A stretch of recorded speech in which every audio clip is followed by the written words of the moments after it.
Is there a plane taking off in my room? What's so loud? What's so loud? Why is a plane taking off in my room? That's crazy. Just between me and you, VOD watchers, that's my fan. My biggest fan. You want to see?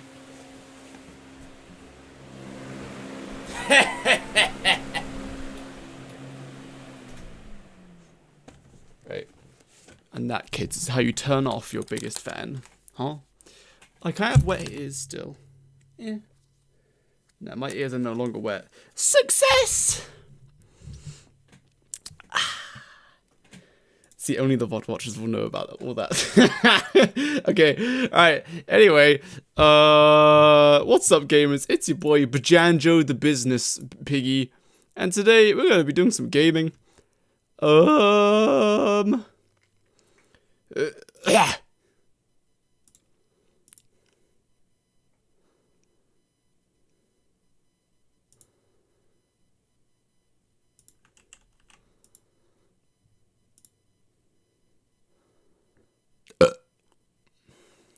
Kind of rude to burp when someone's close to you. I don't know why you did that. It's kind of rude. I need to teach you some manners. Sorry. Alright. Sim paused. Hopping into the road, lads. Password wrong.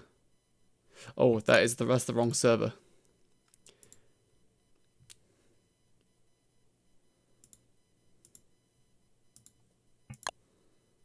Hi, hello.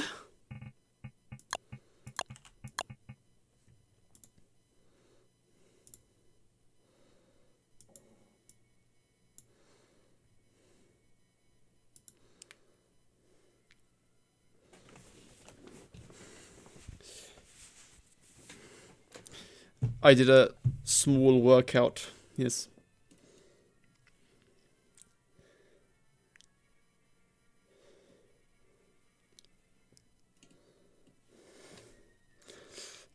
Looking spiffy. Thanks, man. I showered half an hour ago and then I worked out for a short time. Wow, is that lunar weather? Whoa! I'm gonna nuke this world. 3, 2, 1. Bam. Okay, gamers. So, what we're gonna be doing today is some low effort content. Sweaty pics. I didn't get that sweaty, sorry. And so I'm just going to record explaining the skill trees very briefly. Very briefly. Also, the vlog video is like, I'm just doing the final run through of adding little edits and adding background music. The intro is really funny. The intro is quite funny. You'll never guess what it's about. You know, it's about Varg farms. You know anything about Varg farms? In the history of Don't Starve Together? Not the game itself, but the community. You know any history about that? No? Don't worry about it. You'll watch the intro. Okay.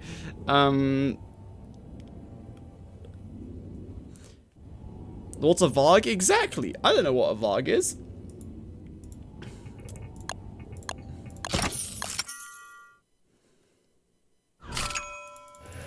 Okay.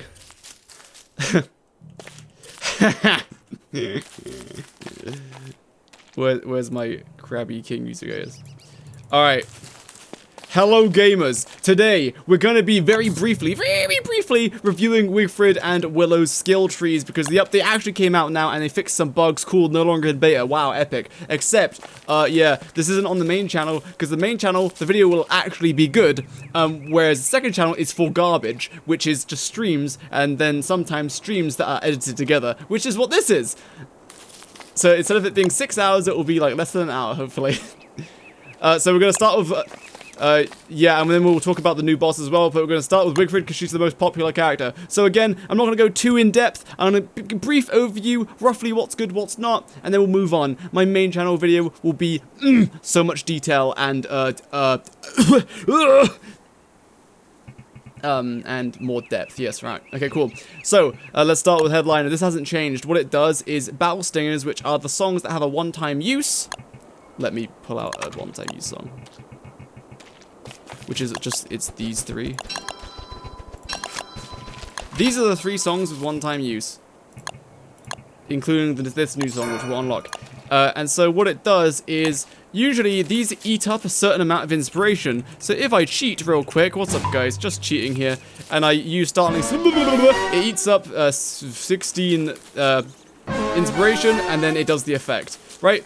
But if I have Headliner on, and I use it, it does not eat the inspiration, but my song goes on cooldown. But here's the hidden mechanic which makes this kind of awful.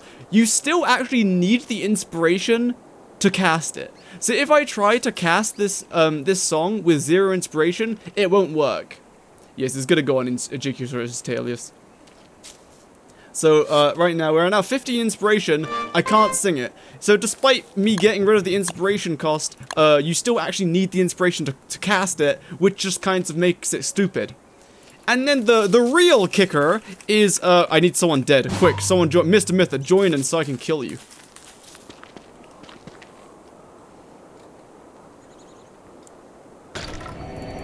I love killing Mr. Mytha. What's up, guys? It's your boy, Mr. Mytha here, back at it again, dying. Oh no, oh goodness, he cancelled the damage. He's a pro elite Wanda. No, time to die. Right, so, what's up, guys? It's your boy, Wanda. Okay, don't worry, Wanda, I'll revive you because, you know, I have the cooldown on, so I don't need the inspiration. Uh-oh, I can't revive you. So I should really quickly say, this song is really good. It requires moose goose feathers to make, along with the papyrus and the feather pencil, but it revives 2 of your teammates around you, and it eats up 85 inspiration by default. But with the headliner, it goes on cooldown. But as you can see, you still need the inspiration. So I set my inspiration to 0.86. 0.86. So that oh no. 86 inspiration. Okay, bam. So now I can cast it now. It doesn't eat the inspiration and it goes on cooldown. But the point is, you still need inspiration to cast the battle stingers, which is stupid. And also, now I can't spam this. This has a really long cooldown now. And normally, if you're fighting a boss, here, let me show you. Hold still. Hold still. Let me show you. Let me just use a hand bat for the sake of, because we haven't got to the new armor yet. What's a boss that doesn't do much? Deerclops.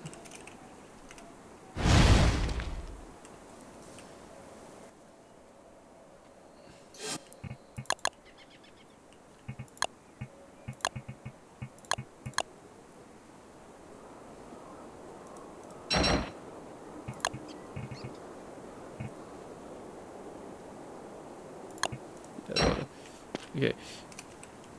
Alright, Wanda, time to die again.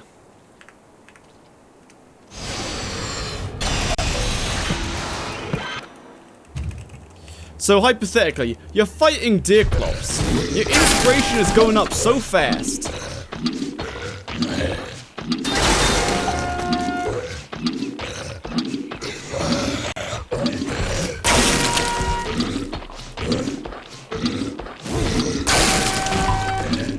Yeah, I didn't actually set a timer.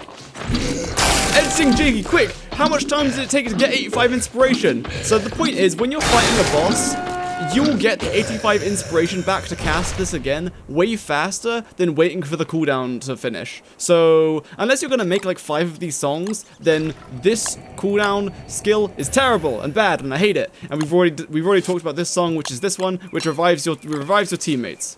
Now I'm gonna despawn myself so I can get rid of this trash skill. Hi, Editing Cheeky. Ah, yes, what's up, guys? Editing Cheeky here.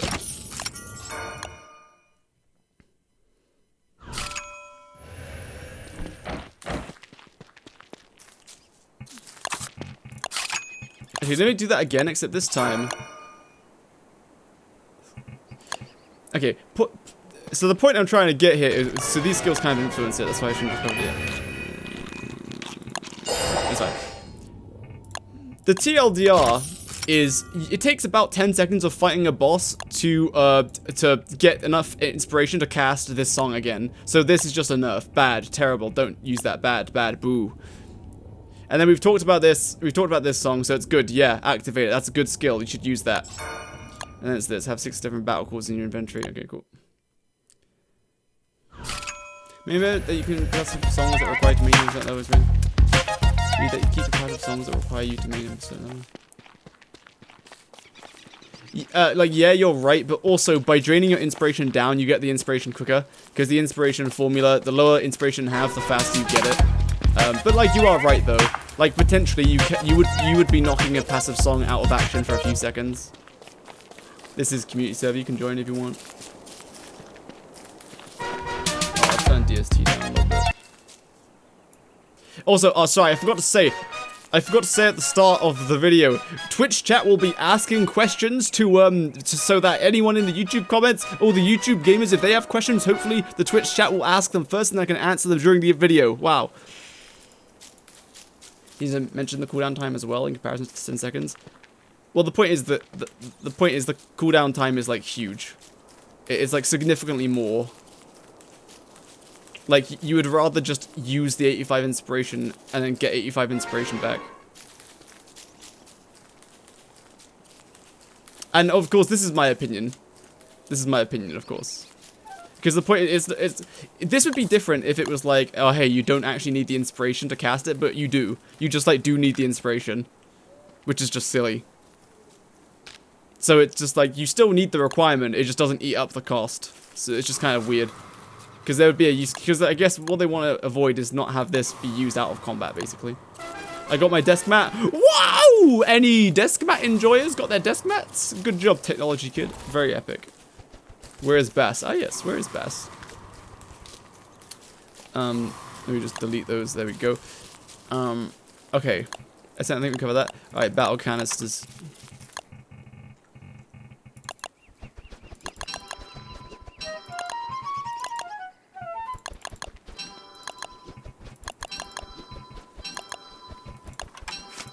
Next is the battle canister. This is good. It requires... It's kind of expensive to make. Beeswax, 2 azure fez, 3 gold nuggets, 2 pots. It's kind of expensive to make, but once you make it, you just need one of them. And then, you can just unlearn this skill. So if I dropped all these songs...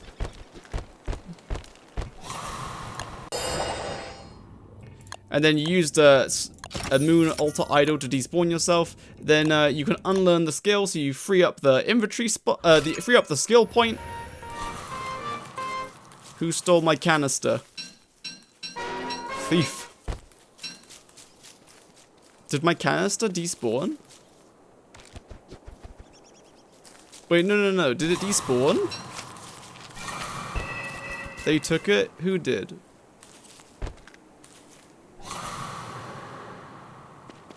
I thought maybe it was despawned because I unlearned the skill. Who took it? Give it back. Meow. Yo, true meteor. Oh, Wigfrid, you stole it, did you? Meteor time. Idiot. Idiot. Never steal my stuff again.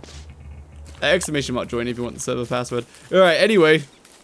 So yeah, the battle canister, you open it, it's like the polar bear bin, it opens and you can put songs in it. 8 songs.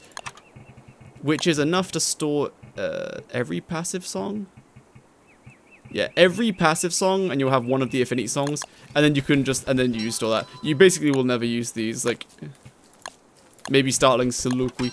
So yeah, that's pretty good. Can store as 8 songs. It's like, yeah, it's fine, but once you learn it, craft it once, and then unlearn it, so that you free up the skill point. Alright, now we're getting into the good stuff. So, these 2 skills increases how much inspiration you get when you're using the battle spear in combat. It doesn't matter, it's cool, but who cares? I'll cover the actual numbers in the main channel video. But basically, you unlock these to unlock the new spear. Learn to craft the Elding Spear, an electric weapon that does more damage to wet targets. Alright, so TLDR is this weapon is as good as a handbat. First of all, it's expensive. Yo, can you stop killing Krampus? Who's doing that? Goodness gracious.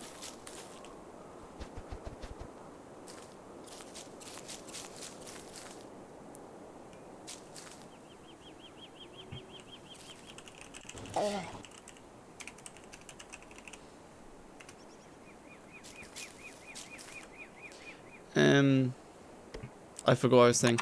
Alright, the Elding Spear is kind of expensive. It requires 2 Volt Goat Horns. Volt goat horns. So yeah, you have to kill Volt goats, 25% drop rate, so you're going to have to kill 8 of them to make one of these. Now, that's not too bad, except you can't repair this spear. You cannot repair it. Otherwise, it's the same damage as a handbat against a non-wet target.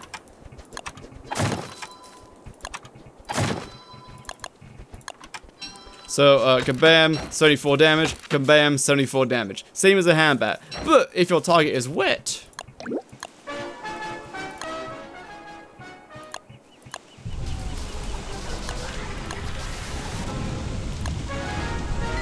Right, epic. Things are wet now.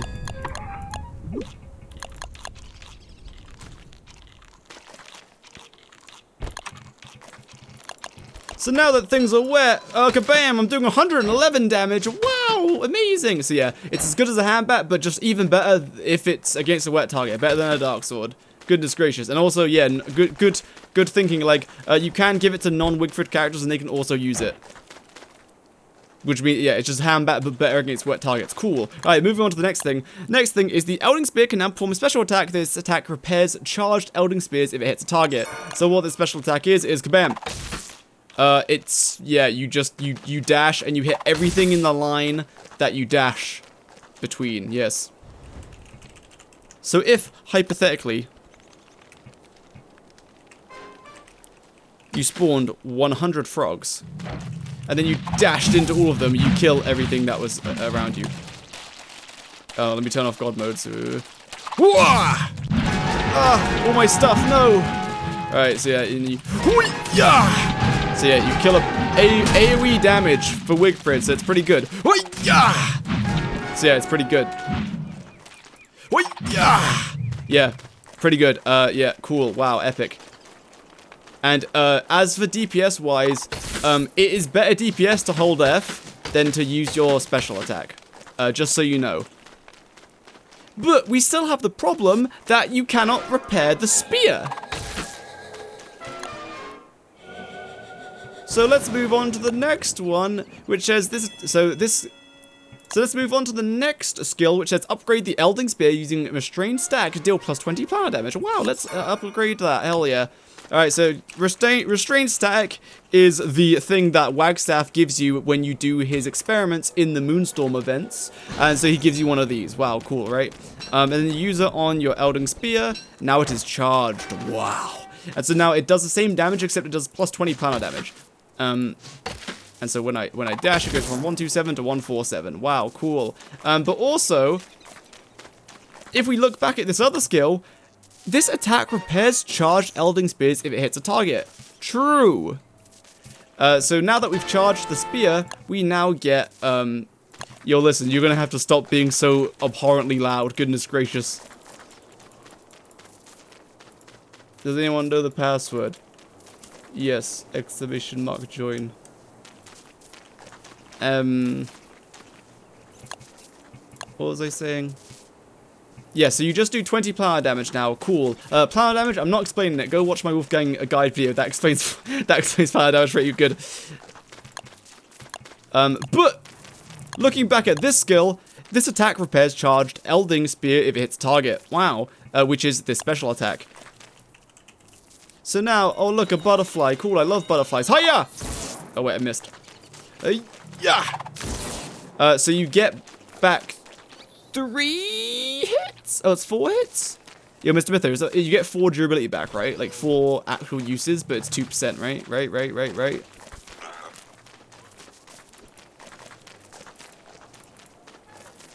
Hello, Tobies. Yeah, okay, cool. So as long as you land the special attack, you get like 4 durability back. Again, the exact number will be in the video.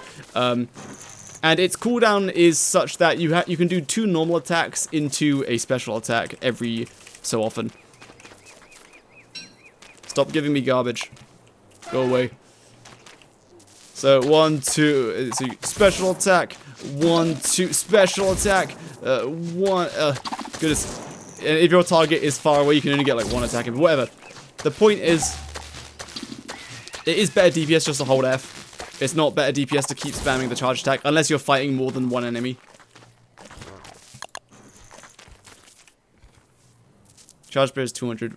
Yes, I agree. So you get 4 durability back when you special attack something, but what if there are 2 enemies.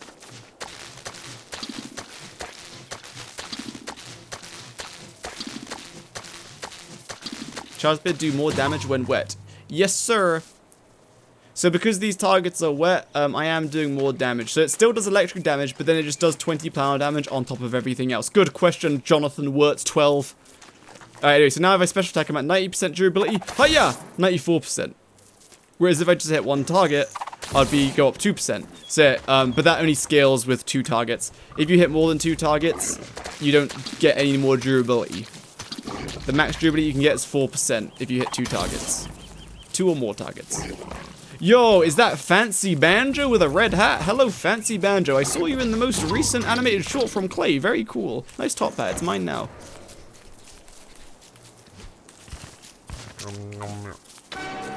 Okay. Alright, so this spear is... So I could tell you the math, but I'm not going to. You can go watch yesterday's stream if you want to know that. But the TLDR is, this spear is best in slot for Wigfrid everywhere. Assuming that you use... Okay, hold on. How do I phrase this? Yo, can you stop killing things that spawn Krampus? Goodness gracious, it's so loud.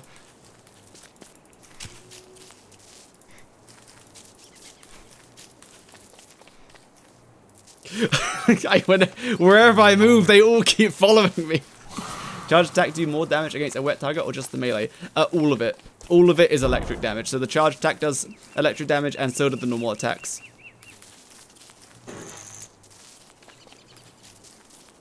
The charge attack just has a different base damage number.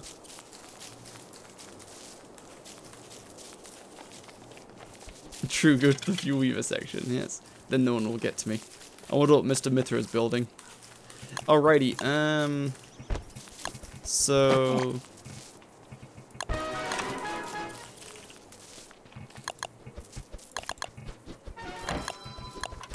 Dude! I'm gonna drown you. Come with me, Wigfrid. It's time to drown. It's time to drown the little Wigfrid. You're lucky I can't find the ocean. Oh, I found it. Good night.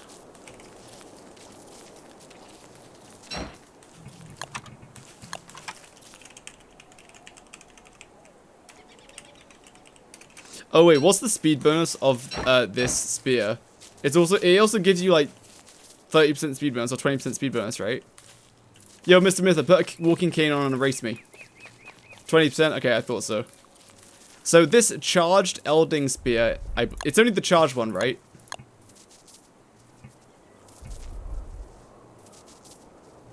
Yeah, walking is 1 point. 20%. Oh, scrapbook says it? Oh, okay. I thought it didn't say it, my bad. So yeah, if we check as well, this the charged version of the Elding Spear also gives you 20% movement speed. Wow! Otherwise, the TLDR for this weapon is, for Wigfrid, it's her best in slot for everything, especially if your target is wet. The only competition... Goodness gracious, JoJo Stone Ocean too loud. I started this playlist on Crab King. How did it get to JoJo?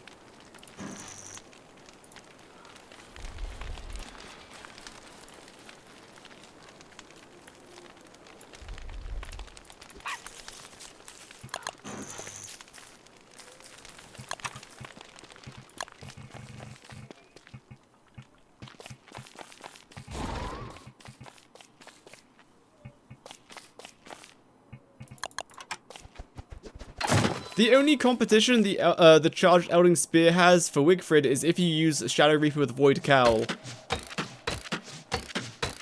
So with a hit streak of 6, you're doing 81 damage, whereas with this, you're doing 64 damage. Not good. But once you use the Enlightened Crown, which also does a separate hit, it does more damage. So TLDR is, this spear is Wigfrid's best in slot everywhere, assuming that you're always using an Enlightened Crown with it. And your Enlightened Crown always stays up, which is very easy for Wigfrid. That's the TLDR, not talking about the math. Alright, let's keep going. So that's the spear. Wow, very cool. I love the spear. Next is the helmet. These two skills, doesn't matter. Her normal battle helmets just get more durability when they're worn specifically by Wigfrid. Cool. Next is you can craft the commander helmet, which requires 2 gold, 2 marble, and 2 golds, 2 beefalo wool, and 1 marble, which is relatively cheap. Heyo, hello. And it prevents knockback. But what's knockback? Don't worry, I'll show you. I'm gonna show you with the new boss. What's the hole called? Is it called fishing hole or something? What's the prefab called for the Shark Boy's hole? Huh? Ice fishing hole. Thanks. Come. Oh, I spawned it. Wait a second. I didn't mean to do that.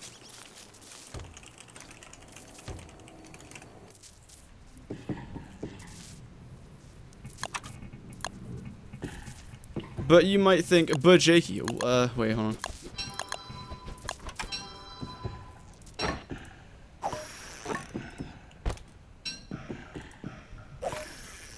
But Jakey, what's knockback? You might be asking, and I'll say, don't worry, I'll show you with the new boss that they added to this update as well.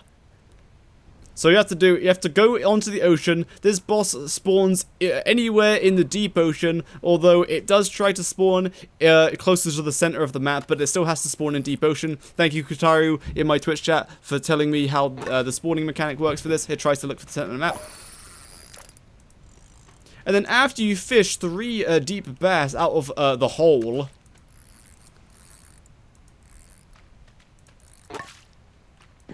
if it can't find spawnage, it will go for the deepest ocean it could find. I see. Oh, and now there's a shark. So I'm going to put on my normal helmet, which does not have knockback resistance. And this guy is wet, so I'm going to be doing mad damage.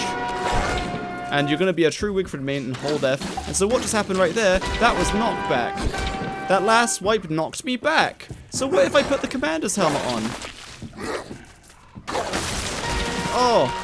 I don't get knocked back, but instead, I just get kind of like pushed up into the air for a little bit. So you have a significantly shorter throwback animation. You don't get as destroyed. So, oh, here comes a knockback. Oh, I just get pushed up into the air for a brief second. So it's a significantly slower animation. A significantly less devastating animation. Oh no, so you can see the spear in action here. I just completely dodged one of his attacks because I teleported.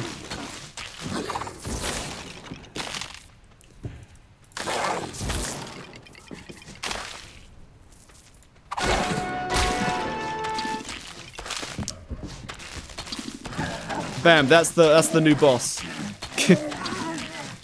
I'm not talking about the boss mechanics, though you can draw some conclusions from just watching that. Anyway, and then once you do that, you can give him some fishies, and then he gives you boots, and you can use the boots to do some teleporting. So if you hypothetically had a boat, which I do, because I just cheated to craft one, wow. You then throw your boot, and you say, I want to teleport over here, because I miss Mr. Mither. You throw your boot, and then you start paddling. If anyone can join. And then you get teleported. Then you crash your boat because it throws you out at with a bit of velocity. So yeah. And if you want to teleport back, don't worry about it. Just go back through the whirlpool.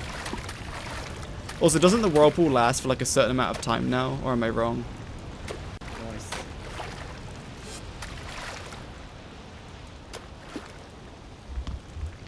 It seems you can't use it back to back. What do the whirlpools do now? Is it a certain amount of is it a amount of times you can use it, or how does it stay there? Good, yeah, a good question. Do you need to kill it to trade? You need to kill it and then you can trade with it. Yes, correct. Thank you, Capito, for your question. Good question. Uh-oh. Anyway, so for every fish you trade him, he'll give you a boot, which can teleport you like this, but it doesn't last forever. It stays for half a day? And so it's otherwise it's unlimited uses? Are you sure?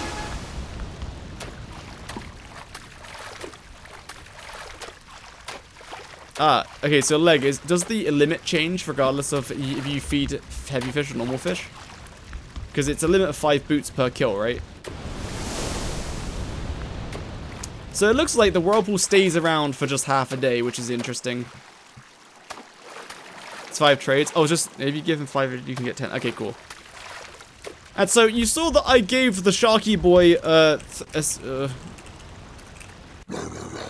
You saw that I gave Sharky Boy 3 fish for 3 boots. Once you kill him and you defeat him, you're limited to 5 trades. If you give him normal fish, he gives you 1 boot per fish. If you give him heavy fish, he gives you 2 boots per fish, which means per kill you can get a max of 10 boots if you feed him all heavy fish. But heavy fish is an interesting way to fish. Anyway, that's the boss. Cool. And we've talked about the helmet for knockback. Cool. We're gonna chill here with Larry Lemons. That's his name. Wow, very cool, Larry Lemons. Larry Lemons. How he racks seasonals? Yeah, I'm not sure either.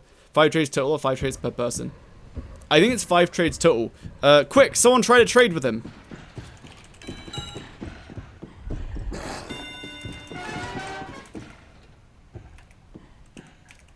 Ocean fish, medium, item. There you go. There's some fishies. Yeah, so it's 5 trades total, not 5 trades. Oh, wait, with the. Oh yeah, no, I've done 3 trades, right? So now that's 5 trades now. Yeah, okay, so it's 5 trades total. We've done 5 trades now in total. So it's not like 5. It's not like 5 trades per person or anything. It is 5 trades in total per kill. Good question, name shifter.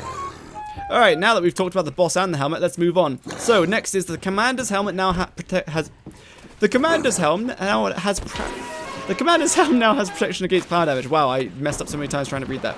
This is very simply, you get +8. This helmet now gives +8 planar defense. And that's it. Thanks, Kotaro, for verifying that yesterday. Now, on to the next skill. Wigfrid's natural healing ability will repair her commander's helmet when she continues to fight at maximum health. This is cool, and we have some clarity from the forums that someone pointed out to me yesterday.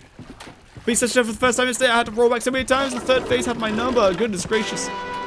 Oh, they're bad. My ship! I've stole your sawhorse. I'm stealing your whirlpool. I'm going in the whirlpool. Goodbye. You're putting you in the wormhole.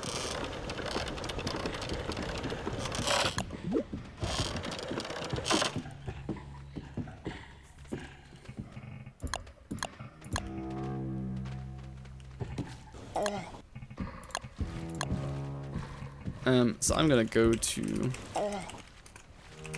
back here.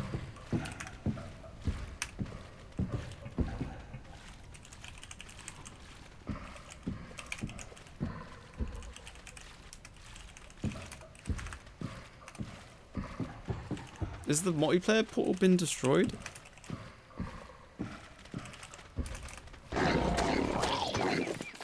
Did I spell it wrong?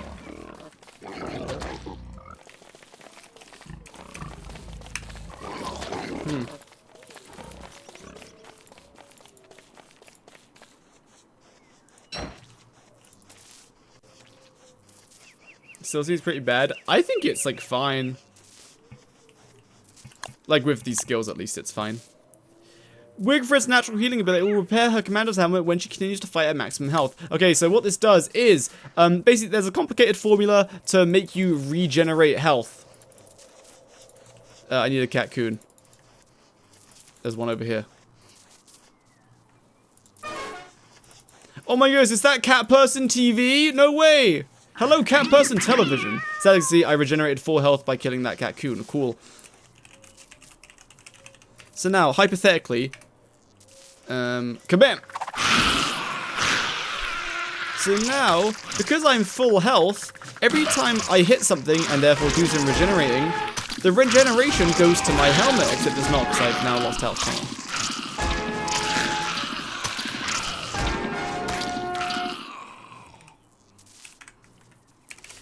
So now that I'm full health, if I hit the spider, the commander helmet, oh, the durability is going up.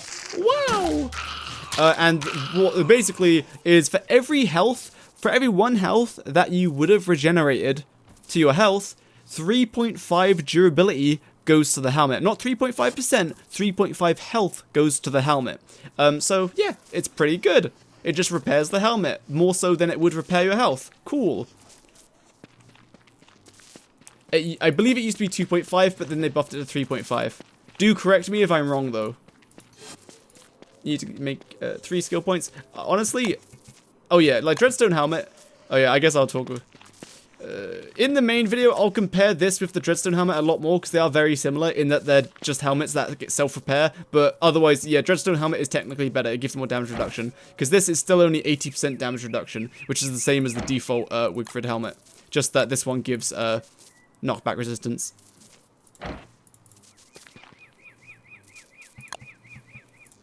Okay, so that's the helmet. We're gonna save the shield for last because this.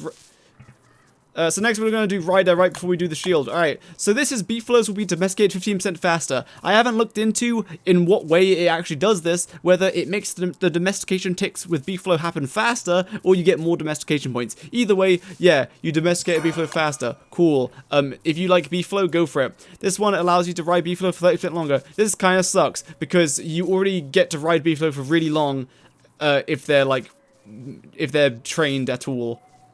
So this is kind of whatever. This is riding a Beefalo will make your inspiration slowly rise until it reaches the halfway mark. This is actually kind of decent. So you're Wigfrid, you've got an ornery Beefalo because you don't want to fight yourself for some reason, and your inspiration just slowly creeps up, just while you're on the Beefalo. Pretty neat.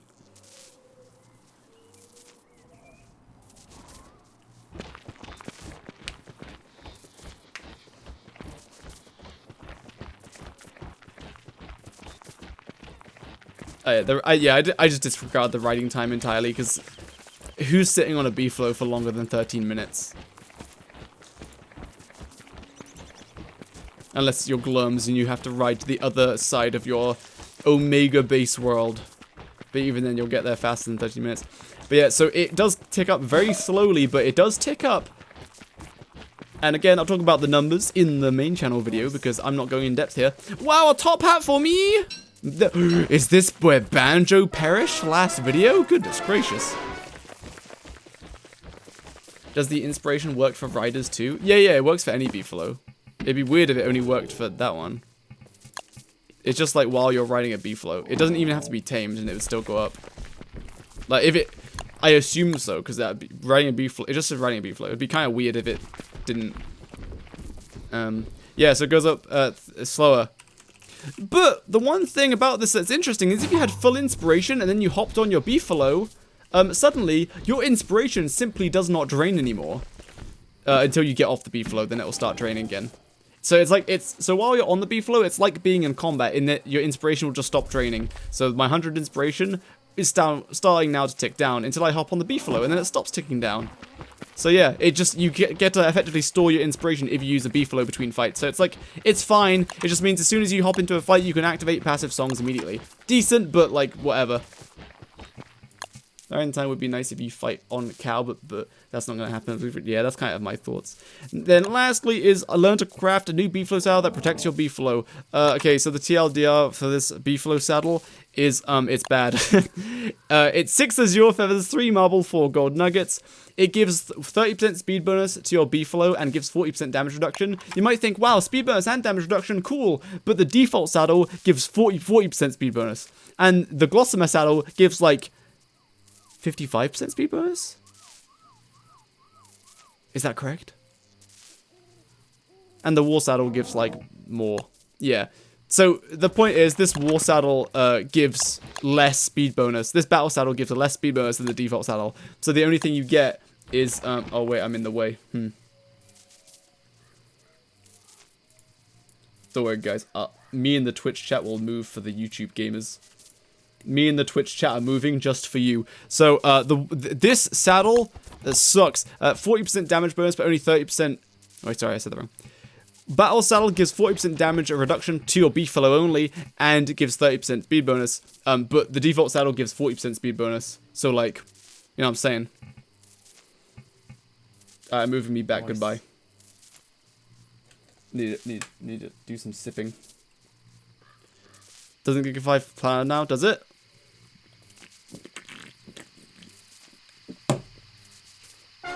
Is that where they put the 5 pound damage?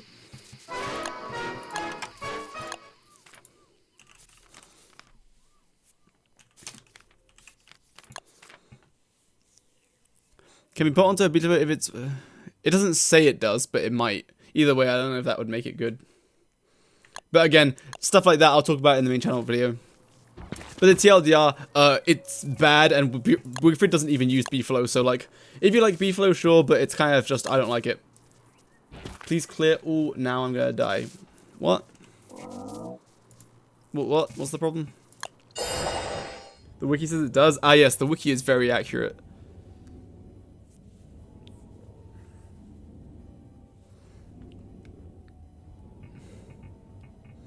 Yeah, I went to the wiki for some very basic information, which was just, how long does it take for monster meat to dry on a drying rack? And it said, yeah, 2 days, and I tested it. No, it's 1 day. And so, the wiki gets a lot of information just wrong, for no reason. It's like some basic information that it will just get wrong. Anyway, so when I don't really use the wiki as a source. Unless it's like the simplest bit of information that there's no way you could mess up.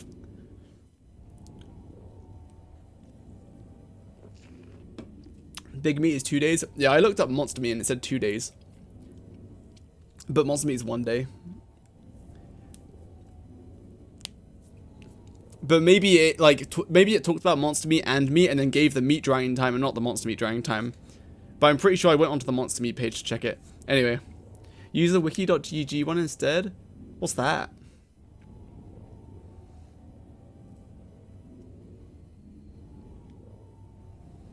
Better wiki. Oh. Alright. So next, let's talk about this. This just gives you +5 planar defense. Nice. So now there's a good comparison here. Do you get this or this? This gives +8 planar defense. But technically, so this gives you more defense, but that +8 planar defense means it will eat into the helmet's durability more, whereas this +5 planar defense applies to Wigfrid. So if you get hit if you get hit, for example, 100 planar damage, the helmet would eat 8 of that planar damage, and then 92 would hit you, and then Wigfrid would reduce that 92 down by 25%. Sorry. But if you instead went for this, the helmet wouldn't eat any planar damage, Wigfrid would get rid of the 5 planar damage, and then would reduce the now 95 down by 25%. So this is technically better if you're always using the helmet, but otherwise this is very good as well. It's like decent. Anyway, onto the shield. Next is the best part about the Wigfrid skill tree, in my humble opinion. So, learn to craft the battle wand. That's not how you say that, I'm sorry. This shield can be used to attack, block... Hold on. This shield can be used to attack, block attacks, and provide extra protection while equipped. Wow! Can you press the clear all button in the scrapbook? No!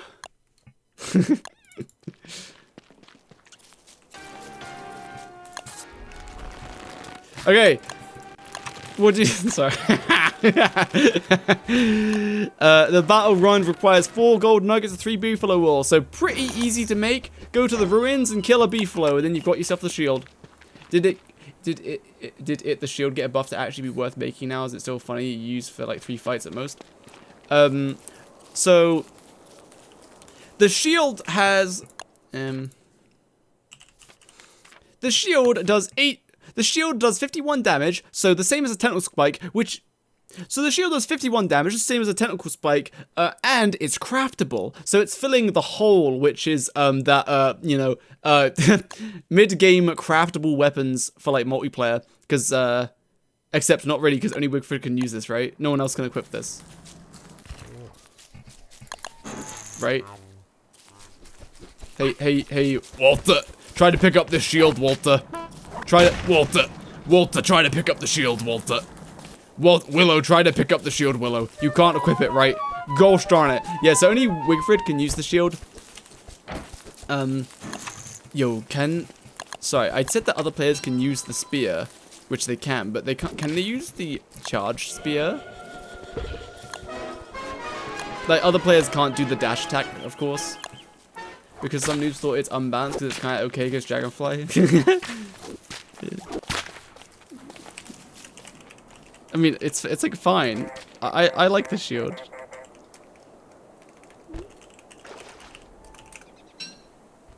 They cannot. Here, Willow, try to use the spear. Try to use the spear, Willow. Yeah, you can't. Okay, so yeah, I forgot to say. Non-Wigfrids can use the normal spear, but not the charged spear. Okay, cool.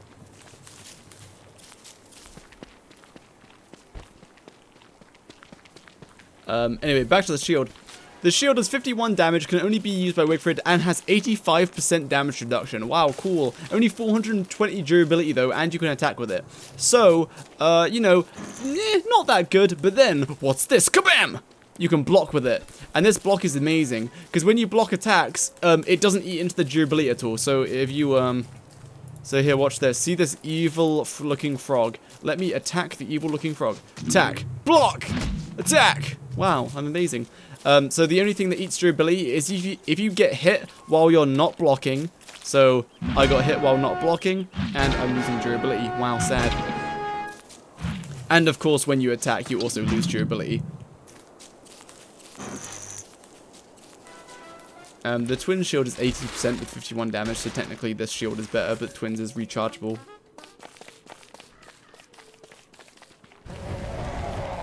So actually, that's a good comparison, which is the twins shield. These shields are the same, except Battle Rod is 85% damage reduction and has the ability to block. The Shield of Terror is 80% damage reduction. It cannot block, but can also be recharged. You can block multiple hits, indeed. We will get to that very soon. And so, with just the one skill unlocked, you can, with one shield, infinitely block a boss like Dragonfly. So, what's up, Dragonfly? Oh, you've been blocked. You see that? I blocked for the last second. Oh, I blocked really slowly. Forgive me.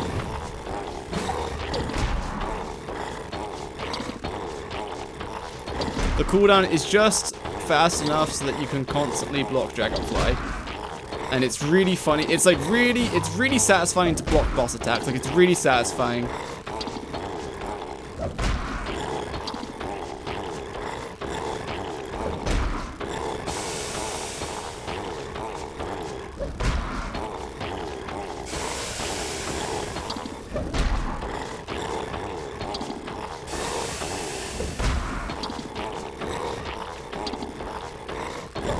Oh, I missed the block, and my shield broken. So your shield breaks really fast because it has such low durability. If you actually take a hit with it, Shield of Terror time.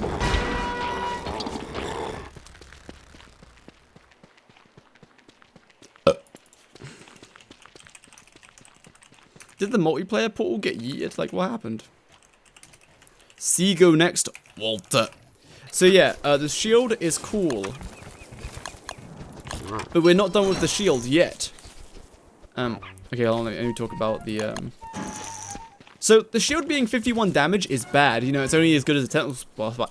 So, the shield only does 51 damage, which is as good as a tentacle spike. But, you do save a little bit of time in that, oh yeah, block. Uh-oh. Because you're blocking, you're attacking up to, like, the few frames before you're getting hit, which means you don't have to kite, which means you get more hits in, which means you do more damage.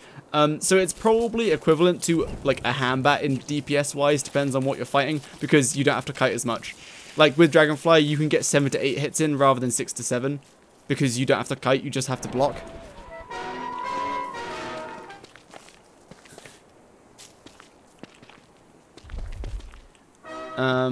Otherwise, I think that's basically everything. So you can get 7 hits in Dragon with good kiting on a road. Yes, I agree. Yes. Wait, did I not say 6 to 7? My mistake. Hold on, I meant to say 6 to 7. So, like, normally you can get 6 to 7 hits on Dragonfly with kiting, but with the shield you don't have to kite, so you just get an extra hit, so you'll get 7 to 8 hits. So you're doing about 12% more damage, which makes this, like, as good as a Hambat, because you get an extra hit in, because, you know, you don't have to dodge, you can just block. You can do 7 hits with the shield. Oh, can you not do 8? Oh, I can't count. I thought I did 8. You just need, you probably need 4 shields for Dragonfly, depends how much you mess up. Oh yeah, and one thing I forgot to mention, Kronos Reformed just asked, would you just unequip the shield and use a Hambat? Thing is, when you equip the shield, it goes on a quick cooldown. So you can't just quickly swap to it and then block and then swap out. It goes on like a quick 2-second cooldown when you equip it. Yeah, so you can't switch between it and a Hambat, or you can, but you have to proactively equip the shield to be able to use the block function. I don't think you can, or let me try again.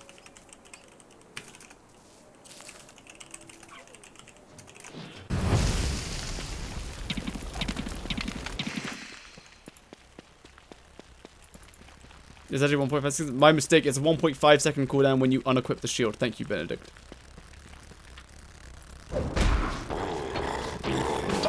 6, 7, 8. 1, 2, 3, 4, 5, 6, 7, 8. I did 8 hits. You're bad at the game. I win. Jakey wins again. Yeah, you can do 8 hits. Cool.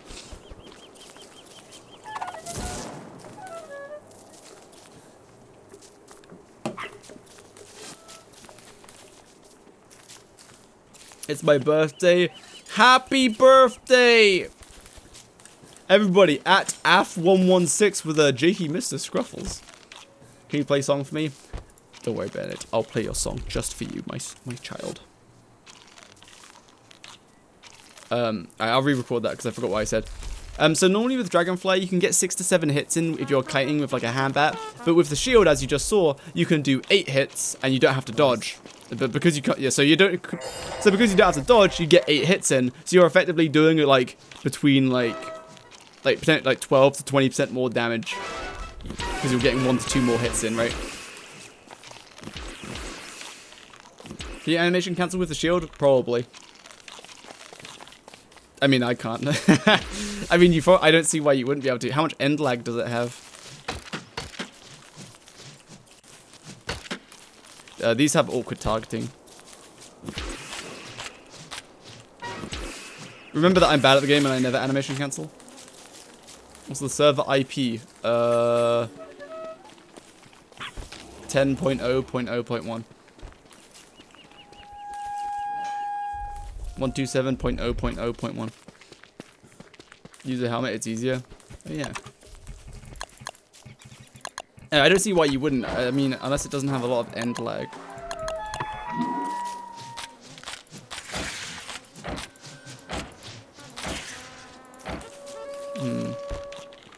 Anyway.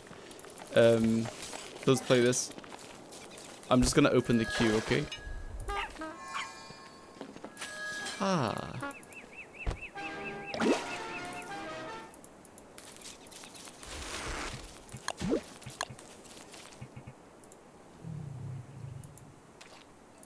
But we are not done with the shield yet, because the next one is the duration of the Battle Ron's ability to block attacks will be increased. And it's increased quite significantly, so that if you are attacked by a wild Mermblender 3000, my mistake. Oh goodness! Oh, I tried to block and I messed up. Sorry. Let me try that again. The queue is full.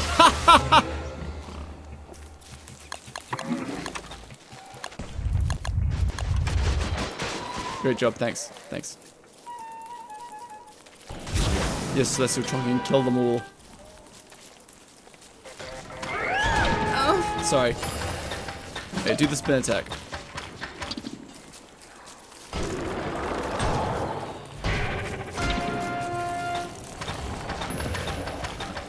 Yeah, you can switch between the you can switch between the improved spear and the shield. We got a good suggestion from someone in the chat. And said, can't you switch between the improved spear and the shield? That is true, you can switch between the spear and the shield.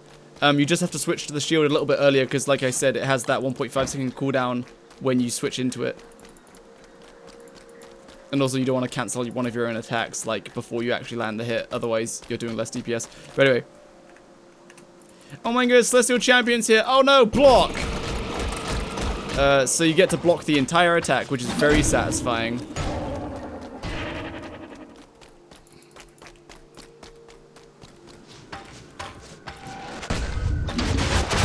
Exclamation mark join for the password.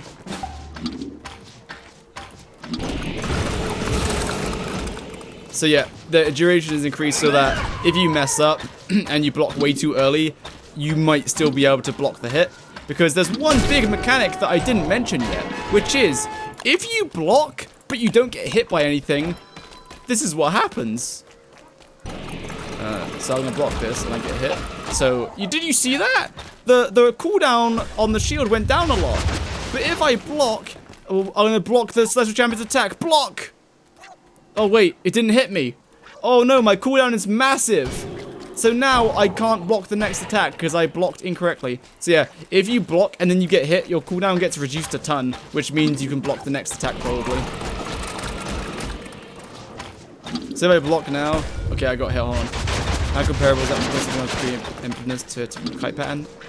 I mean, you'll get more hits in. So it's still worth doing if you can get the timing right, but it's just, if you mess up, it's kiting is better. Goodness gracious.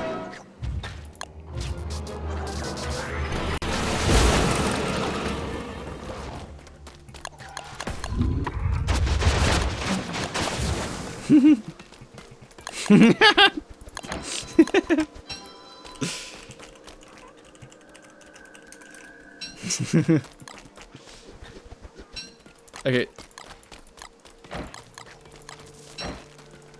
So this is what viewer was suggesting.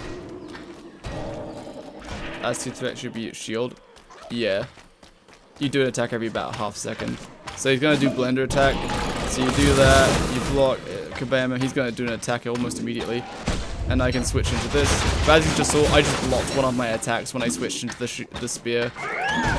Block, and then you switch out again. And then you switch back to the shield. So you have to get the timing right, and that pattern of switching between the shield and the spear will change depending on the boss. Like Dragonfly will be quite simple because his attack comes at the same time all the time. But with like some bosses, their attacks are a bit more variation, and it just adds more room for error. Might as well use the spear to get the high DPS all the time. Yeah, because another thing with the spear is you can just teleport away. Like once you start the casting animation for the teleport, you can't get cancelled out of it. It will go through as long as you start it. And lots of people were telling me initially when this beta first happened is that the spear has iframes. No, it doesn't. No, it doesn't. The spear does not have iframes. Anyone who told you it has iframes, they were lying to you. It simply does not. Did you hydrate today?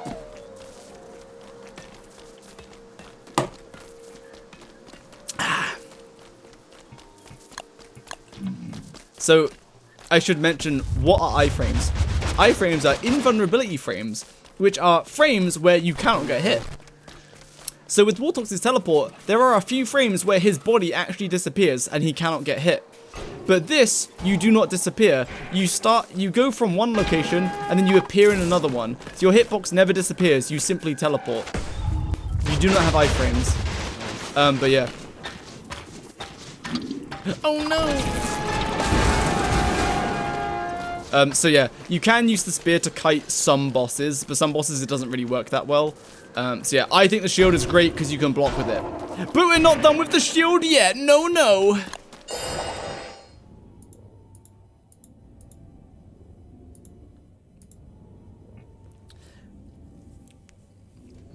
What's your opinion on pineapple on pizza?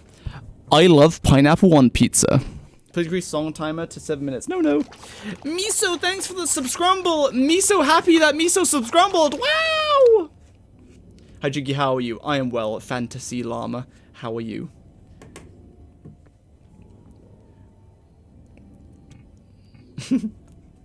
Please, no.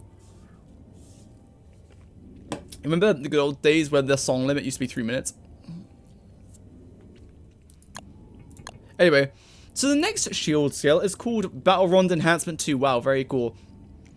After blocking an attack with the Battle Rond, your next attack within 5 seconds will deal 15 to 30 damage based on the damage blocked. So what this is meant to imitate is a perfect parry, in that if you block something, you deal a little bit extra damage back, which is cool. So it increases the shield's damage ever so slightly more. So given that, let's assume you do like 7 attacks. Or let's use Dragonfly as an example. Dragonfly, you do 8 attacks, then block, then you do 8 attacks, then block, etc., right? And now, if Dragonfly hits you, you would do the few. If your Dragonfly hit you, you deal the full 30 extra damage back because of Dragonfly's damage. Mr. Moth just subscribed. There's no way. Oh my goodness. Hype train. Everyone, give me your money now. Log on to all your parents' Amazon Prime accounts and give me all of the Prime subs. Don't do that. Don't log on to your parents' accounts. No, no. Oh my gosh, Drina is the bomb, is now bombing my subscription feed. Just gonna sip some tango. Hello, Jonathan Wirtz 12. Wow, I got a notification from Genshin Impact. Oh no! Anime Kurogaya has just hacked their parents' Amazon Prime account and just gifted me 5 subscribers! Who won the subscribers? Let's take a little peek-see. Guaya, Lufrog, wow, Mr. Tonahan, Damn Universe, and Laxray. That's far too close to laxative. You need to change your name immediately. Not even 4 damage per hit on top of the shield's damage. Oh yeah, we'll get back to that in a second. Thank you for the gifted subs, Anime Crew Guy. Oh my gosh, we jumped straight to a level 3 hype train. See, you're watching this YouTube video. If you watched the live stream, you might have got gifted a sub on Twitch. So, like, make sure to go follow on Twitch.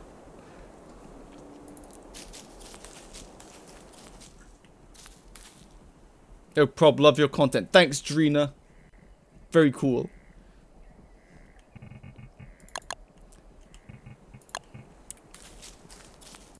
Hello, Darkski. I love you. Oh my gosh, no way.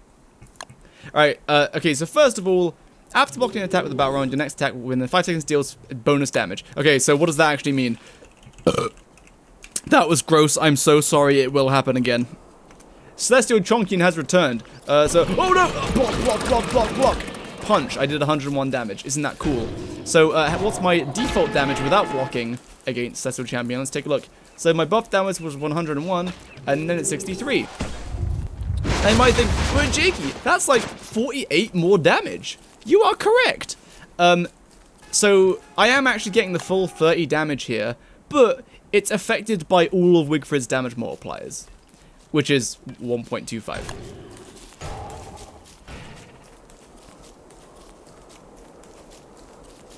Wait.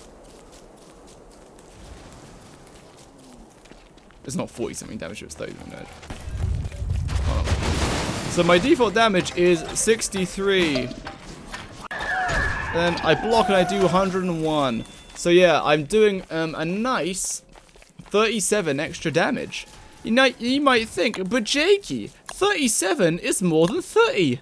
You're a smart one. Nice. Because that works out because the 30 damage I'm getting is being buffed by Wigfrid's damage multipliers being 1.25. So I'm doing extra damage. So there, this extra damage is gets benefits from all of your damage multipliers. Cool. Now, realistically, this doesn't add too much damage. So if we were fighting Dragonfly, you do 8 hits, then you block. Then you would do this extra bonus damage hit, right? So if you got the full damage hit, and you dealt 37 or something more damage. So I'm dealing 37 more damage. My Windows key isn't working anymore. That makes me sad. How am I meant to open up my calculator now?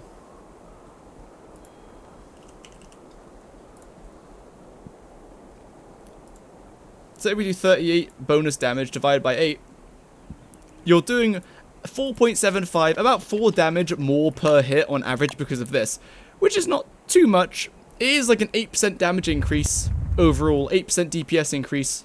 Decent. And also Dragonfly is probably the worst example because Dragonfly attacks really slowly, like really slowly. So the point is, this just increases your DPS with the shield by at least like 8%.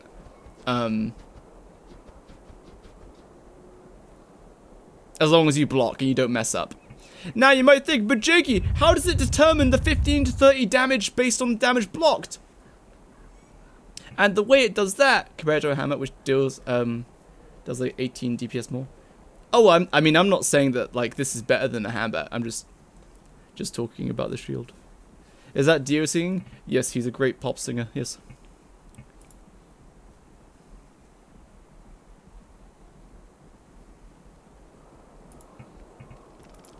So how it determines the 15 to 30 bonus damage is it takes however much damage the boss tried to do to you. So if you were getting hit by Dragonfly, Dragonfly does 75 damage.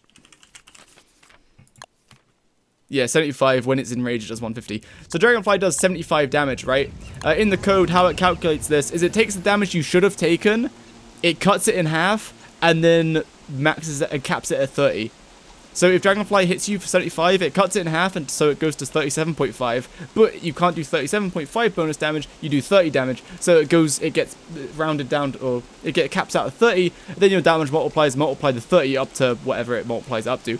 So that's how it determines the bonus damage. As long as you're getting hit for 60 damage, you always get the 30 bonus damage. And even if you get hit for 1 damage, you always get the minimum of 15 bonus damage. So that's it. The shield is... So that's the shield. The shield is my favorite part of Wigfrid's skill tree because it's funny. Haha. Shield funny. Epic block. Hiya. And also it's very responsive and I love it. It's very quick to it's very quick to block. You just right click to activate the option to block and then you block. It's so fast. Everyone knows this isn't broken. Yeah, no, it's not broken for sure.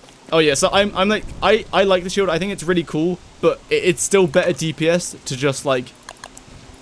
just use a hand bat. I'm saying all this, but like it is better DPS just to use a hand bat. So it's not broken or busted or anything. It's just nice and cheap, and the blocking is funny because it means you don't have to kite bosses most of the time. You can just block, which is just funny. And so especially if you have dark swords or even your new spear, that's significantly better than the shield.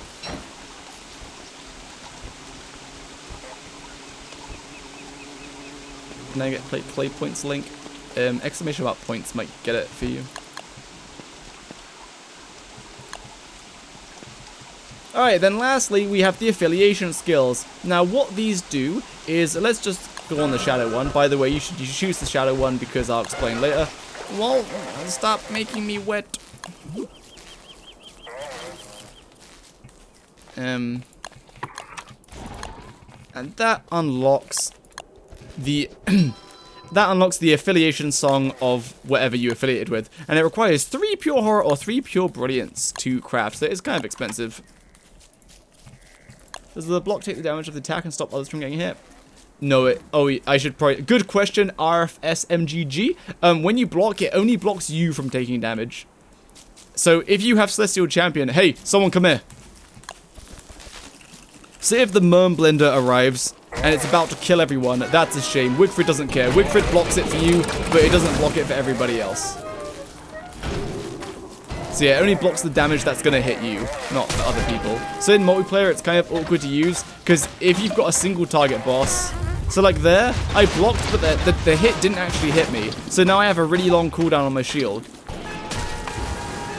So in multiplayer, the shield is a little bit awkward to use because you don't know who it's targeting.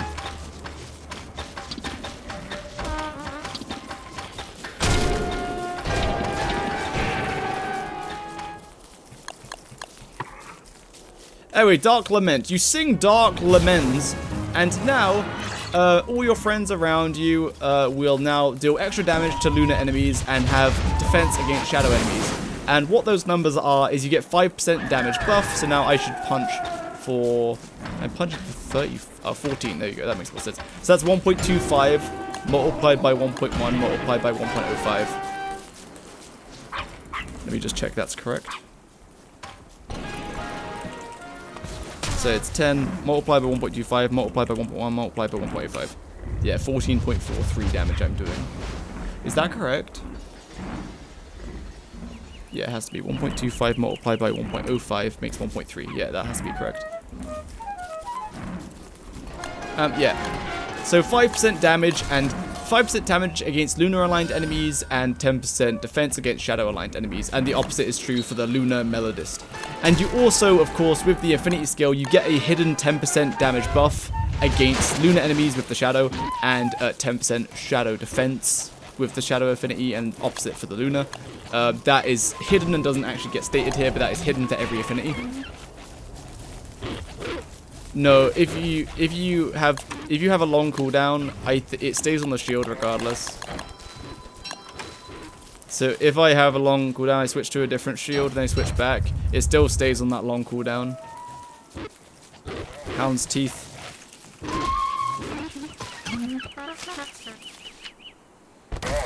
go.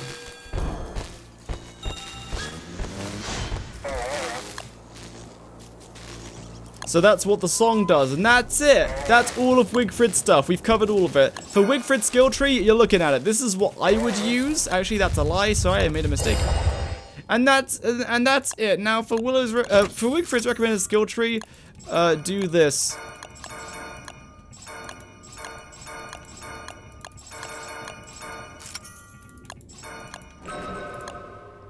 Then yeah, like I think this is what I would do. If you're not in multiplayer, then this song is useless because you can't revive yourself with it. So you just pick Mystic Resilience instead. And as for Shadow versus Luna, I would advocate Shadow because the way you use these songs is in boss fights because that's where you get loads of inspiration. And the boss fight actually lasts for a long time. And currently, right now, the Luna bosses have a higher health pool than the Shadow bosses, so you can greater utilize the Shadow affinity than the Luna affinity. But it's up to you. It's not really a big deal. Wigfrid's affinity skill is kind of weak, other than the 10% damage multiplier you get by default. Still, so this is all vanilla. Alright, now let's switch to Willow. At the start of the video, did I even say that I was doing Willow? We're going to start with Wigfrid because she's more popular, I'm pretty sure, and then we're going to do Willow afterwards. Yeah, we're in the queue, boys.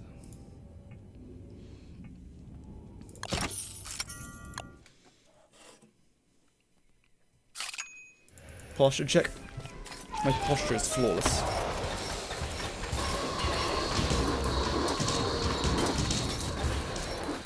I will slightly reposition, though. Have you watched the new trailer with Walter? I did. It's a very good, very good.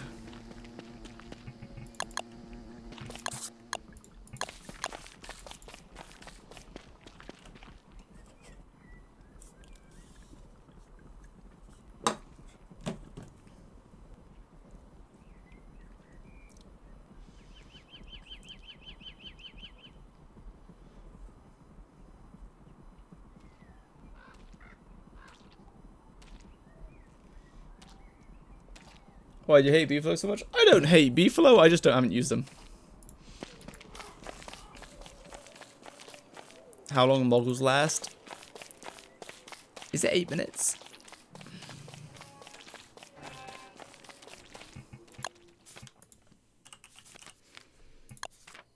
Oh, that it gives 1.5 days. Maybe it's 12 minutes.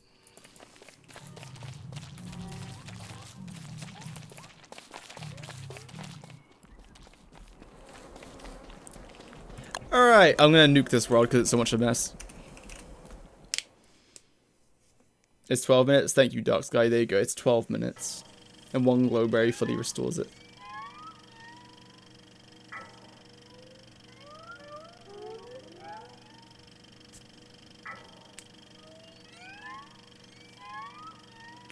Right now we are running the server on the Omega Nodecraft server. Wow.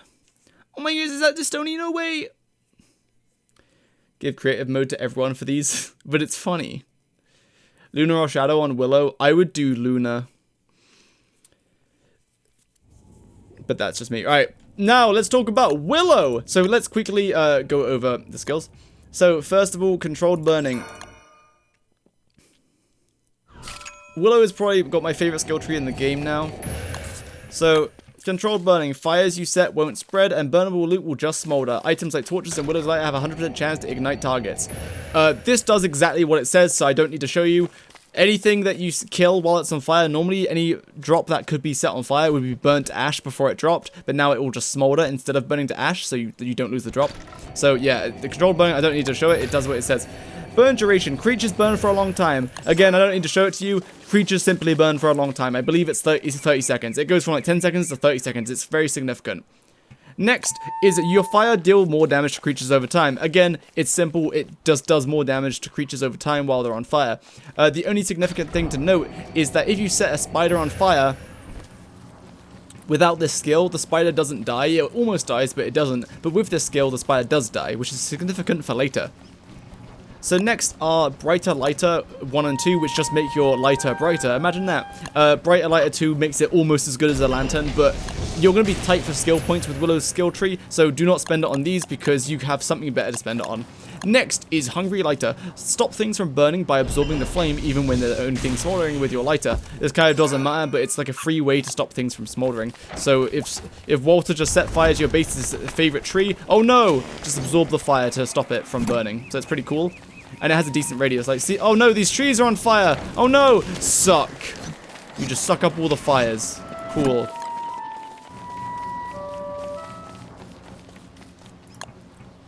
Next is collect and use embers to perform pyrokinetic effects. You can collect embers from burned creatures with your lighter, use embers to refuel the lighter. Alright, so this unlocks an entire mechanic, which is very cool. Which is, say you have a pig man.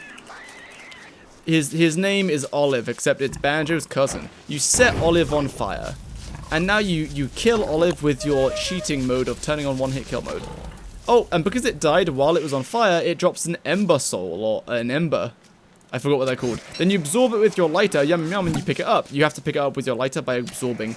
And it is called it's called Ethereal Embers. And then when you use it, by default you have one spell called Flame Cast, which casts a flame, imagine that. And it will set things on fire in the area of effect. So yeah, pretty cool. And you can absorb that fire with your lighter.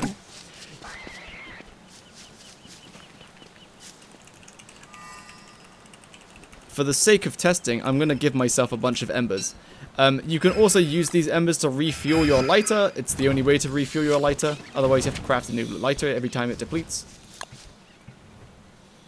Now, what can we use these embers for? For now, you can only do this, but then there's some skills. So first of all is spontaneous combustion. Use embers to ignite creatures in an area around you.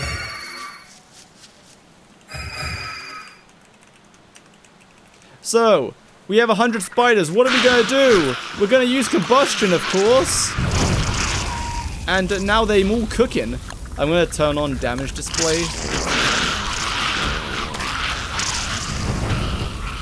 As you can see, some of them are dying because they're taking lots of fire damage from the spiders around them. But otherwise, some spiders won't die because one cast of combustion isn't quite enough to actually kill a spider.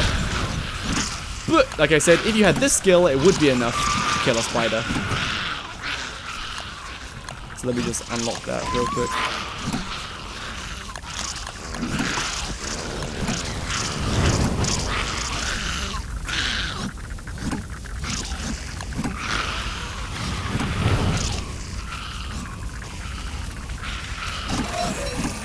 And then, because all these spiders died while they were on fire, you can then just suck up all of the embers.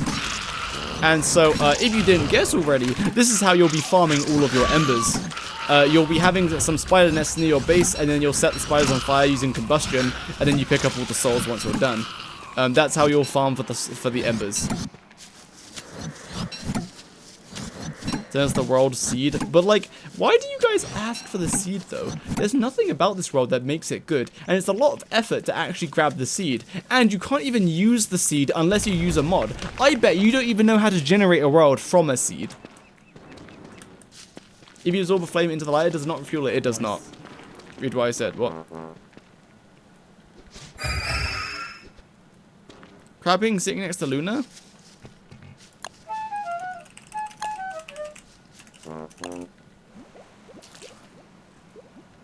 What?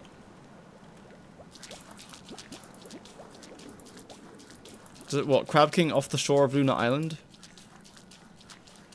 Who cares?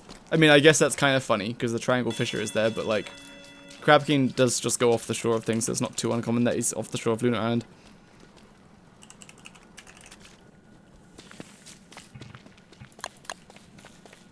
Usually it's kind of a pain when Crab King's on the shore of Luna Island because it usually means it's kind of far away. Because he's usually on the far side of Luna Island, not the side between Luna Island and the mainland. Anyway. So that's what combustion does. That's how you're going to farm for your embers. Cool. Next is Fireball. I really like this and think it's going to be useful or used a lot by newer players. Because what it does is you cast it and it's basically a Starcaller Staff. It is the Starcaller Staff, except it lasts for 8 minutes. Starcaller Staff lasts for 2.5 days or something. That might be wrong. But yeah, so that's what it is. And you can cook on it everything that a Starcaller Staff does. And let's make it nighttime.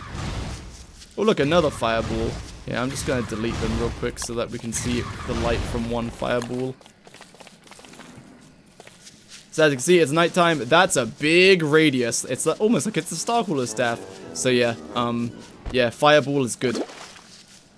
And it's very cheap and has a really quick animation. So if you're in the ruins, I think would be really nice. Bam. And it also counts as sunlight for farming. Thank you, Leg. Nice. So it does count as natural light as well. Cool.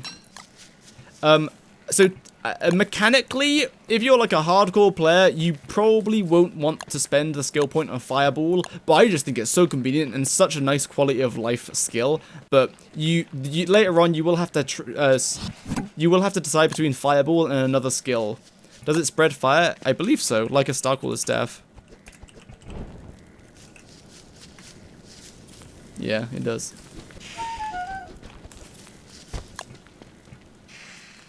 Can it ghost put out the fire?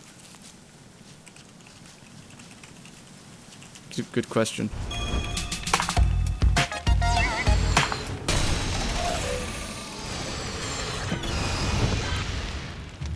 Wanda, haunt that thing. Oh my goodness, Pancaria just raided the stream with 136 bajillion little dinosaurs. Haunt the fireball.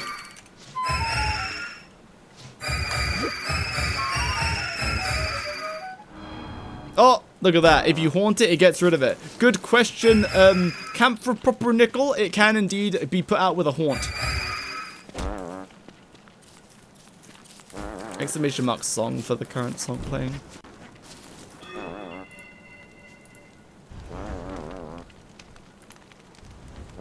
Thank you, Pancaria, for the raid. I hope you had a very good stream.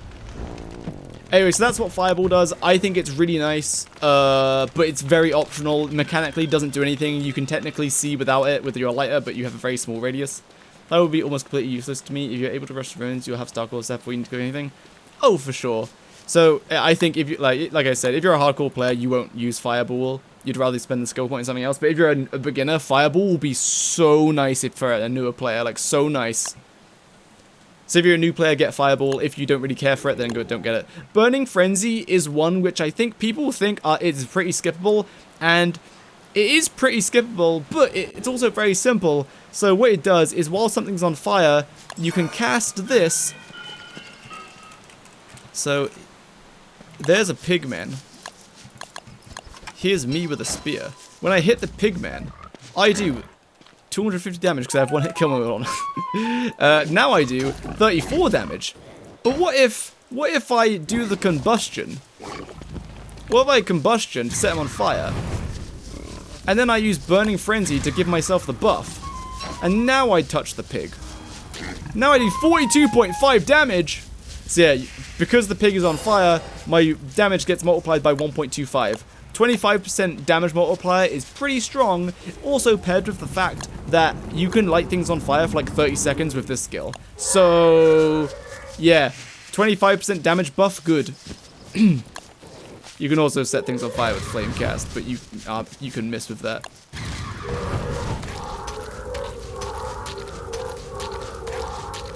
And that's not even mentioning the actual fire damage when things are on fire.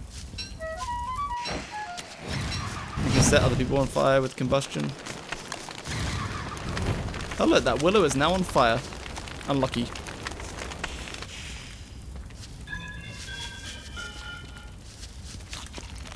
Oh yeah, I mean, yeah, kind of innately, this is obviously kind of my opinion. I'm telling you facts, but also it's my opinion. Yeah, saying that Fireball as a noob skill is pretty accurate, I think. Because, yeah, if you're, like, not a noob, then, yeah, you probably wouldn't care for Fireball. But it is very nice and convenient. What bosses can be set on fire?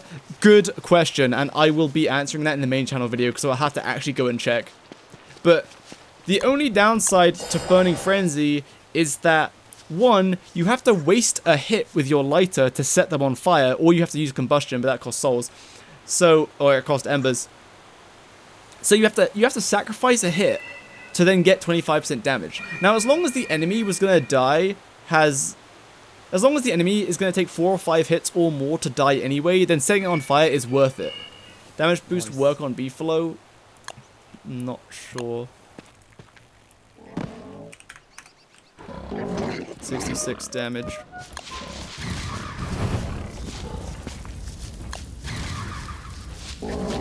Yes, it does work on Beefalo. I went 66 to 85 damage. None of the Shadow and Lunar bosses and Dragonfly can burn. So none of the Shadow or Lunar bosses can burn, but things like Bee Queen, so bosses that aren't aligned can burn. So there is a substantial amount of the boss pool that simply cannot be lit on fire, which means you cannot use Burning Frenzy. Or if you do, you don't get the damage bonus. But against, like, you know, bishops in the ruins, you set them on fire anyway. So you just kill them a little bit faster. So I think this is skippable, but it's theoretically pretty good because it's just a 25% damage bonus. You do as much damage as with, if something's on fire and you attack it with Willow, like, you do as much damage as Wigfrid. But remember,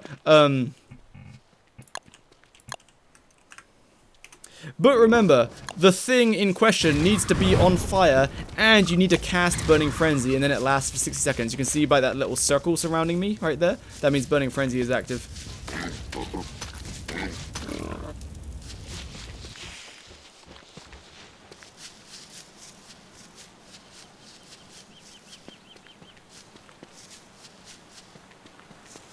But again, I don't know the exact bosses who can and cannot burn, but in the main channel video, I will specifically go check every single boss to make sure, and then I can make a nice long list of how many bosses can be burnt, and then how much of a health pool can be burnt versus can't be burnt, so that you can utilize Burning Frenzy or not.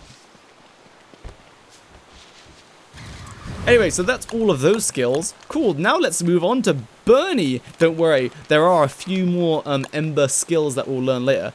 So Bernie, by default, activates when you go insane.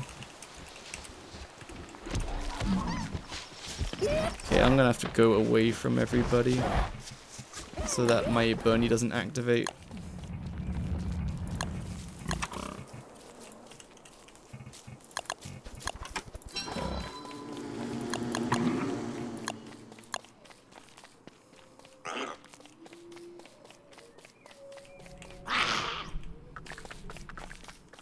Nice.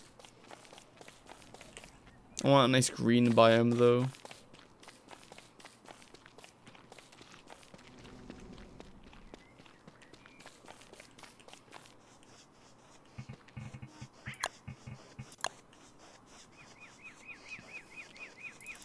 So normally, Bernie does not activate until you go insane. So 30% sanity, not quite insane.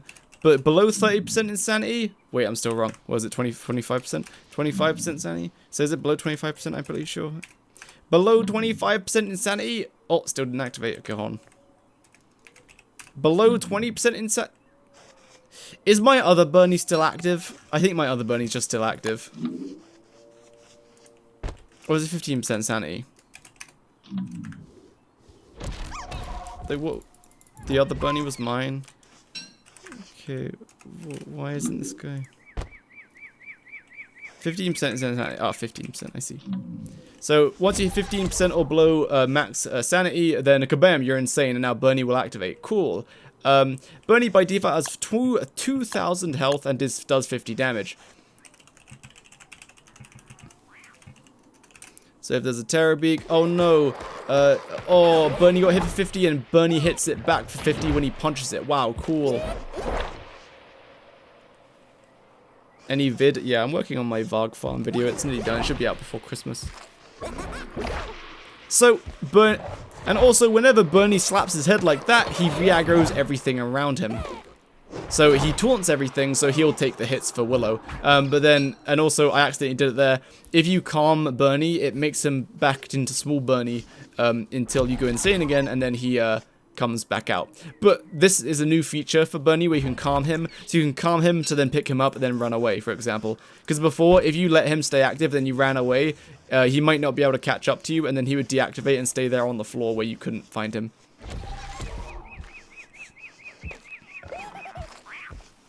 But you need like 2 forms of speed burst to outrun Bernie. But now onto the Bernie skills.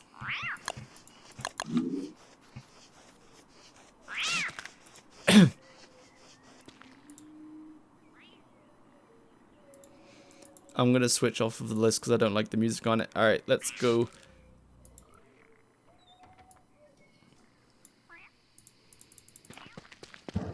You can turn Bernie off now. Yeah, you just calm him, and it like puts him back to small Bernie for like a few seconds, so it gives you enough opportunity to pick him up. But otherwise, he'll switch back into Big Bernie after a few seconds. Alright, so this one is Bernie's health regenerates slowly. So with level 1, it makes it so that Bernie regenerates half a health every 1 second. So 1 health every 2 seconds effectively. Except not, it's half a health every 1 second. So, oh no, Bernie's about to take damage. Oh, he regenerated. Half a health every second. And then level 2 just makes it so he regenerates 1 health every second. So yeah, pretty decent. And he regenerates in and out of combat. Yeah, so it's just 1 health regen per second. Pretty good. Health regeneration is very strong in Don't Starve. Because otherwise, if Bernie died, hiya! Bernie now dead. And you pick him up, oh no, 0% durability. The only way to fix him is with the sewing kit, which honestly isn't even that expensive. But regeneration just means he'll stay out on the field for longer, and you don't have to repair him as often. As long as he stays out, then he'll just self-repair. Regeneration doesn't give percent back? No, it's just a flat 1. So, and that's relevant, Lucifero. Good question. Because he has max health skills, but we'll talk about that in a second. Alright, next is Bernie will become animated at a higher sanity threshold, and I'm not going to talk about this because you're always... And this one is, Bernie becomes active at a higher sanity threshold, and this one is an even higher sanity threshold. You will unlock these. You will unlock these. Because this just makes it so that Bernie is active more often. So now... as long as your sanity is below 50%, then Bernie will activate. So right now, my sanity is at 50%, so he does not activate. But if I go to 49% sanity, suddenly, he activates. Yeah, so it just means that you don't have to actually be insane for Bernie to be active. So a very good skill, you will be using this. The next is Hot-Headed. Now, this one is interesting and has gone through a lot of changes, but it's pretty good. So it says Bernie will... It says Bernie will activate to fight hostile lunar and shadow-aligned creatures regardless of Willow's sanity, which is interesting. So even if I am not insane at all, Bernie is staying active because there's a shadow creature. And because the shadow creature is there, you can't see it because I'm not insane, but Bernie can see it because he is insane. He will stay activated to kill the shadow creature, and then he'll deactivate again. So now that there's nothing around... Bernie, why aren't you deactivating? There we go. So now he deactivates because there's nothing around to attack. And I'm not insane, so there's no reason for him to be active. This is useful for a boss such as Celestial Champion, where usually it's pretty hard to stay insane while fighting Celestial Champion. So Bernie just immediately activates because Celestial Champion is nearby. And he just taunted Celestial Champion, and now he's attacking Celestial Champion.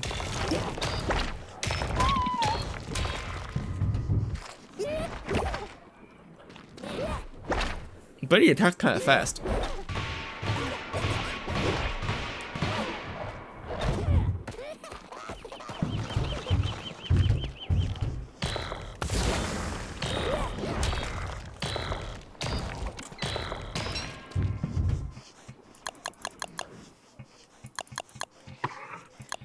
So Hot-Headed is like quite good. It just makes Bernie more aggressive. There was also a bug that you can watch in my last stream on the channel, which is where you could activate, like one Willow could activate hundreds and hundreds of Bernies with Hot-Headed active, because it bypassed a few checks when Bernie activates. So you could activate hundreds of Bernies per Willow, which is really funny. But they patched that, so you can't do it anymore. Next is Bernie's total health is higher, which is 300 more max health, and then it's higher again, so now he has 600 max health. Nice. 300 and 600 max health might not sound like a lot, but the next few skills will make that a lot more impactful. But I need to despawn. Need to reset my skills real quick.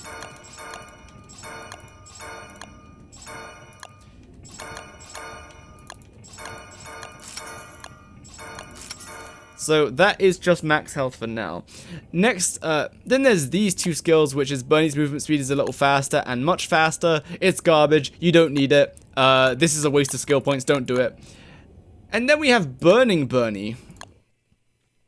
Let's talk about Burning Bernie.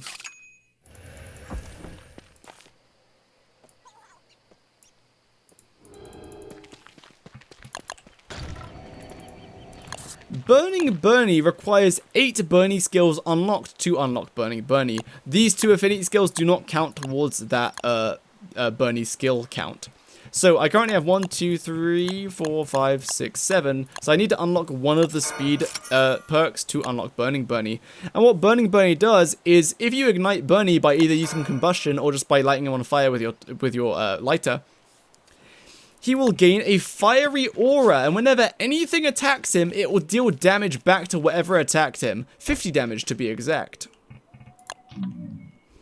So if I go insane, I can light him on fire, and he gets a burning aura. Wow, isn't that cool?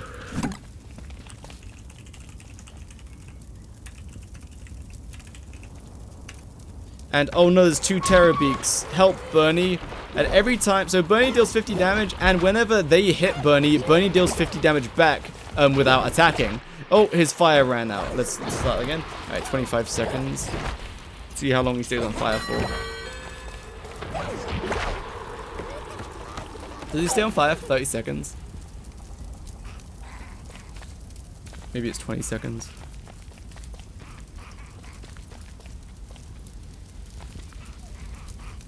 He stays on fire for 20 seconds, verified, very cool.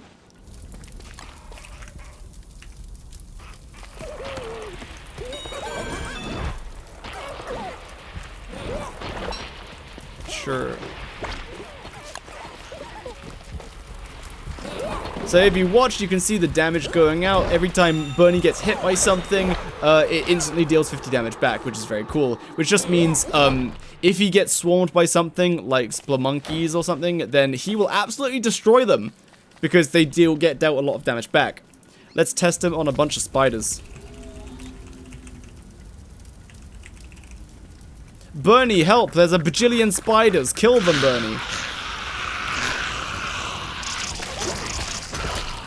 Uh-oh, he punched a spider, and now he's hitting all of the spiders back.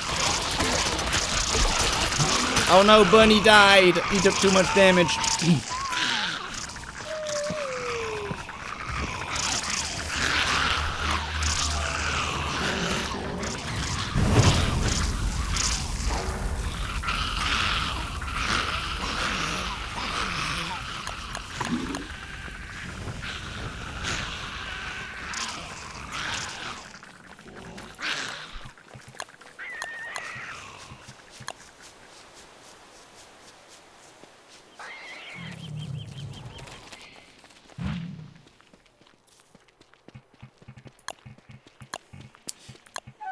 So that's what Burning Bernie does. It's very powerful.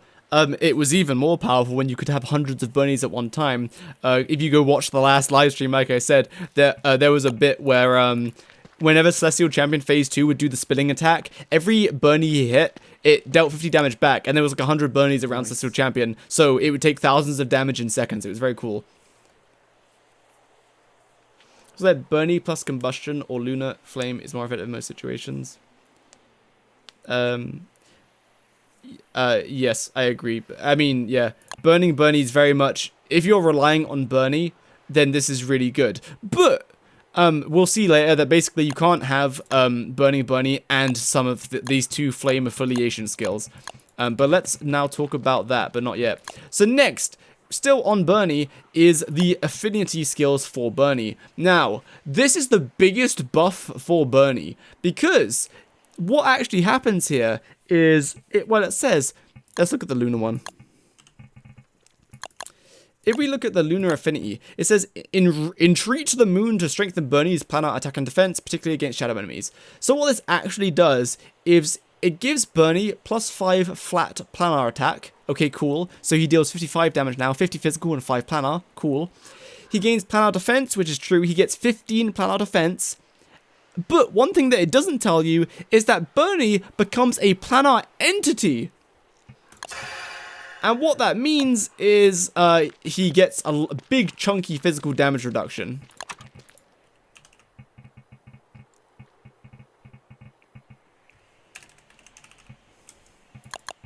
And also, Bernie will look a bit different. So you know how Terror Beaks used to do 50 damage to Bernie? Wow, that's new Bernie.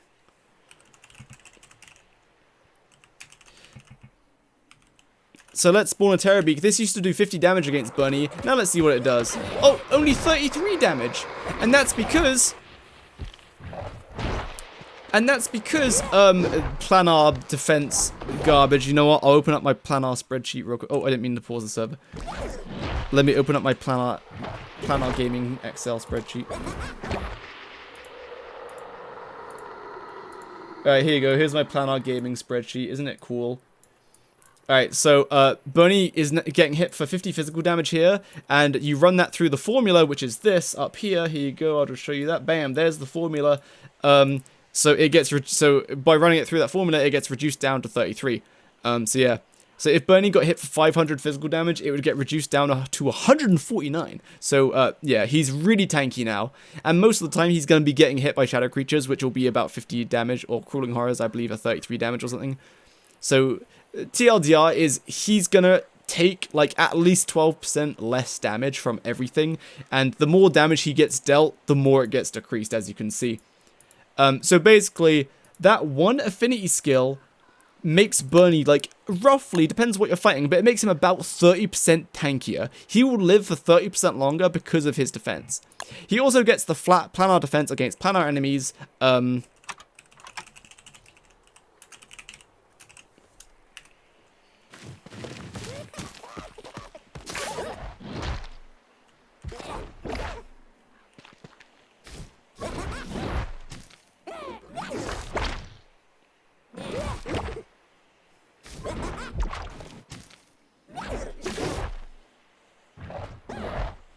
Oh, the Divine Restored, that's so lame. Let me just one-hit the Vine.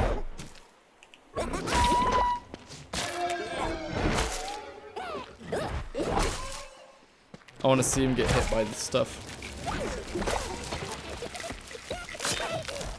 Yes, I only got hit by 62 damage. So he gets the power defense and it reduces any physical damage. So yeah, so Bernie's really tanky now. But there's also another little hidden mechanic there, which wasn't in the beta, it was broken in the beta. But now you can see that Bernie was doing 60.5 damage versus the shadow creatures. Come with me, Bernie. Say if I spawn another Terrorbeak. Now, if you recall...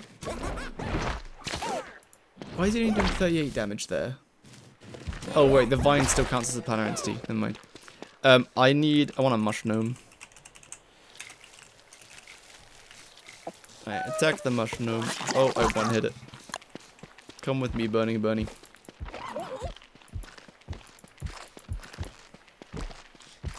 Bernie, help! It's an evil tool bird! So you can see Bernie's doing 55 damage against this tool bird. So 50 physical, 5 planar. Cool. Which is correct. But then against a shadow creature, what happens? Yeah, so Bernie benefits from the hidden 10% damage buff from the affinity. So once Bernie is done killing that tool bird, he will now do 60.5 damage because he's doing 50 damage plus the 5 planar damage, then multiply that by 1.1. And 55 multiplied by 1.1 is 60.5. So he does 60.5 damage versus shadow creatures. Well, he gets a 10% damage buff. And he also takes 10% less damage from lunar aligned enemies. Is it because he's a lunar entity? No. I mean, maybe, but it was, whatever it was, it's because it was broken. This skill, whatever the reason, this skill causes it, right? In the beta, it was broken. Like, you would activate this, he wouldn't get the 10% damage buff. It just didn't happen. Lunar Bunny straight up better than Shadow one? Yes, because usually he's going to be fighting shadow creatures more so than anything else. CC's strongest mushroom. What made you want to make the character guides? Because I made a 3-hour guide for every character, and then Clay was like, "Oh, nice video, man." Anyway, so I'm gonna give everyone a skill tree. I was like, no, that was so, like, the timing there was so funny. I was on vacation when that update dropped, and I was like, skill trees? Excuse me? So now it's like, each character can have so much explanation that, like, you can take an hour on each character, so I'm just making a video on each character now. Otherwise, the next video, to be fully, if I did the ultimate character guide again, it would be an hour, for each character. Maybe a little bit less, because I wouldn't have to do an intro or outro.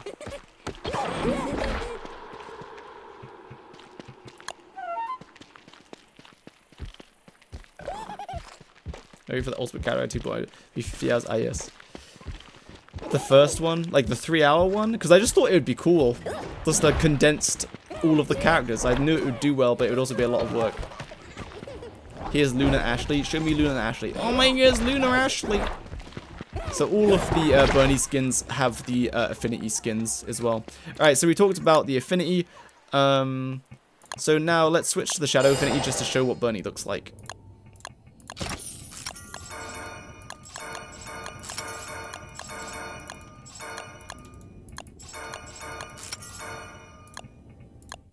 Oh.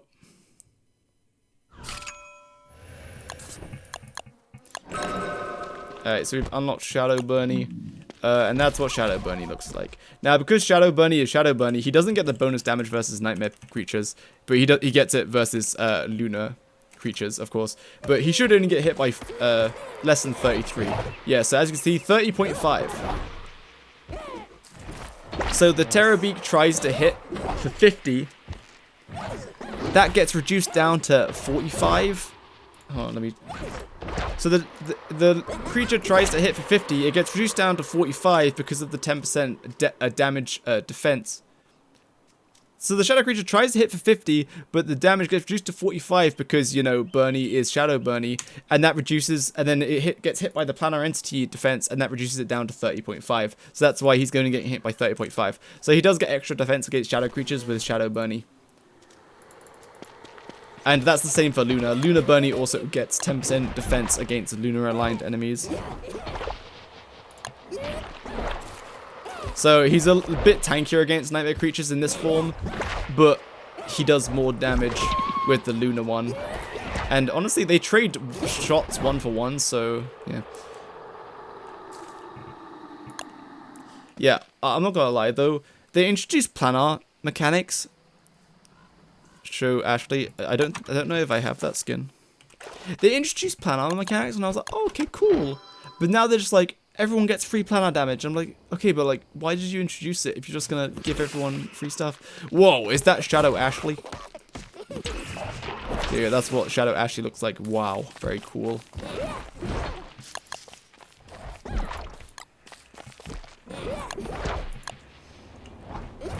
And before we move on to the next skill, I'm just going to show really quickly that you can, in fact, have a planar Bernie with burning Bernie at the same time, while still having some of these skills. So you'd have, like, this would be your skill tree if you were fully investing into Bernie. So now Bernie is really tanky and does damage back whenever anything hits them. So, and also the fire looks different with the different affinities. Can someone have burning Bernie with shadow affinity, please? I'm gonna despawn everyone in hopes that someone will do it. No new shadow creatures. So we light Luna Bernie on fire. You can't really see it because I'm insane, but he gets a Luna fire around him. Come, Bernie. So you can kind of see, it's kind of hard to see, I'm not gonna lie, because it's lunar alignment, but like, yeah, there it is. You get set 5 for 20 seconds. Do you have Shadow Bernie leg? And then set him on fire. Oh yeah! The Shadow Flames looks like way better. It's like way more visible because it's black. Does it at least deal planar damage? Does what deal planar damage, sorry? Burning Bernie? No, it's physical. I'm pretty sure it's physical. We can test it though.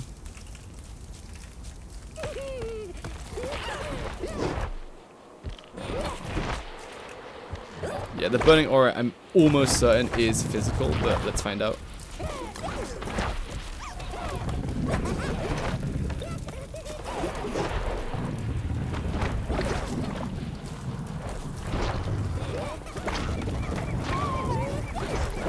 It didn't hit one of the Bernies yet.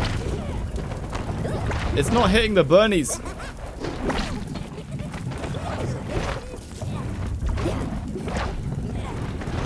Oh, there you go. It did 38 damage back, which is... Oh, wait. Wait, no, that was Bernie, wasn't it? It's not doing recoil damage back.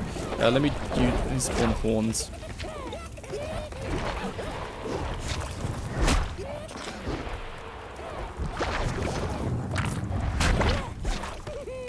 I don't think it's doing recoil damage back.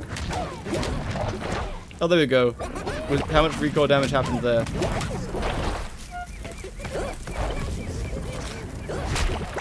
I have to watch his health. 66. Wait, what? 66?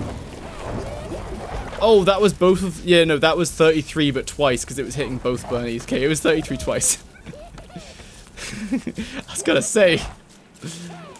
Yeah, so it's all physical. So if we go look back at this chart again, if we put in 50 physical, it gets reduced down to 33. So yeah, it's the reflection damage from burning Bernie is all physical damage.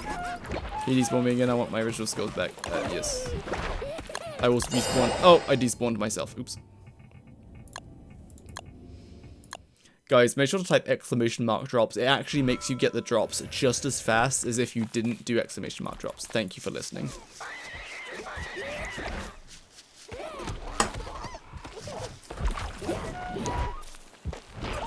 I already have the drops. Do it anyway.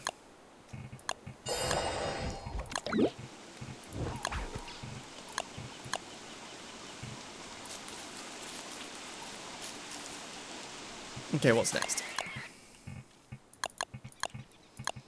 Alright, so that's all of Bernie's stuff. Bernie is really good. The best skill he has is this one, because it makes him so much tankier because he becomes a planar entity.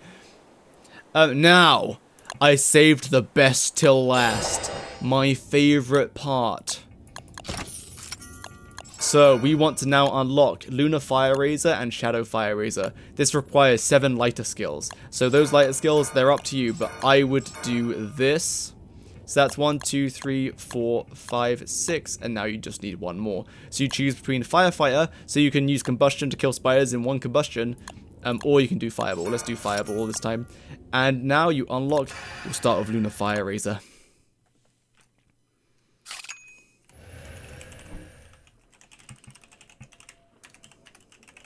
Lunar Fire Razor does 15 hits. Each hit deals 30 planar and 20 physical. That's a lot of hits, Jakey. But what does it look like?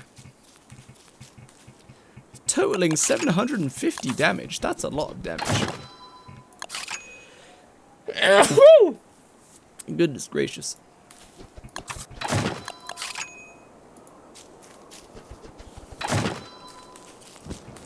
So here's what it is. You open this, Lunar Flame, it costs 5 embers, kabam!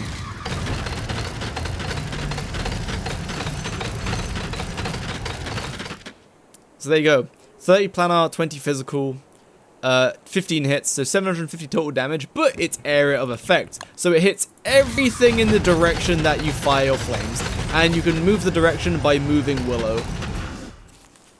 Although you can aim the initial cast wherever you want. There's not a lot of DPS though.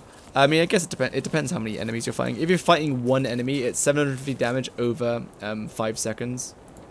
Which is still 150 DPS. So it's still better than just holding F with a handbat. So if you're using a Dark Sword, you do 136 DPS. So using this and hitting one target, it's still better DPS than hitting with a Dark Sword.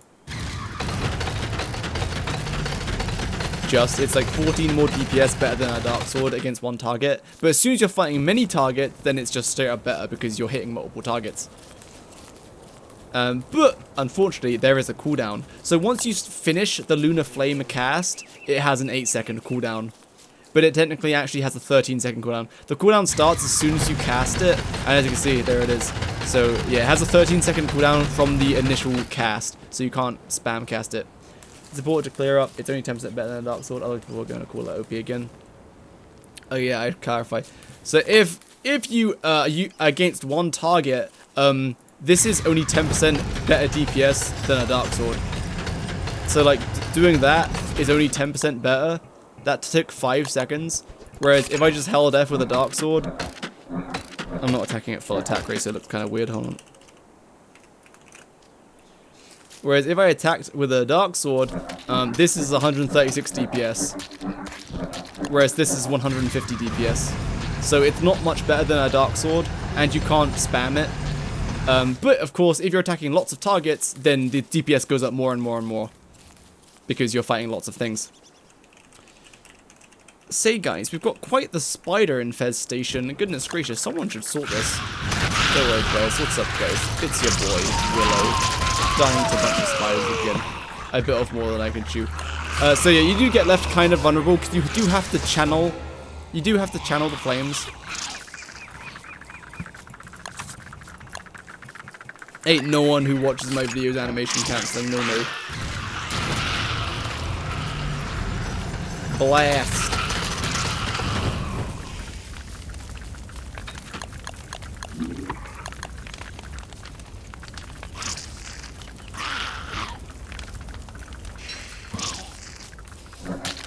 And now, what cancels the lunar flame channeling animation? A couple of things. One, if you get knocked back, and two, if your armor breaks. So what's up guys, it's your boy Daywalker, back at it again, doing some gaming. Oh, I got knocked back. Oh, I got knocked back again. Oh, I got knocked, oh I didn't actually. I mean, I just think that's innate information. If you animation cancel it, you do more damage. So if I cast, oh, I got knocked back, so it got cancelled, and it's on cooldown. So yeah, unlucky.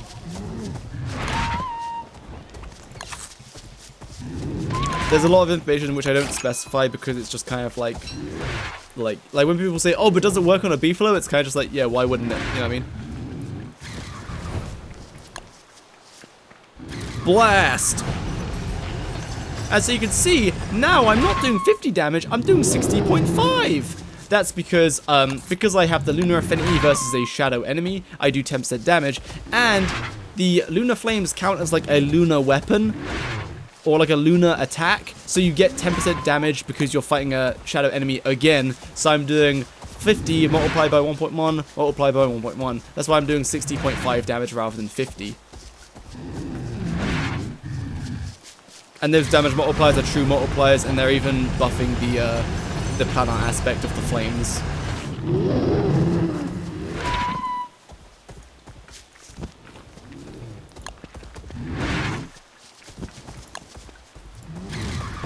So as you see, I got knocked back, and it got cancelled. I want to show the armor breaking. Right, kill. Kill Piggy.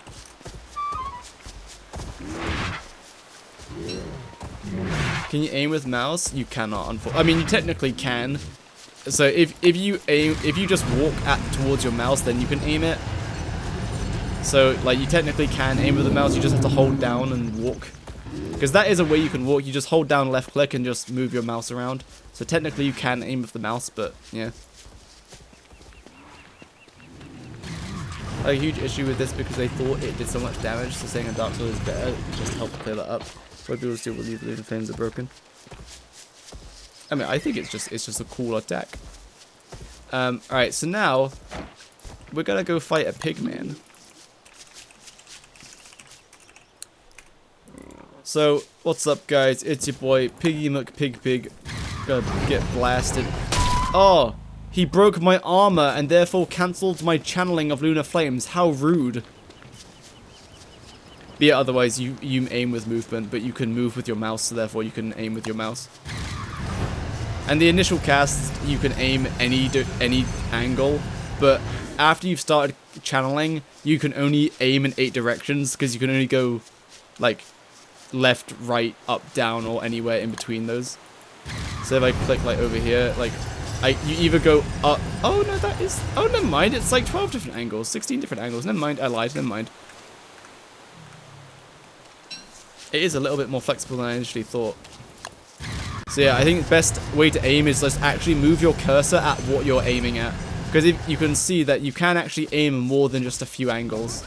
If you aim with just WASD, you can only aim in 8 directions. So you should actually hover your cursor at wherever you're aiming.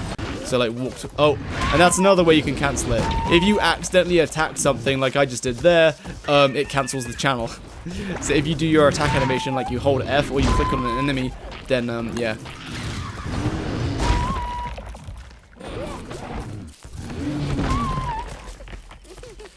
Right, and that's Lunar Flames. Cool. So what about the Shadow Flames? Well, it has the same requirement of 7 lighter skills, so I have to unlock those real quick.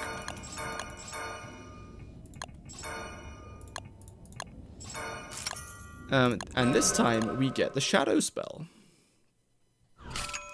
Well, it's with damage buffs, but only the normal damage part, not power damage. Yes. Yeah, so I should clarify. The damage bonuses you get from the affinity skills, they get applied to your planar and your physical damage. Whereas something like Electric Volt Goat Jelly, that damage bonus only gets applied to physical damage.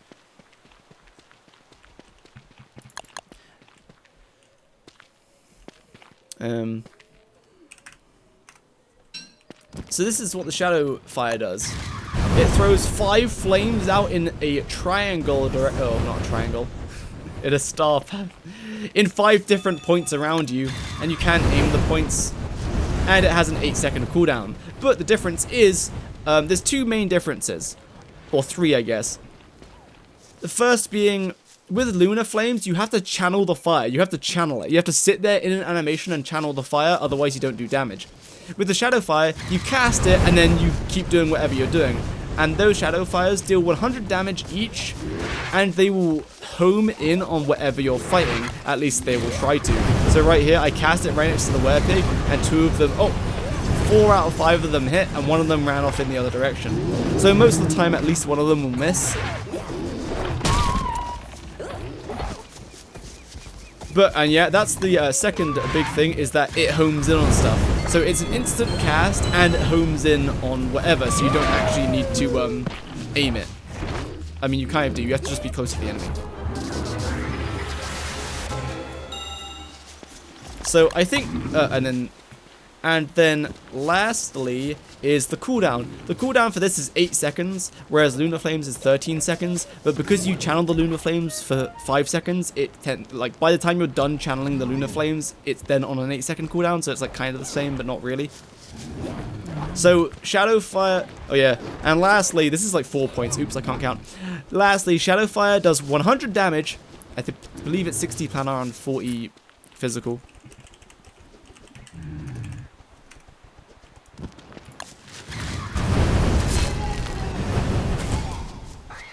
$104. Let's see. So if that was 40 physical, it should be 44. No, it should be 44 multiplied by 1.1, which reduces to 32.2, and then it does plus 60 planar damage. Did it get hit for 92.2? Oh no, it got hit by 104. Oh wait, yeah, then the planar damage gets buffed as well. So it's 32.2. 32 equals 32.2 plus. Sorry, I'm on my spreadsheet. 1 second. 32.2 plus 60 times 1.1 times 1.1. Yes. Okay. Correct. I was correct. Wow. So yeah. Same proportions. This is 60 planar and 40 physical. And so against that enemy it's doing 104 damage because, again, it counts as a shadow attack or a shadow weapon attack, so you get 10% damage bonus against lunar enemies, and I've also got the affiliation, so I also get 10% damage again because of that.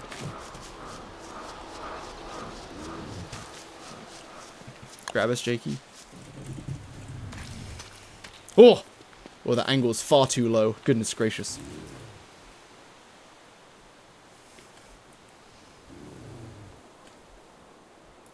So yes, I think a good way of thinking about this spell is it's just a quick spike in DPS, because when you cast it, it will just instantly potentially do up to 600 damage. Potentially, like if you're fighting what's a lunar aligned enemy, which I guess Mush Gnome. So you cast this. Oh, in my horn. Punch. So yeah, the Shadow Fire is not area of effect. It will only hit one target, so it will do a maximum amount of damage. It cannot do more than 5 hits. So this is a lunar aligned enemy with no planar defense, and I do 121 per Shadow Tendril.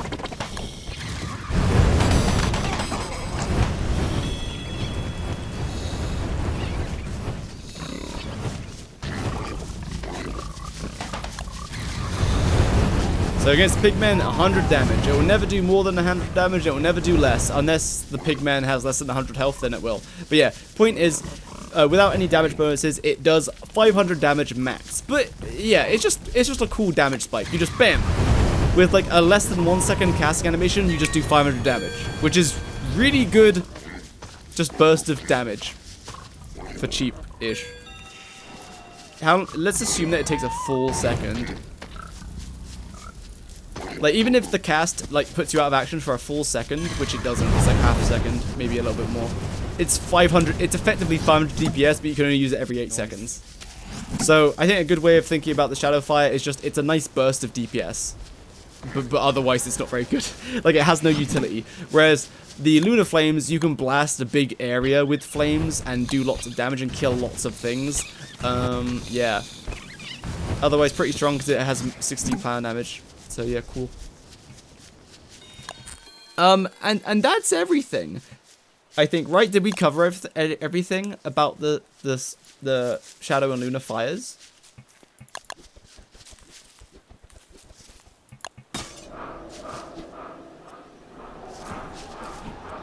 Any questions, Twitch chatters? Any questions? The anime crew guy gifted you a sub, Mr. Tonhon.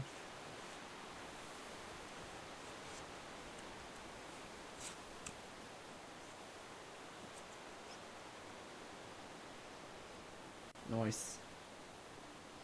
Do the Shadow Flames pierce? Do you mean they do planar damage? Oh, do you mean like do they penetrate like walls? Good question. I think they do, but I'm not sure.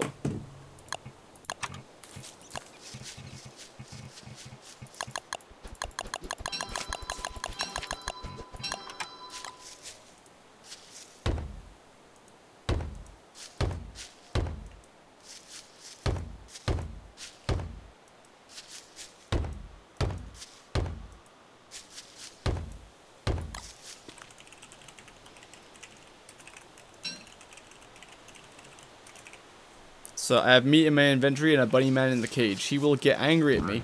Then I will use my Shadow Fire. Will it pierce the walls? It will. Look at that. Shout out from Brazil. Hello, Brazil.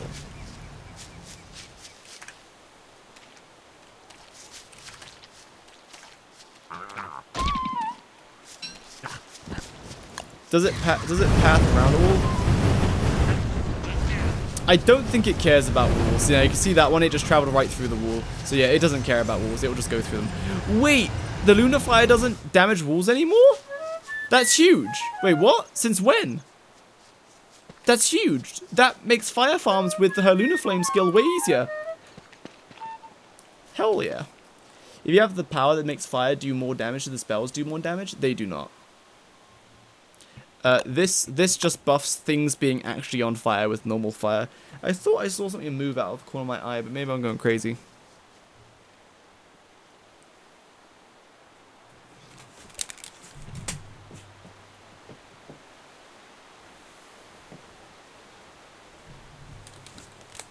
So last thing to talk about, this is what I'll talk about in the Willow actual full video, but Lunar Flames has a very good utility in that, you know my fire farm video that I made like a year ago?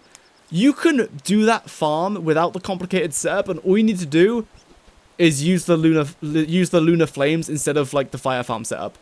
That's it. So all you need to do now is you need to just trap whatever you're killing into an enclosure, and then you just blast them with the lunar flames, and then you win. No, I refunded the key stream. Maximum DPS potential excluding special armor and video. The maximum DPS potential of Willow, I guess it depends on what you're fighting, but I think the highest DPS potential is holding F with a dark sword and then use the shadow flames every so often. These just make your lighter a bit more brighter.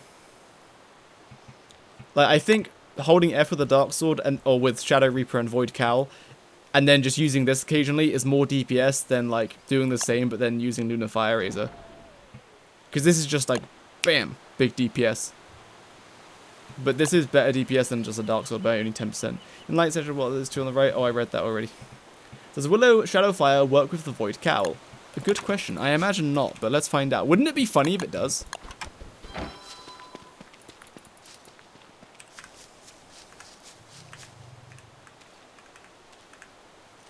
So this is without the cowl.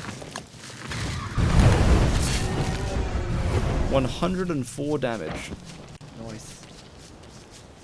Now with the cowl. 104 damage. Unfortunately, it does not. Lunar Flame gets buffed by Warbis. I mean, so does Shadow Flame. They have the same proportions. They're both 60% planar and 40% physical.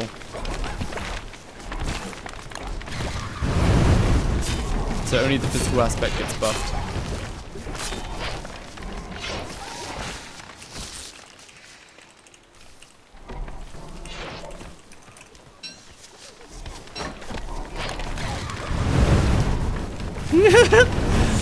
So, this is something that I knew of, but I didn't actually internalize till just now.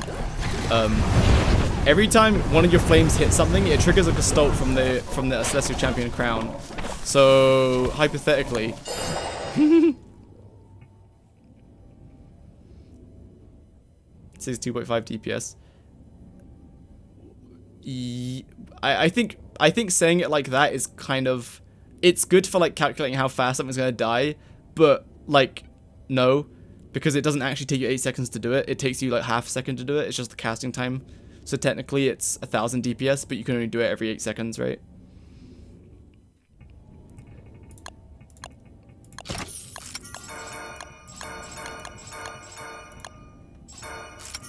So here, look at this. So if you have Lunar Flames, which hits multiple times, lots of times, and then you have Celestial Champion's Crown, and then you have a poor, stranded Lunar Plant. Now my sanity is going to absolutely get bombed immediately, but that's fine. Look at all those Gestalts activating.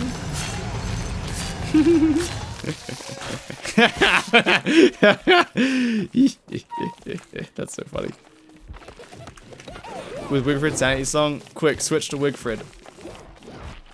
Leg switch to... So, this is something you call motion value. This is something like motion value abuse. So for every one thing you do, you get one proc. For every one attack you do, you get one proc of the Celestial Champion crown. Now, if you have a... This is balanced around the fact that you can attack twice per second, right? So what happens when you can attack more than twice per second? You get lots of motion value from the Celestial Champion crown. And that's why Celestial Champion crown does not work with the staff bounces. It only works with the initial hit, I believe. Wait, does it work with the bounces? Oh no, Wolfgang's perk doesn't work with the bounces or the hit. Right. That's the other motion value example. I need inspiration. There you go, kill that. Attack that. Enter Bright Shades of Maximum AoE and Gestalt. Okay, I'll spawn a couple more Lunar Plant Thralls. Alright, let me know when you've got... When you grab your sanity song and then come over here.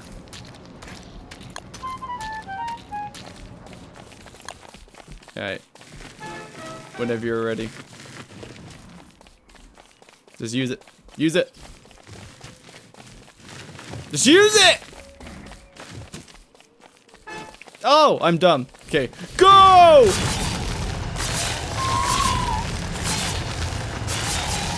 So even... Oh, the sanity... It doesn't... the sanity song doesn't work with the Lunar Flame hits. This is probably a good thing. It's only with punch.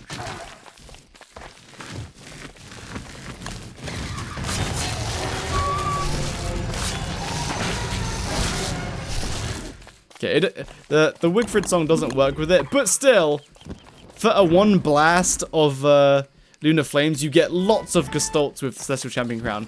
And some people ask, it works with the Warbus armor. Basically, problem with Warbus armor is what I said in my other video about it, which is just Celestial Champion Crown is just so much better for damage, just so much better. Look at all these free Gestults we're getting. Like, we activated so many Gestults that I think we activated 18 Gestults in that short amount of time. 18 Gestults, 42.5 damage per Gestalt. So, you know, that's nearly, you know, 800 damage for free. Can't really see Gestults. Oh, can you not? I can see them. They're just kind of small. But yeah, that's another reason why Lunar Flames is kind of better. You get way more Gestults. Like, way more Gestults, especially against multiple targets. But you usually won't have the sanity to upkeep more than 18 Gestults at a time.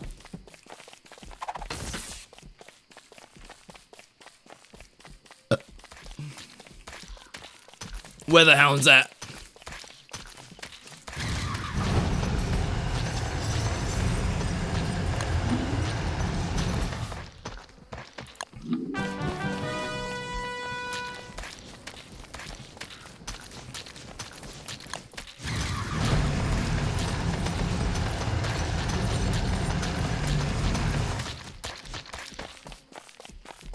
So yeah, that's everything.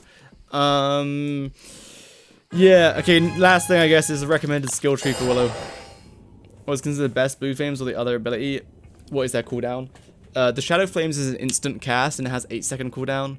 The Lunar Flames is, you have to channel it for 5 seconds, but it has a 13-second cooldown, but once you're done channeling, it's got 8 seconds left on its cooldown. I would go Lunar. But, like, Shadow Flames is kind of boring, but it's also simple in that you just use it, and it's just 500 damage for free, and it only costs you half a second to cast. Whereas Lunar Flames is 150 DPS, but it's area effect. So as long as you're hitting 3 or more targets, it's, like, better than... Or 3.3 or more targets, then it's better DPS than Shadow Flames. Reza, thanks for the subscribe with cooldown Lunar Flame, because a lot better than the other, right? Yeah, I mean, it's up to you. It depends what you're doing. If you're not fighting Area of Effect, then Shadow Flames is better. It's better to hold F and use the Shadow Flames every 8 seconds rather than using Lunar Flames. Yeah, exactly. Like, Shadow Flames is boring, but better single target DPS, but Lunar Flames has actual utility, which can change the strategy in which you fight bosses. So, if you are... I'm going to recommend 2 skill trees really quick. If you are a beginner, this is what you should do. You should... honestly, you probably won't care about the extra damage, but sure. If you're a beginner, this is what you will do. If you're a beginner that wants to rely on Bernie, I should say. If you're a beginner that wants to rely on Bernie.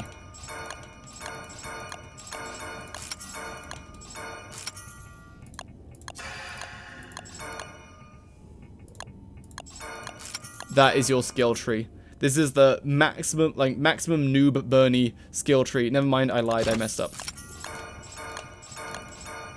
You need combustion. I mean, if you don't have lots of... Actually, you don't even need combustion with this, right? You don't even need combustion, because what are you farming embers for Fireball? Like, you don't even need combustion if you're a beginner.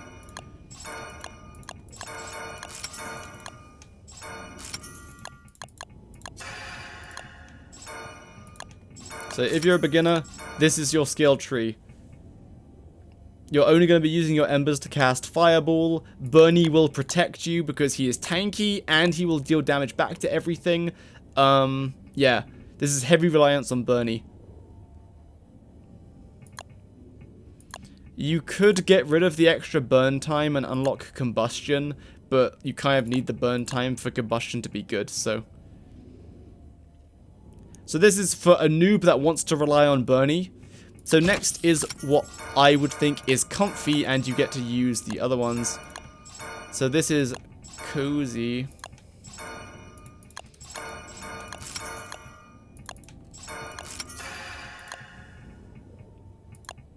So now you pick between Firefighter or Burning Frenzy. So I think this is pretty cozy and you get a bit of utility. You still have a very tanky Bernie, but instead of Bernie doing the crowd control, you're doing the crowd control with Lunar Fire Razor instead.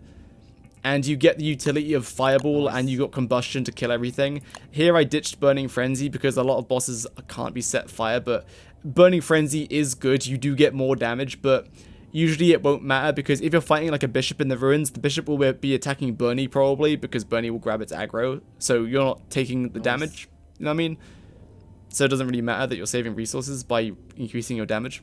But yeah, you could get rid of Firefighter or Fireball and then learn Burning Frenzy.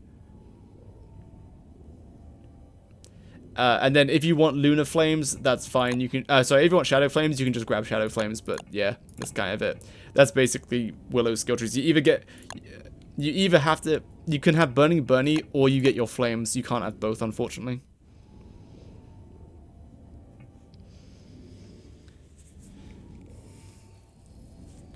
Oh yeah, if you're a beginner, you wouldn't have killed CC, I suppose. So if you're a beginner, you won't have any of the affinity skills, in which case it becomes a lot easier. Like, there's no reason not to unlock Burning Bernie then. And then just grab, like, Fireball. If you're a beginner who hasn't killed Fueweaver or Celestial Champion, then you can't get an affinity, so yeah, you just get Burning Bernie and then unlock Fireball. You'll be cozy gaming. Because you're only spending your embers now to cast Fireball and Flame Cast to set Bernie on fire. Flame Cast sets Bernie on fire, right?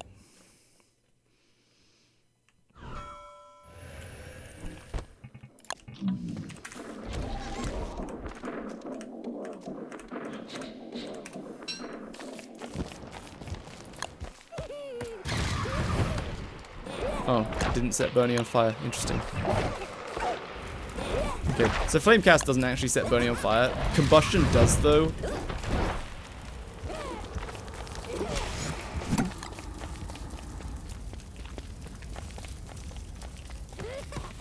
They removed it from Bernie. I don't know if it ever set him on fire.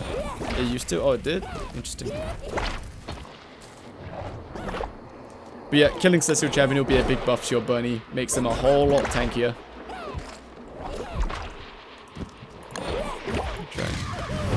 No, it definitely isn't setting him on fire. So you have to still manually light him on fire. But if you had to be fair, using Combustion to set Bernie on fire, that's so expensive. Every 20 seconds you have to spend 4 embers. Is Lunar Flame buffed by Voltgo Jelly? It buffs the physical aspect, but not the planar aspect. 60% of the damage is planar, 40% is physical. So, like, yes. It's buffed by everything, so if I grab the Voltgo Jelly.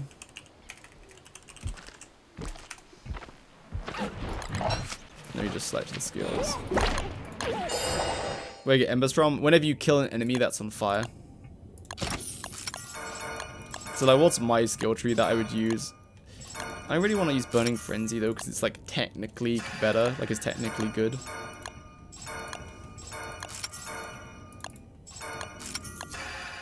That's probably the skill tree I would use. But Firefighter is nice, because it means you don't have to Combustion twice to kill spiders.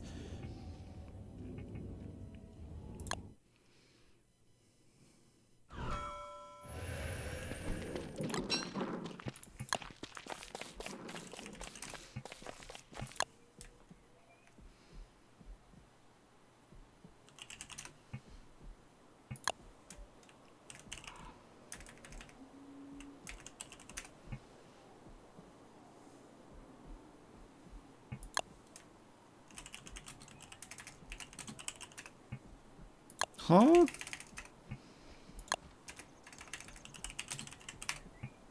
What? Give me the spicy, finally. Yeah, I think Fireball is just like very cozy to use, but otherwise, yeah, you don't need it at all, and you'd rather just do Firefighter. But it's so cozy. Like, in the ruins, just throw down a light. Wow, I can see everything. Wow. You know what I mean?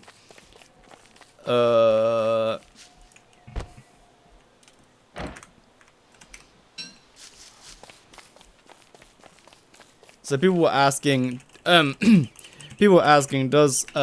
this get affected by, electric damage? Yes, it does.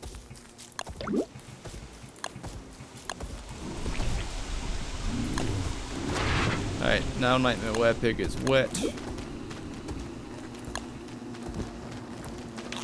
But it only buffs the physical aspect, and so since every hit is 50 damage, it's 30 planar and 20 physical. Let's see how much of it gets buffed.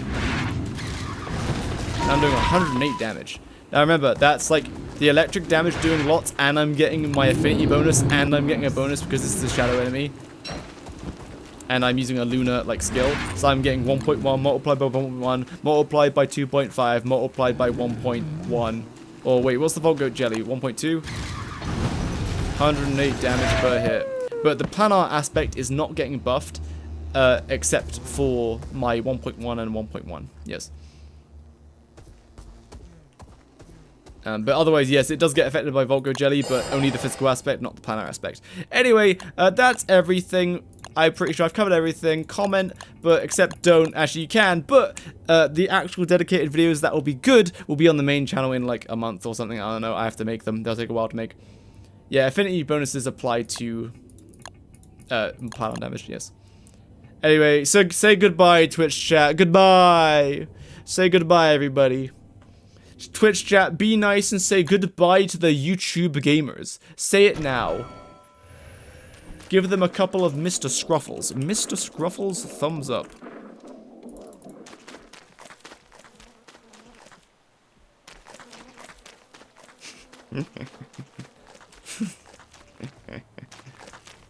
Ooh-woo. I lost my Gable. Oh no, my Gable. Raid cat person. Ah, we're done with the video. We're not done with the stream, though. No, no. Alright, good job, boys. Alright, now, what to do?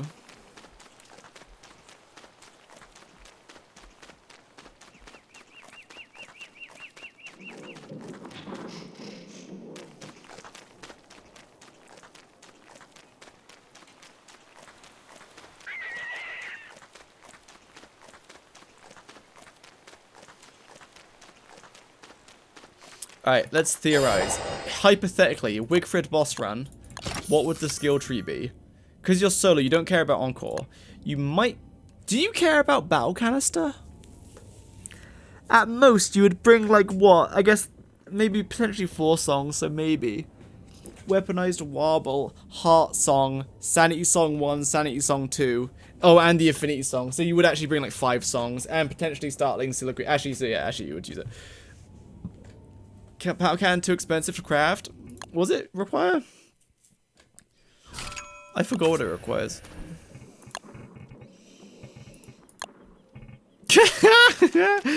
Beeswax and azure feathers. But to be fair, you don't really get you're not gonna be getting all of your songs until like after winter anyway, so I think Battle Canister is fine. Is the server broken? Can people not join? It's just me and Mr. Myth are all alone. So it's like fine. It saves inventory space, it's fine. No way to buff planar damage. There is, so there are damage multipliers that only apply to physical, like lightning, electric damage. And then there's things like affinities, set effects. If you're using a shadow weapon versus a lunar enemy, or a lunar weapon versus a shadow enemy, that affects planar. Health modifiers, so like Wigfrid. Like Wigfrid, if she gets hit for 100 damage, like if 100 damage is gonna hit her face to her health, before it hits her health, it says no and reduces it by 25%. So even if that's 100 planar damage, that gets reduced down by 25%. So tame a rider for the Wigfrid run? No. So those are the ways to buff planar damage. So like these affinities buff planar because it's just 10% damage. And in the calculation, it separately buffs planar and physical. Whereas like electric damage just doesn't affect planar. Not doing a skill tree justice. So in a single run, I don't think you use fighting words. I don't think you care for it. I think fighting words is only good if you're in like a huge team and you can't possibly have your heart-rending ballad go offline, otherwise people will start dying because you have to use like encore, at which point sure, this one could be okay to use, maybe, if people are dying because your heart-rending ballad goes offline for like 10 seconds, but otherwise no. So this, yeah, why not? Lightning Spear, it's her best weapon, so like, yeah, but it's annoying to recharge, so I might not like it. Shield, I love the shield! I'll use the shield until you unlock the spear, and the spear, you have to basically, not kill such a but you have to get to the Moonstorms to be able to get it, so I'll use the shield until then, because the shield is funny. Doesn't Song 1 stay up when you're using Encore? You don't need to be at... You might be right, Mr. Mither. Mr. Mither, come here. It's time to die. Oh goodness, he's sitting on me.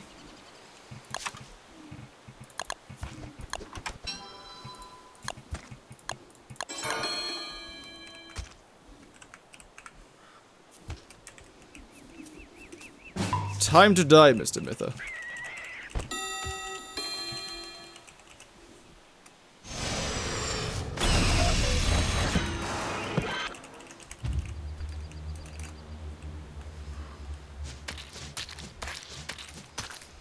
I love the shield. Nice. Like, it's not actually good. I just think it's funny. Alright. So, theoretically, Mr. Mither died because he didn't have Heart-Rending Ballad active. Oh no, I have to revive Mr. Mither. Oh, the first song does stay active. So that's cool. I guess you can keep one active. But like, yeah, I guess if you're against Fuel Weaver and you have not the Sanity song first, then your Sanity song gets knocked offline for like 10 seconds. Which can be devastating. Not really. If that really devastates your team, then you've got problems. But like, you know what I'm saying? Oh yeah, you could definitely do Moonstorms pretty fast if you try. But I think Shield is haha funny. Like, it will be so much fun to block all of the boss attacks, because, like, Twins of Terror will be interesting, because they dash a lot. So in the first phase, you could block the dash. What's this? What boss is that? Is that Nightmare Werepig? Oh, it is, yeah. Any health penalties for using a Revive Song? Nope, no health penalties. It restores you to 50% hunger, 40% sanity, and 30% max health, I believe. What was I saying? Oh yeah, so shield, cool, I love the shield. Rider beef, oh yeah, and helmet, sure. Oh no, I've used up too many. Oh, it's because I have this, right?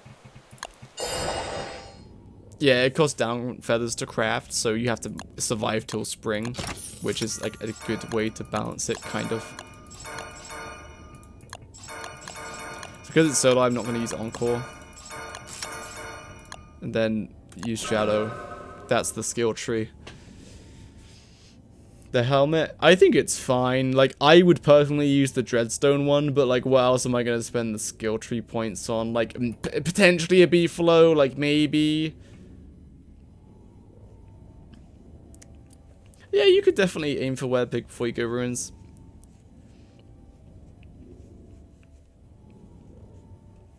Helmet's kind of better than Dreadstone. I mean, it depends what you're doing. Like, the Shark, if you keep getting knocked back by the Shark, you just can't stagger him into stopping from swimming around in the ice. You need to actually hit him when he lands. And if you keep getting hit by the knockback and you don't have protection from knockback and you have no speed bonus, I don't think you can hit him in time. You have to dodge it.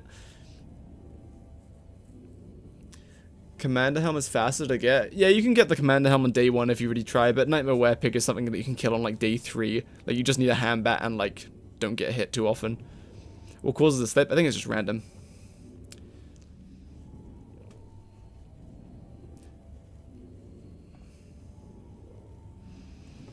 Yeah, so the helmet provides 8 planar resistance, whereas Dreadstone Helmet's 5, so there's like not a lot in it at all. How do you get Azure Feathers day 1? It doesn't cost Azure Feathers anymore.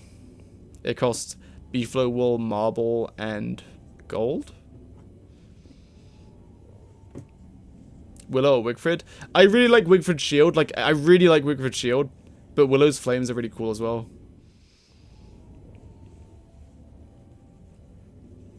Yeah, so but I think the planar protection, I don't think, it's like, technically the Commander Helm is better for that, but like, Wigfrid's tanky enough already. Like, you don't really care for the 3 extra planar, so I don't think that's much of a deal. So after that, it's 80% physical damage versus 90% physical damage. It's like, okay, so Dreadstone is now better. Dreadstone also drains your sanity, which is probably a good thing for Wigfrid, because her sanity is always going to be topped up. And also, once you get the Celestial Champion crown, you'll be using the Celestial Champion crown, so you just use whatever until you get the crown, and then you win, because then you're just going to use the crown forever. Because, whereas, like, that just gives you actual damage. If you take more than 30 physical damage, you'll take less damage in total. I guess it depends. Like, if you're fighting Deerclops, mutated Deerclops. Oh no, let's talk about the Lunar Plant Thrall. That was 100 physical and 30 planar. So 100 physical, let's talk about with the Dreadstone helmet, you'd get slammed for 10 physical damage and 25 planar, so 35 damage in total. With the Commander helmet, you would get hit 20 physical and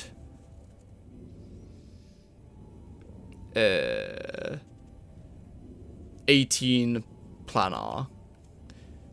So Dreadstone is better in that scenario. And then after that, Wigfrid's reduction would reduce it again. And also this would reduce it again. So yeah, Dreadstone is better in that case. It depends what you're getting hit by.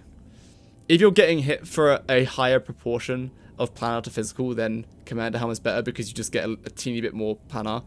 But otherwise, Dreadstone's basically always going to be better. So like, what does really high planar? What about the mites? Those shadow mites?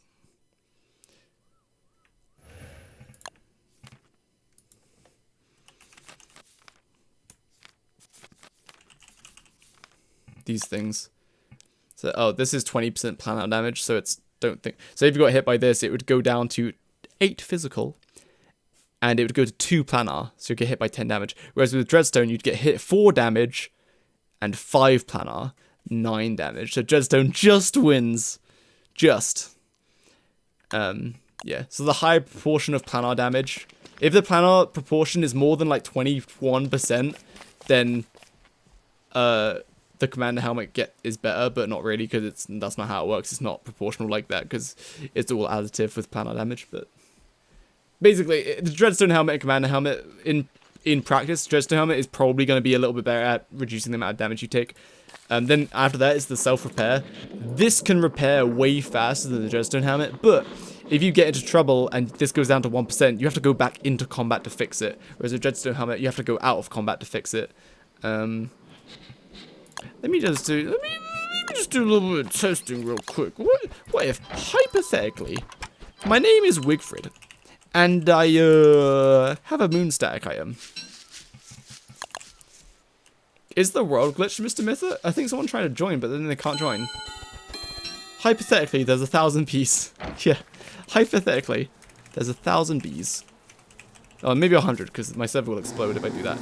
And my name's Wigfrid, so I'm holding F. Come here. Let's see what happens. Boys, I'm getting out DPS. This is not good. You just can't get staggered out of using your special attack. This is amazing. You just can't get staggered out of using it, which is really cool.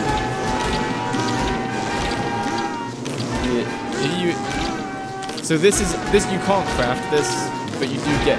It does regen against that, but you can't craft that. It doesn't work against dummy targets, like the ones you can craft. They changed it, dude. If you right-click an enemy, it doesn't activate the special attack, which is really annoying. True, only Wigfrid can tank 100 bees. Anytime you get more than 30 physical damage, the Dreadstone is better because you get 10% damage, which makes you take 3 less compared to the Commander Helmet. Also, Dreadstone has a set effect with the Dreadstone body, which gives you like extra. Oh, what is it? I think it gives you 10%.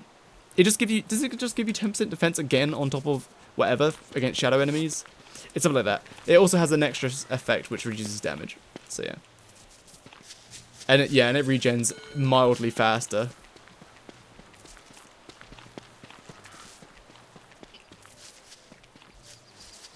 Anyway, so what I was gonna test was if I'm like fighting like a pigman. I mean 2 lions. I thought it was like 1.4, But to be fair, I got the information for the wiki, so the wiki might be wrong. So, if I just held F against a pig, do I win?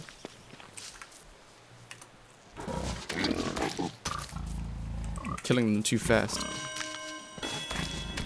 I mean, you might be right, I don't know. I got that information from the wiki, and I was like, really? It's only 1.4? I remember, like... And that's what... And I think I didn't... That was in the Wolfgang video, and I didn't include it in the video. I just said it goes up faster. Because, like, I was like, that doesn't seem right.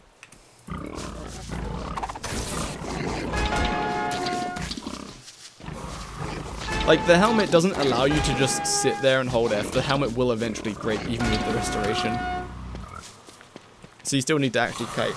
The same thing with Dreadstone. Dreadstone would eventually break. But, like, the Commander helmet will last a little longer than Dreadstone because it absorbs less damage and it can regen during combat. Dreadstone can also, but it's more so regen out of combat. Oh, goodness, dirty me! I was showing a little bit of shoulder. Goodness gracious, against terms of service.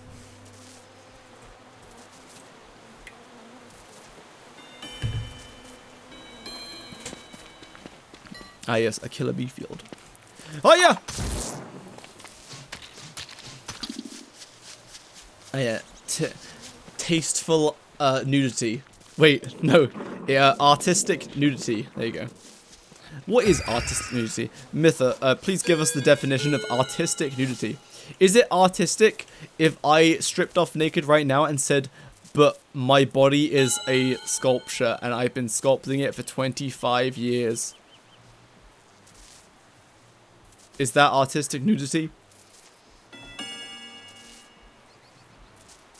Yes? Epic.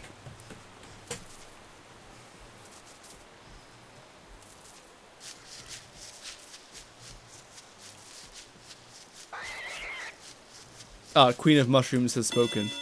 Of course it is. Very good. Is it artistic nudity to pull out my toes and point them at the camera?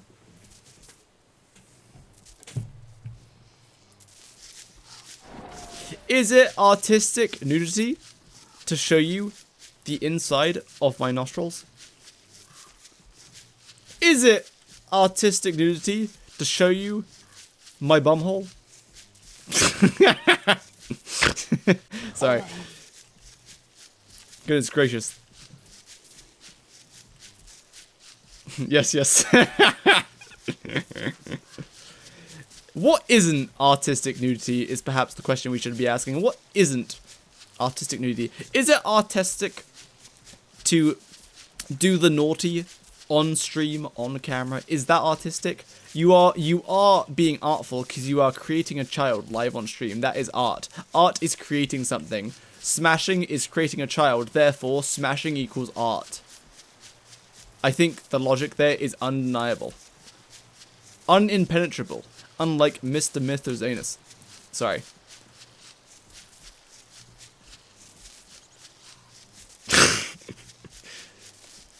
For clarity, Mr. Mytha is an adult, at least allegedly. That's what he's told me. Goodness gracious.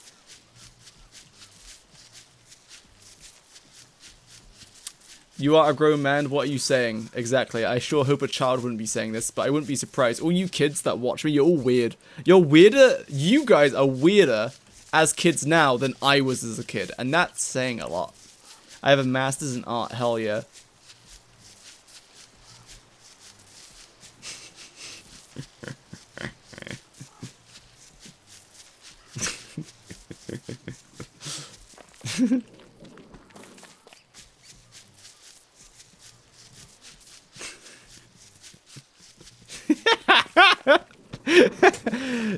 Goodness.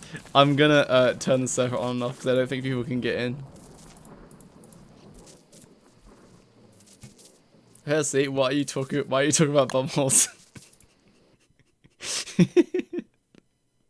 We're talking about artistic nudity? Anything for clay drops. That's funny.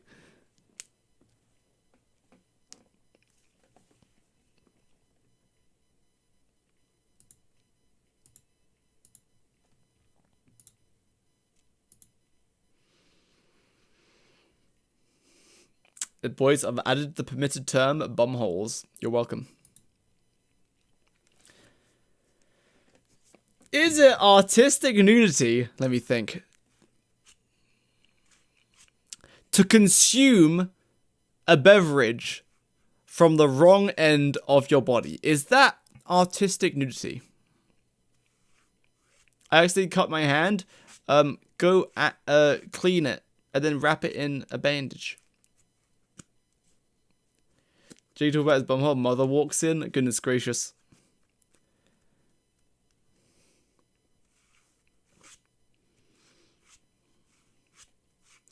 Listen, I'm the type of child that if I knew my mum was about to walk in, I would pull up something weird on purpose, make her have her look at the screen, and then just stare at her and wait for a reaction. That's the kind of thing I would do.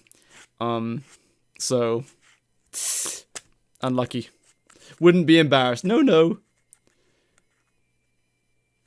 but real rant for short. The new rules were actually good for people like me. Artists. Oh, let me see this. Yeah, I actually have no idea what the rules were. The new artists who draw stuff with a little more skin, because I actually get banned for that. But of course, some people had to take it far. And even though Twitch students soft corner, they've gone back 3 steps after making one forward. Yeah. I've never done it, and you guys shouldn't either, but if you go to the just chatting section, most of it is just, whoa!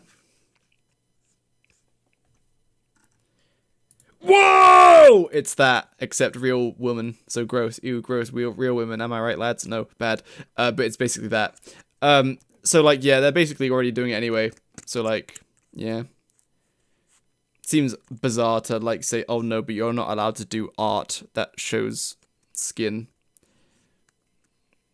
What was that? That was the Raiden shotgun.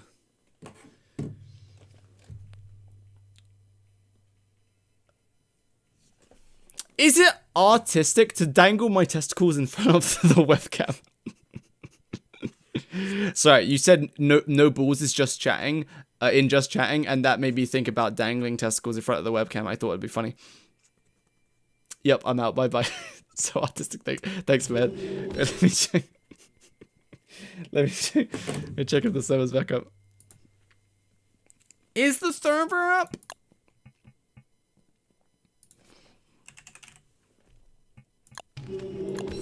Mm-hmm.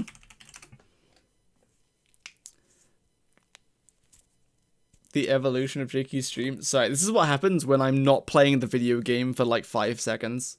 We start talking about balls, like, completely unironically. Is it artistic to draw an art with a PP? Mayhaps. It depends how large the PP is. You could juggle them? That's pretty artistic.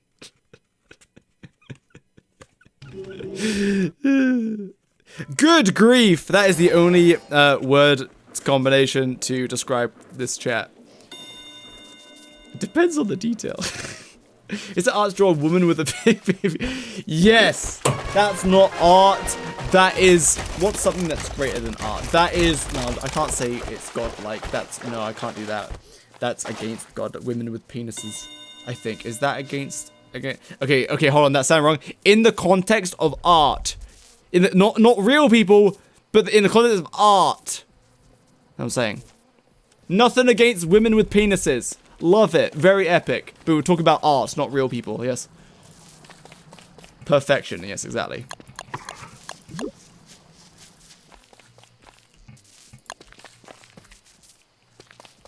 Something like a modern Bob Ross, yeah. Bob Ross turns to the camera and says, women with penises. Am I right? Epic. What is it? Futunari. That sounds like the Hydro Archon from Genshin Impact. Furina. And she is very wow. You know what I'm saying? Google it. No. I imagine it's like something not good. No. I'm a pure innocent child and I'm not into any weird stuff. The weirdest thing I'm into is... Whoa! Sorry. Except I do that as a joke, or do I? Or do I?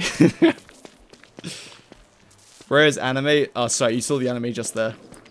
Are we done with the skill trees? I forgot what we were doing. What were we doing? Hello, sneaky axolotl. Axolotl.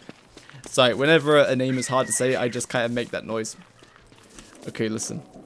Okay, listen. Okay, so sometimes you guys can't leak this, okay? So where I got that noise, where I go, like I got that noise when my girlfriend gets mad, right? When she gets mad, she just kind of makes a lot of noise, and I don't really know what she's saying. And so I like mimicked that by just making like that. And so I'm kind of making fun of her, but she doesn't know that's what it's based on, so she'll never find out. So it's all okay. Except this stream is going to be saved on YouTube for everyone to see in the entire world forever! Does your girlfriend watch streams? I sure hope not.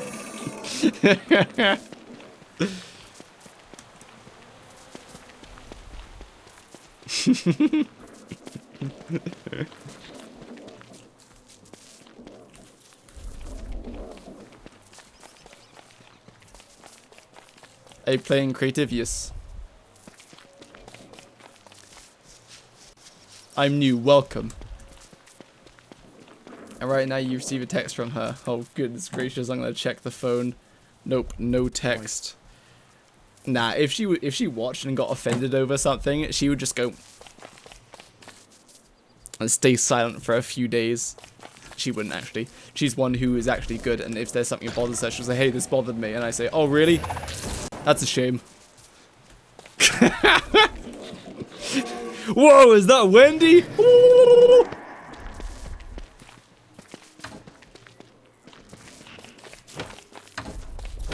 Wow, we should break this. Sounds... Your significant other turns to you. Murder, goodness gracious. Your significant other turns to you and says, hello, something you do bother me, and you say, that sounds like a you problem. And then you walk away. The next day you're handed divorce papers. It's over. The kids are getting half of the house. Hello, Bemch.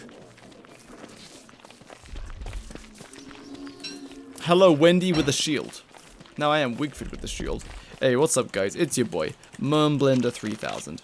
I called the Mermblender the wrong name. Ah! See, if you right-click an enemy, it examines them, which is really off-putting with the shield. I think they should change that so you can right-click anywhere to activate the shield block. How you rate the new skill trees? They're hard to rate because I like Wigfrid's shield so much. And it's only one part of the skill tree, but I like it so much that like I'm not sure if I like Willow's skill tree better. Like Willow's skill tree is for sure like really good because it made her like she's a good character now. Like she's a good character now. She needed that skill tree, but Wigfrid didn't. But the shield is so much fun. How you have a healthy relationship? Ah yes, you have a problem. That's a shame. Goodbye. Truly. For any children who have not been in a relationship yet, that is not good advice. If you're in a relationship, communication is key. Do not ignore problems and hope that they'll get better. You should talk them out. Wow, so professional. Also, I'm thinking of a new channel point reward for the channel, and it will be called professionalism, and I just have to act like I would in a professional environment for like 3 minutes. Which I think is quite funny. I was thinking for April Fools or a charity stream, it would be kind of boring after a little bit, but it would be like all of the cursed stuff would be happening in the chat and I have to act professional.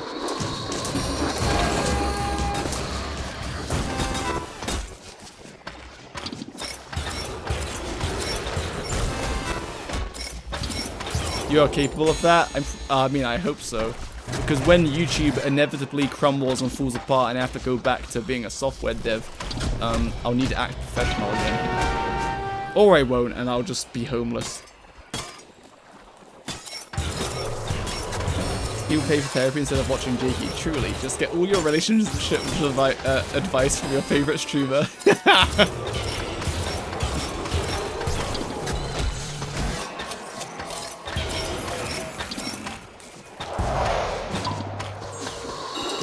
greatest language to program in.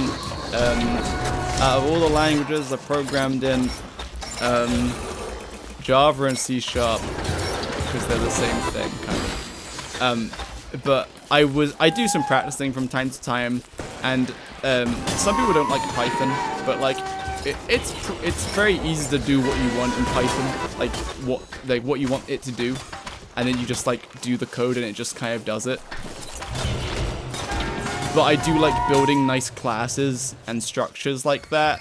That is quite satisfying for me. So that's why I like object-oriented languages.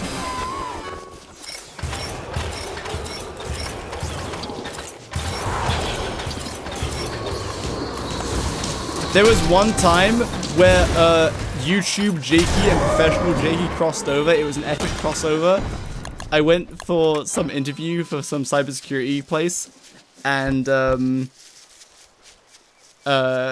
were like, "So we found your YouTube channel," and they started talking about it and about the videos themselves. And I thought it was the funniest thing.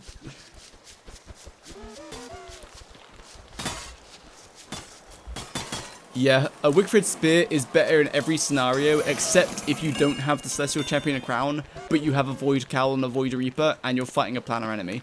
Then the Void Reaper and Void Cowl is better. But if you have the crown, then the spear is better to use with the crown. Yes. C++ or C#, or C# is just less work, less maintenance to actually use. So C#, but... Ah, where did that thing come from?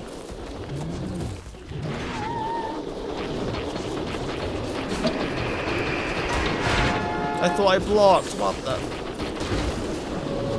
Goodness gracious. Wendy, kill.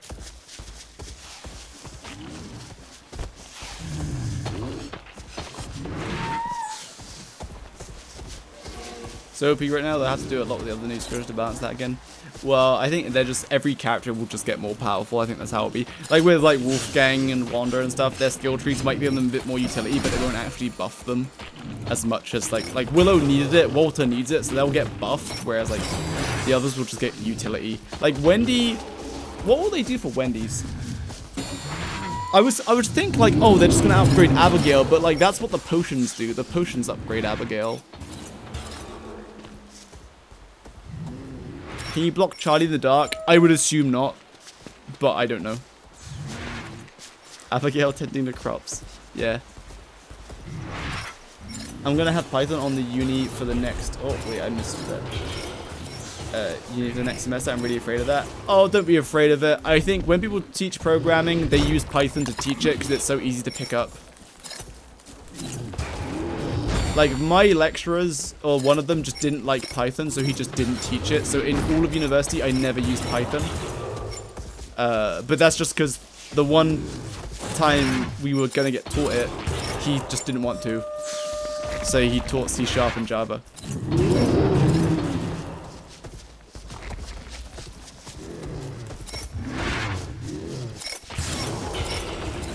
More Morning Glory, you think?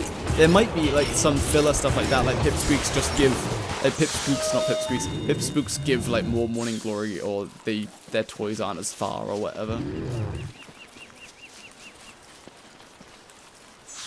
So balance, there's Slim and Grim survival chats for a reason, but there needs to be a base where they can't just make all characters as good as Maxwell. Yeah, like Maxwell getting a skill tree, man. Maxwell's already so good. They teach Dabra as well. Okay, I see. Some buffs. Oh yeah, I didn't think about that. I didn't think about that. They might just have the skill tree buff the potions, which is kind of lame. It doesn't add anything new, but like, yeah, I guess I could do that. Mechanical engineering. Nice, man. That's a good field to get into.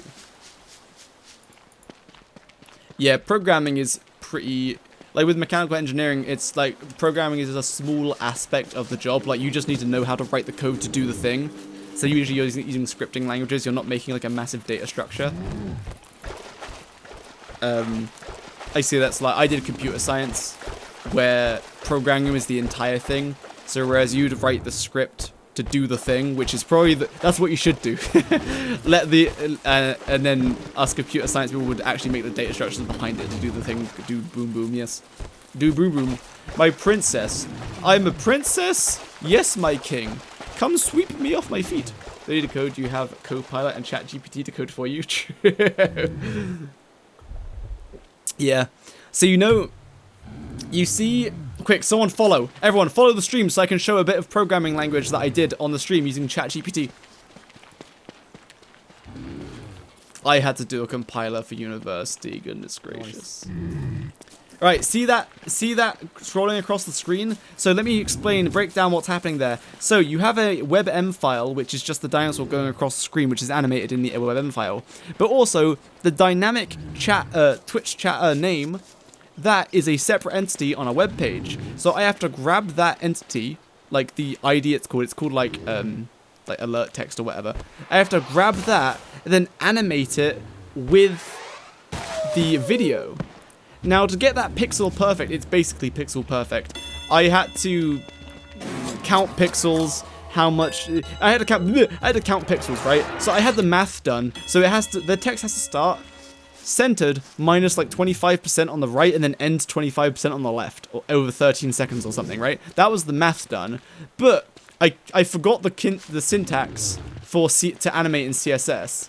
So I just put in ChatGPT, hello, I need to animate this to this. This is the class name, and it said, there you go. And I was like, oh, cool. It didn't work first time. I had to tweak it a little bit, but still, it's very powerful. It just gave me the answer instantly.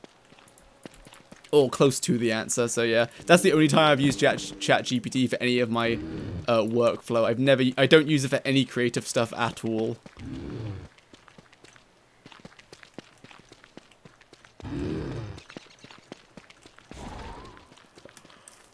Also, my drawer is more complete these days. Ever since I went to the dentist. I'm gonna drop out. No, you'll do good. You'll do good. Don't worry.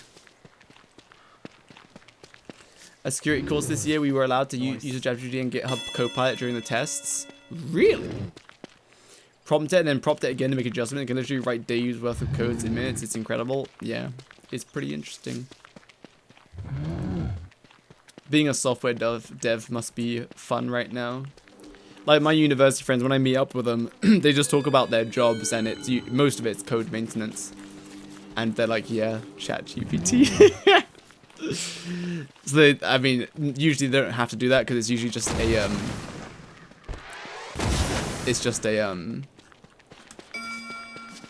efficiency thing. So they just need to change some algorithm or change the loop structure or something to make why something is being slow. But otherwise, you can just type that. So you give it a block of code. Say, hey, how can I make this more efficient? And it will just tell you. So it's an easy way to learn, right? As long as you're not using it as a crutch and you actually do learn from it, then I think it's good. We go with the added ChatGPT 4 powered Copilot to VS Code that can search in your project. Oh, so it gives you like contextual answers. That is cool. Goodness gracious. I'm gonna have to integrate that into my VS Code so that I can learn more effectively. Right. Boys. What else we killing? I'm trying to think of a boss where the shield is just kind of trash. Like Twins of Terror Phase 2, it will be trash. Because you can't block often enough. GitHub Copilot. Is that still AI-based assistant? Shadow pieces. Shadow pieces would be so good. You could block the entire Shadow Bishop, right? Hold up, boys. Hold up. We're gonna fight the Shadow pieces. We're gonna kill Knight Bishop Rook.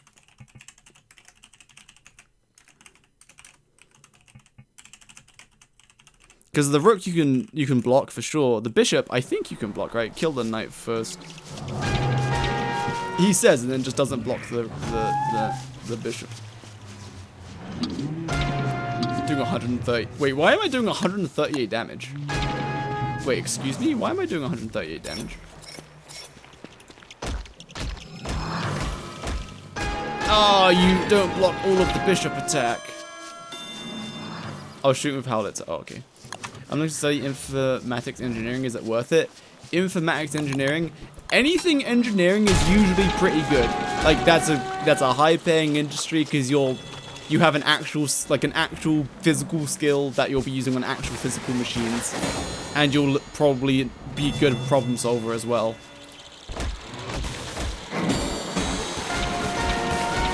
Oh, you get hit by 4 bishop attacks.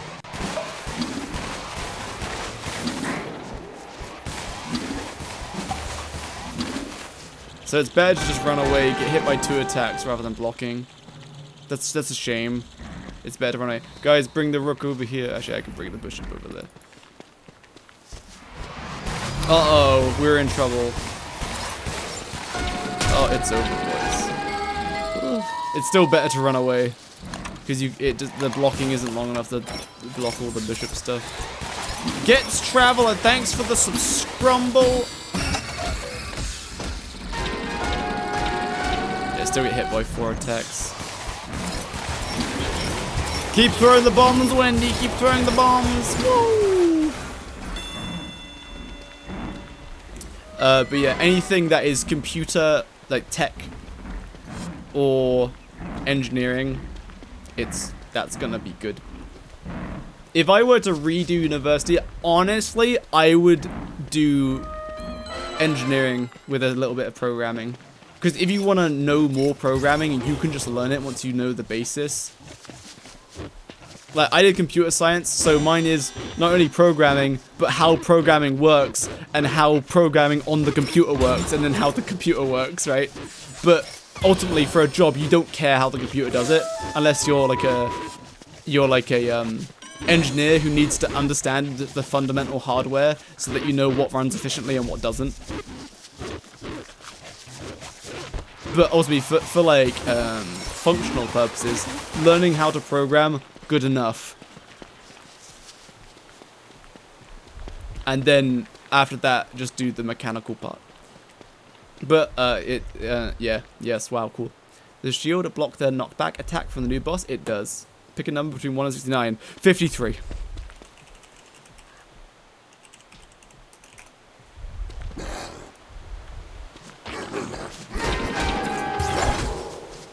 It blocks any knockback, which is cool. All you use is XL Gaming. Dude, we love XL Gaming.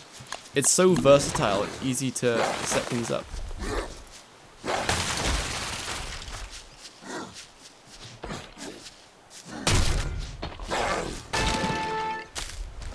What's this, a potato? What drops the potato? Oh goodness.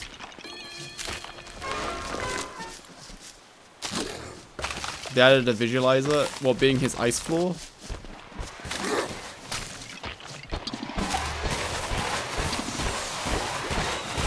Yeah, that's cool.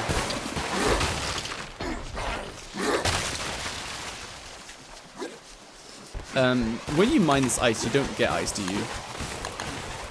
It just breaks. This supposed to be so— oh no, you do get ice. Okay, but when he destroys it, it doesn't drop ice. That's cool, I guess, because that means you can farm them for ice if you really want to. Have you tried fighting Shark Boy on ice yet? If so, any tips? From what I could tell, you just kind of randomly slip. You can't really just avoid slipping, so it's not much different. You just have to be a bit proactive about dodging.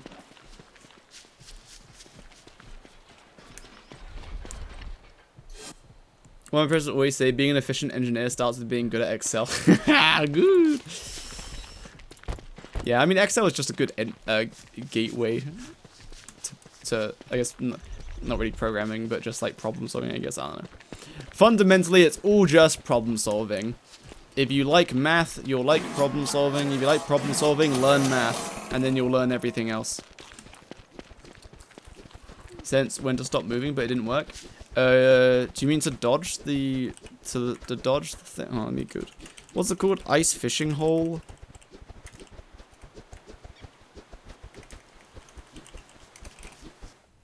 Nice.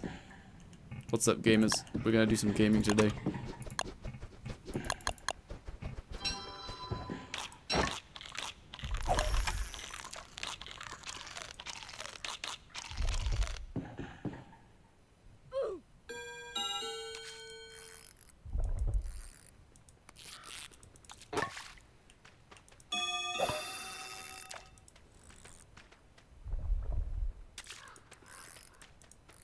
But boys, ultimately for your careers, just get good at something.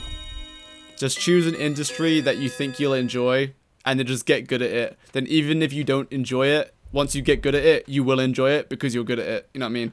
So just get good at something and you will win the game. Right, what were we testing? Alright, let's try to preemptively check the blog.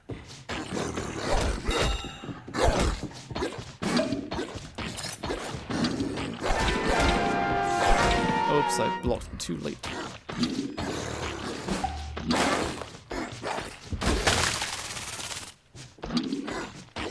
Now you're gonna dive? Dude, I'm so good at the game.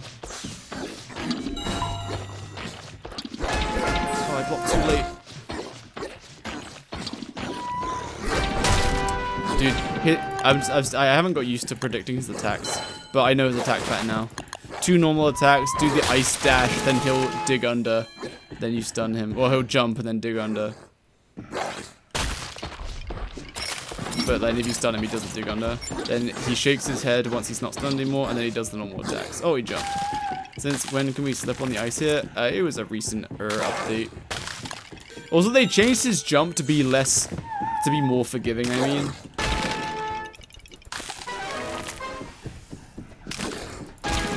Because before, he used to track you with his jump way better.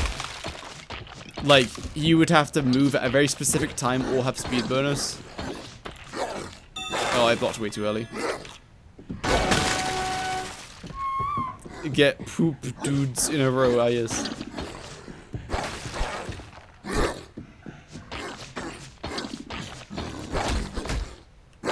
Oh, I pressed F before. Gosh darn it.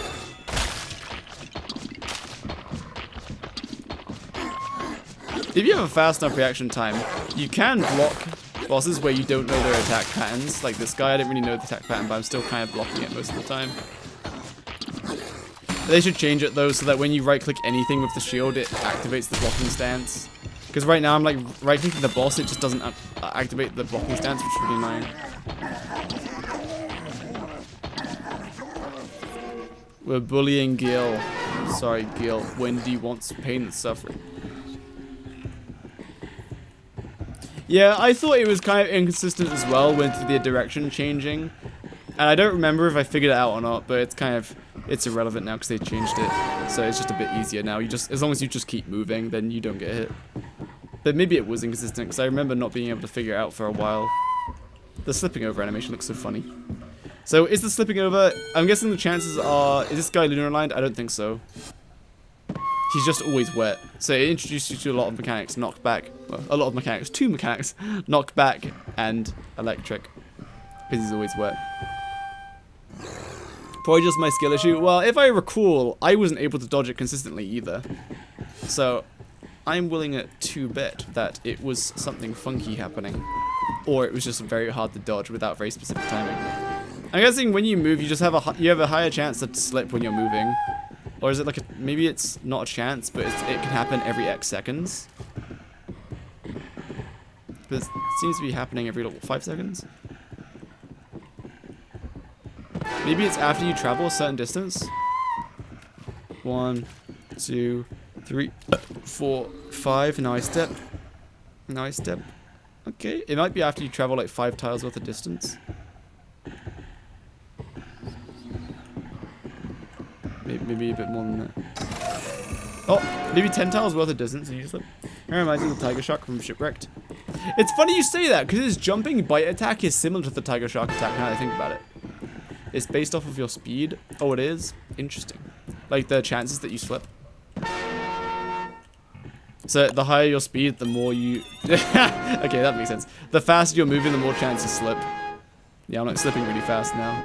Thank you, Dark Sky. Very, very cool observation. Hello, Holagoopus 22.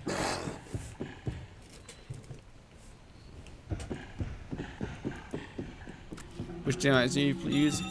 I use Too Many Items Plus. Is that the old version? Is there a newer version which has more items? Because I can switch that out. I guess going slow will make it harder to slip. You would think so, but there might be a minimum chance. There might be a minimum chance, but we'll see. Oh, I slipped. Do you have the free crafting mod on? I do, yes. Yeah, I'll do a shipwrecked boss run. But the thing is with shipwrecked, there's not a lot of bosses. So you'll speedrun Quacken.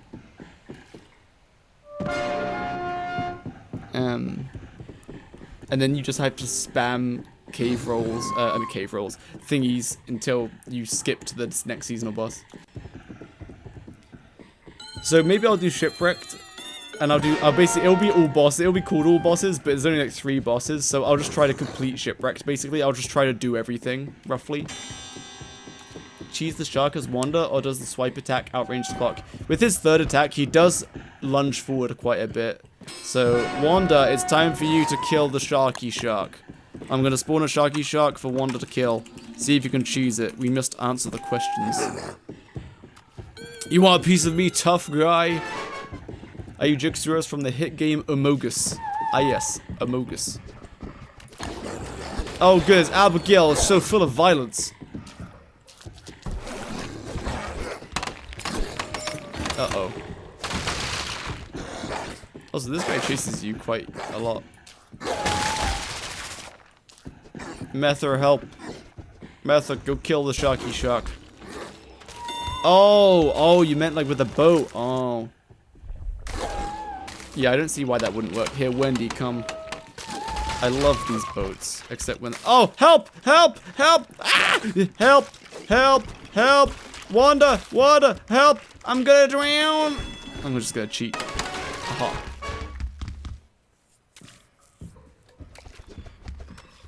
I do like these little icy things that they count as little boats. I think that's very cute.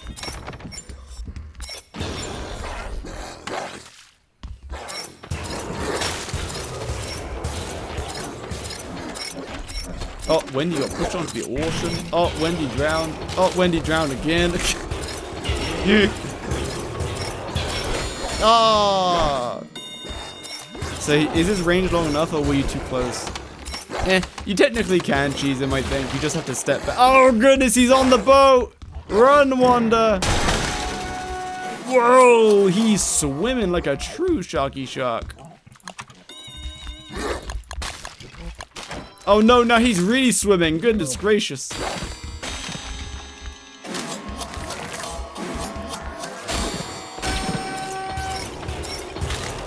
Kill Steve.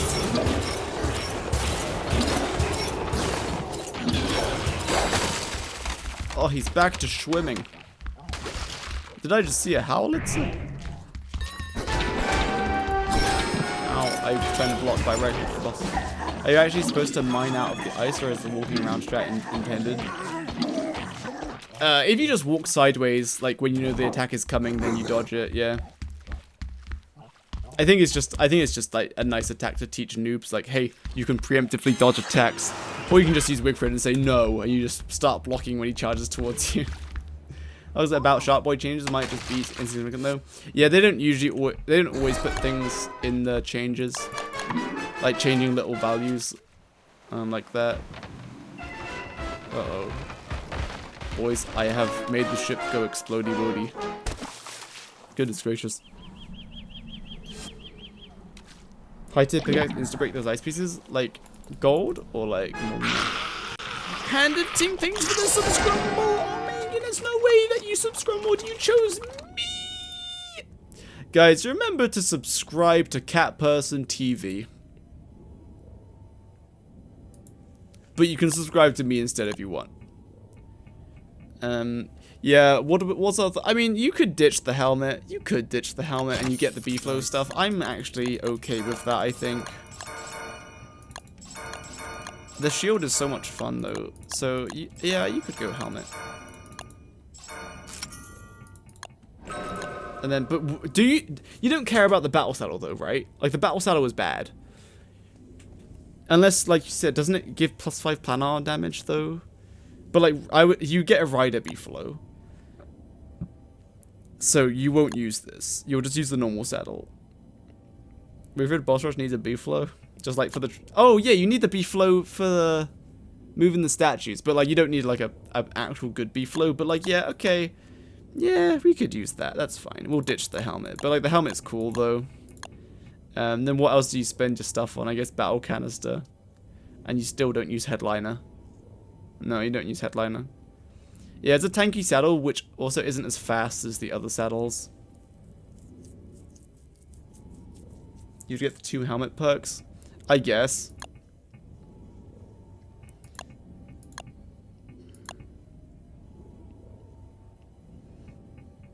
It's like I guess you may as well. Like, I guess you would battle canister.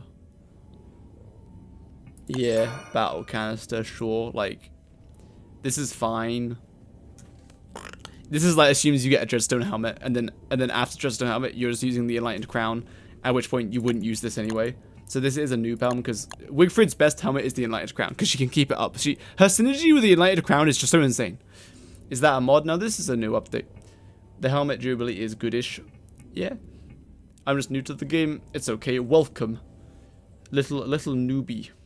Welcome. Just came from his stream. I love Cat Person TV's voice. Hell yeah.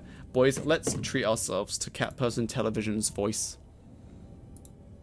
Everybody, be quiet. Shh. It's time to listen to Cat Person Television. Wait, is Cat Person Television? Sorry about this, and I hope to see you soon. Take care.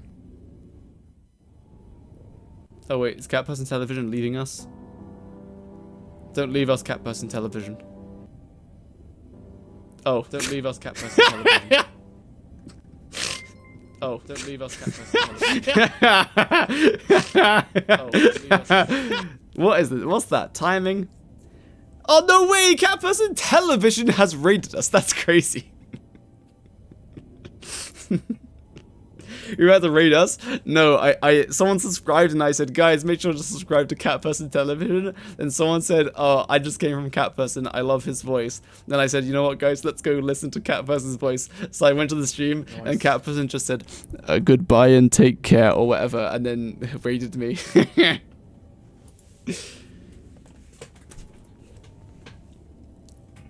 Hello, cat crew. Please drop a meow in chat. What the? Why don't I have the meow emote on? Do I have a cat? Here, perhaps a cat rose. Wait, that's a cat rave. Wait, cat rose. Or spend some channel points to unlock Mr. Scruffles. Mr. Scruffles, that is my kitty cat. Oh wow, Ayaya also works.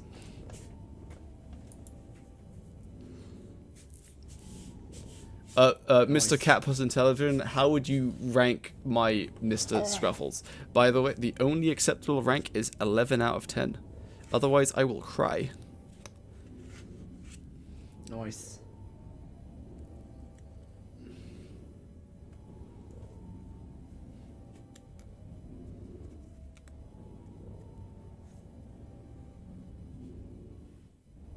Humbly waiting for Cat Person's ranking. It's the most beautiful thing I've ever seen. I can't believe you said it's more beautiful than me. Or your wife. Oh no. Oh no. I'm telling. Hello, Mrs. Cat Person Television. A cat person admitted that he loves my picture of my cat more than you. Smiley face out of 10. I rank it Jakeyosaurus out of 10. Wow. Mr. Scruffles approves with a thumbs up. He looks so stupid. Alright, what were we doing? Alright, is this the Wigfrid skill tree? Beefalo good. Wow. Not the wife. Goodness gracious.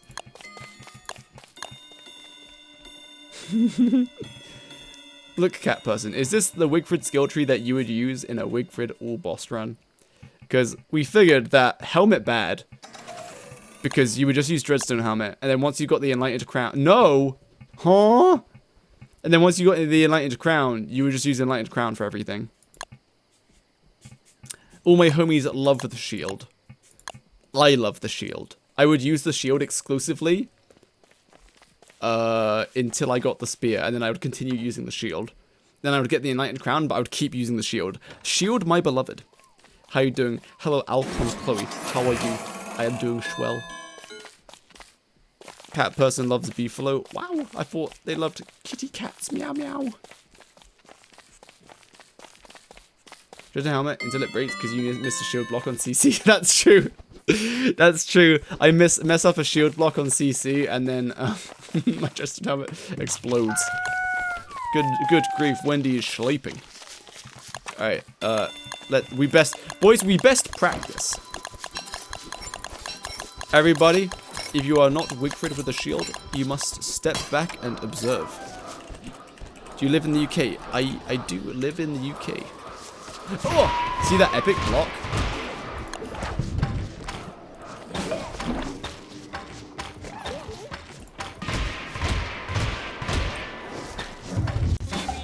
I'm so sorry to hear that.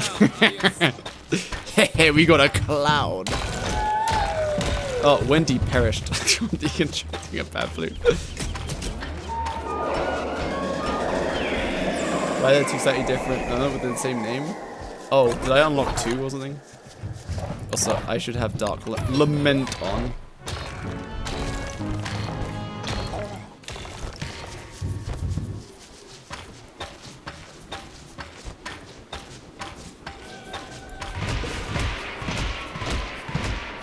Oh, the shield isn't long enough to block the slam attack when he does the maximum amount of slams. That's so lame. Shield is kind of bonkers. It's just like the shield is bad. Like you would kill Celestial Champion by using a better weapon and just kiting. Like you would kill it faster. It's just the shield is funny because you get to block. If you time it, it's enough. Well, the slam attack has a variable amount of slams. 3, 4, 5. He can do, I think he can do between 3 and 6, or 4 and 6 or something. It's variable. Same with Celestial Champion spinning attack. He spins for a variable amount of time, but if he hits you, that variable amount of time gets cut down because he does it for not as long. Because he'll parry infinite shadow meteors. Yo! Arkwell has just discovered the best use for the shield. You can parry shadow meteors. I must put this to the test.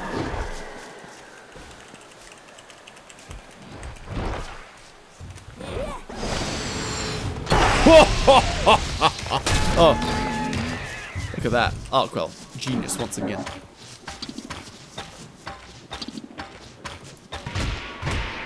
Sorry, I deleted someone's Bernie completely while I was doing that. I'm sorry. Anyway, what other songs would you use as Wigfrid? I guess Weaponized Warble and Health.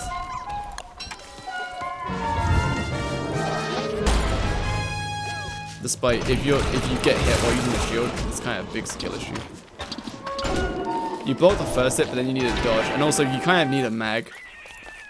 Oh yeah, you do need a mag to dodge the spin actually. Oh wait, you don't dodge the spin, you block it. But you need to dodge the Greater Gestalt with the mag.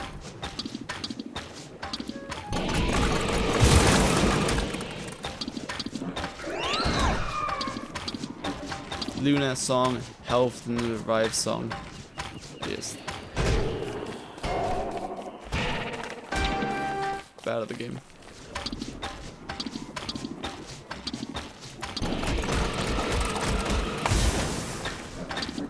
Ah! My shield broke from hitting, so I couldn't block for 1 second and a half there. How horrible is the shield against Beacon without pamphlets?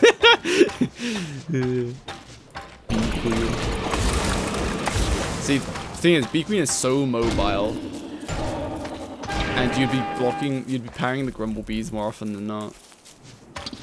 Shield issue, I guess. I blocked. That's some garbage. Yeah, I never said that you couldn't put embers in a shield or into a chest or backpack. Like, you can carry as many as you want. It's just that they look similar to, like, Wartox's souls, so people make the assumption that it's the same. You usually don't thread the needle to dodge the Gestalt attacks, because skill issue. And if you mess up, they hit for, like, 150 or 180 or something. Let me try, though. I'll try. What the... Boys, take over the kill for me. Mr. Scruffle's time has come. Cat Person Television has requested a kitten stream, that means I must go get Mr. Scruffles. I will focus Celestial Champion and we will watch. I will be right back for the kitten stream.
You need to spam Mr. Scruffles emotes immediately.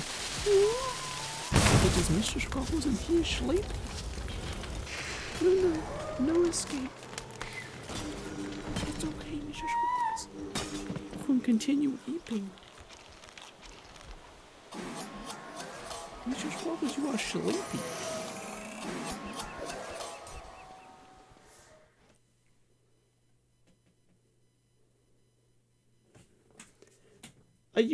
Are you watching Wanda's Enlightened Crown? Wanda, come back on screen. Mr. Scruffles was looking at your crown. Mr. Scruffles, are you looking at Wanda's crown? He's watching.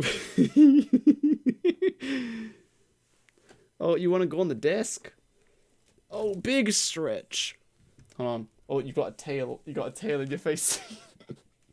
He's watching Wanda right now.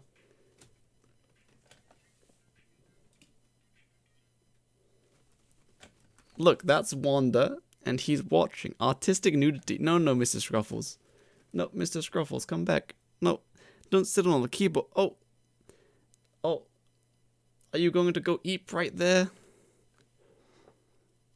Is it eep? Oh.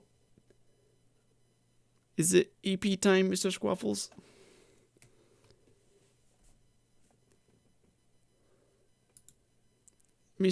You don't want cuddles? You don't want cuddles? Oh, look at that. Fluffy. Oh, bottom. Artistic nudity right there. Look at that artistic nudity. Oh, and he's gone. Mr. Scruffles, you want some cuddle? Wait, come back. Wait, Mr. Scruffles. Mr. Scruffles. He's in the garage now. He's in the garage now. I hope you enjoyed your kitten stream, because he's in the garage now.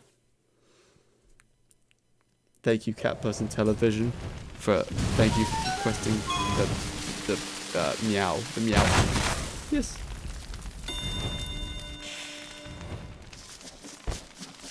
Currently, Mr. Scruffles is a big boy. So, interesting story, right?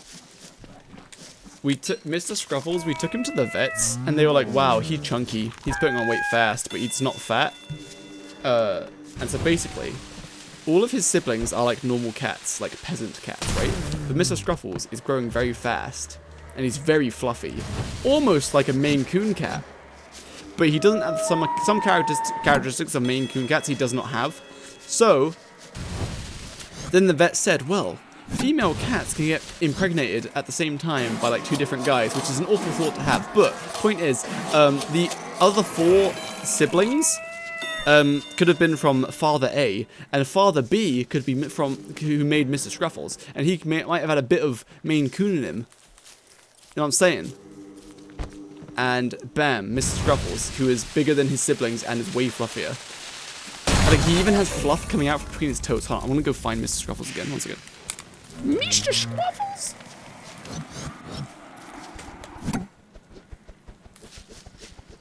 Penguin.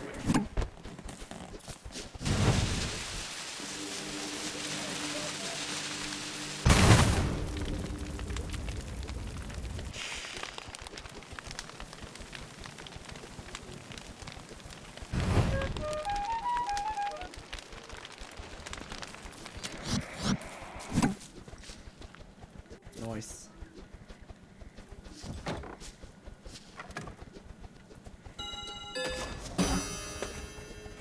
Mr. Scruffles, show them the fur between your toe beans.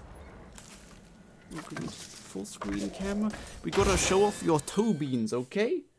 No, no escape. No, no. No escape. No. Look into the camera. Show, Mr. Scruffles, show them your toe beans. Look at all the fluff coming out from between those toes.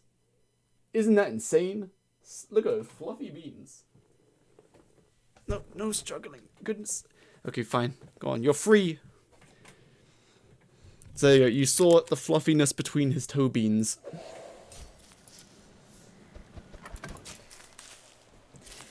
Mr. Cat Person Television, do any of your cats have insane toe bean fluff? That was artistic nudity right there. That was bean pics. Maine Coon could also be Grandpa, but only came through with Mr. Scruffles. Yeah, exactly. Yes. They do? Oh my goodness. Cat Person Television. Next time you stream, you have to show cat bean pics. Also, since they said Mr. Scruffles is still growing, they said he needs the testosterone, so he's keeping the testicles. So Mr. Scruffles currently still has his testicles. And he's 6 months.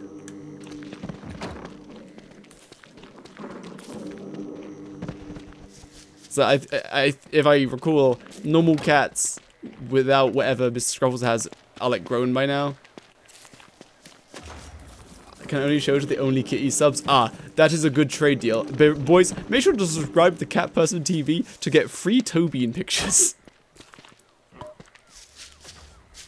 What do you mean keeping? I'm going to steal his testicles. No. You know, his testicles will be chopped at some point. Free, yes, yes. Free after you subscribe, yes, yes. He's a late bloomer, or he's part Maine Coon. That's what I like to believe. That makes him very fluffy. Did they? Oh, you did kill Celestial Champion. How did you do it? I wasn't watching. I was too busy wrangling Mr. Scruffles. I'm gonna go deliver Mr. Scruffles back to where he was awake, but he was napping. He was like laying down, right? And I yoinked him from his seat. So I'm gonna go put him back, okay? Meow. I'm gonna go get him one more time.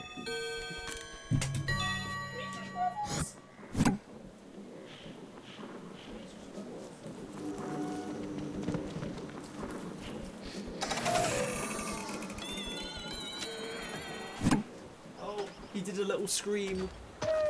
He doesn't like being picked up currently. He wants to be... Look how fluffy that belly is. Look at this fluffy belly. Do you have the fluffiest belly? You want to watch the screen? Quick, someone do something on the screen. He does like watching the computer screen when I'm editing. Oh, he's going to start screaming in a second because I'm not putting him down. He's going to get angry.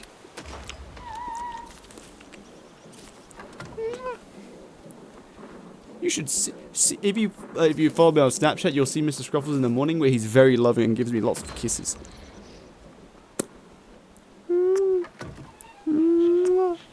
You were happy, kitty? Yes, very happy. Right, I'm gonna go deliver him back. Goodbye.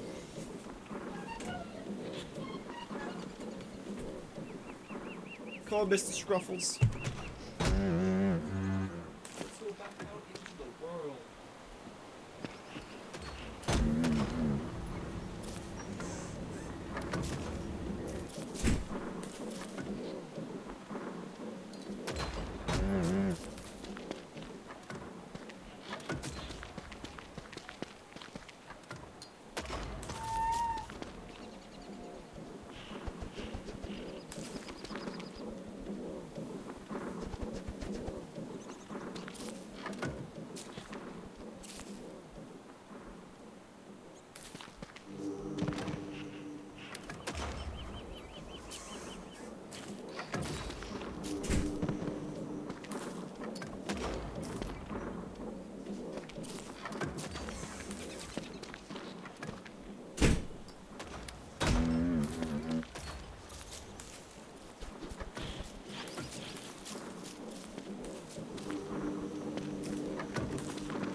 Alright, so here's the deal.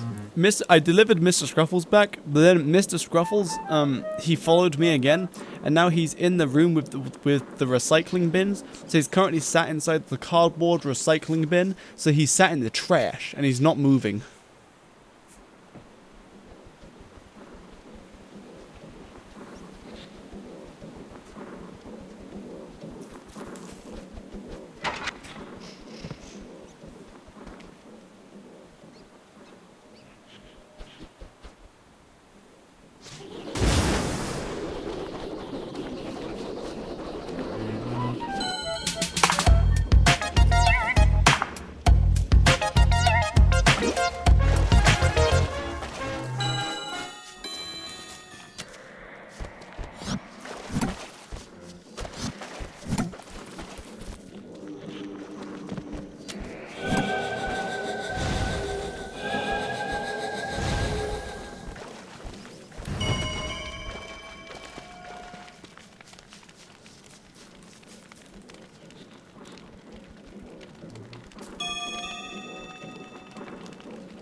Shave his toe beans? I would never. His toe beans are too precious. No Stimpkey. He is a very cute young man, never Stimpkey. Right, anyway, what's up guys? It's your boy, Celestial Chonkian. He kept trying to follow me because he wanted to go in the room with he wanted to go in the thing. Yeah, smell the thing.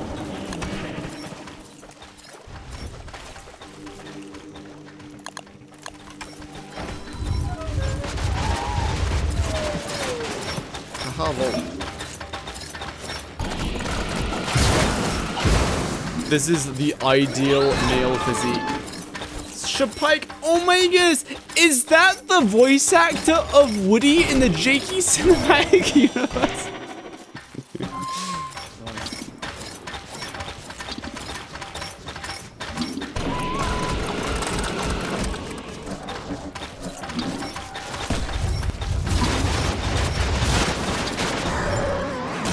Yo, is that Shapike right there? Wow.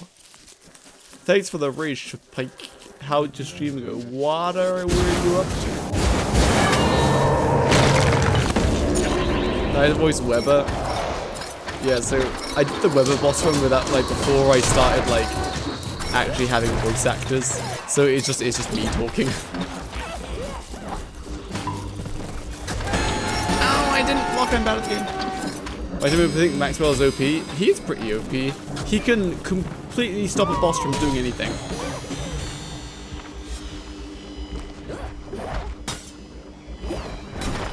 Like, what other character can completely immobilize a boss? And some bosses, like twins, they aren't in danger anymore if they can't move. And there's no cooldown on it. You can just keep spamming it, and it's really cheap.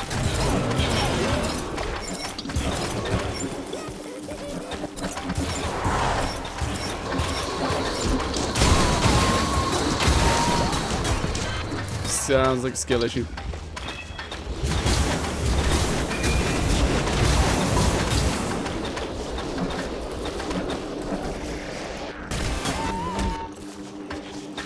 One makes Groove and CC complete joke. CC phase 3, like I get that you can do the cheese so that it just sits there and tries to melee you, but phase 1 and 2 is just like, I mean, like innately her whip is like, yeah, you get more range, so it makes some bosses like easier, or makes everything easier, I guess, because you have more range to play with. Use your revival song. True. Don't worry, guys. I'm here to the rescue. Oh, I don't have the skill unlocked. Sorry, Meta. You have to stay dead. Don't worry. I will save you by killing, using revenge. Yes. Wow. Wow. The HP that you see on screen on the boss is a mod, right? Yeah, that's any HP bar you see will be a mod, because HP bars don't exist in the game by default. And you can mitigate accidentally not. Oh, I blocked in the wrong direction. Terrible game. But phase 1, phase 2 isn't hard, right? Or at least phase 1 you have so much easier time because you don't have to have 10 different weapons. I mean, I'm not disagreeing that Wander isn't powerful. But like, especially in multiplayer, Maxwell can just immobilize every boss. And usually a boss's defense is that they're slippery, or they do, like the twins, not only do they do heavy damage, but they move around a lot, so you can't just hold F against them. But with Maxwell, it doesn't matter, you just hold F against them with the team, because Maxwell just immobilizes them. This is just simple health bar, and the settings of this, I just have health value on and damage value on, but I have health bars off. So it just shows the number. Oh, I didn't block in time. Guys, I'm Wigfrid and I'm about to die. I'm doing it wrong. Oh, Woody did it! Hell yeah.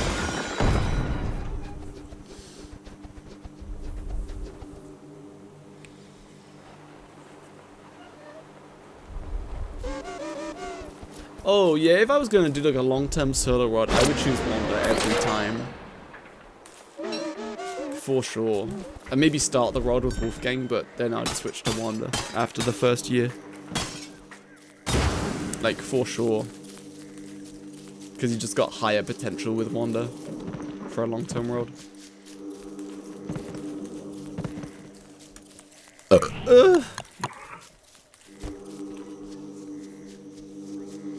Hello, Father. Me require life. I will give life. Here is some life for you. Did they add new skins this winter event? Yes. Do you want to see? I bought some. So it was a new Weber skin, this one, where he looks like a gingerbread man. Because I just love Christmas. This is... I think this is the new one for Walter, wasn't it? Was this the new one for Walter? I think so. And then there was Wendy's one, which... it's this. Sorry, I'm not sure. Okay, I didn't ask her anything. Which I think is kind of mid. I think this one is still the superior Wendy skin. Ha ha ha ha. Look at my big floofy hair. Wow! And also I'm wearing my pajamas. And for the Weber skin, I still like... Did I just hear Berger? For Weber, this one's cool, but I like this one. And I like this one.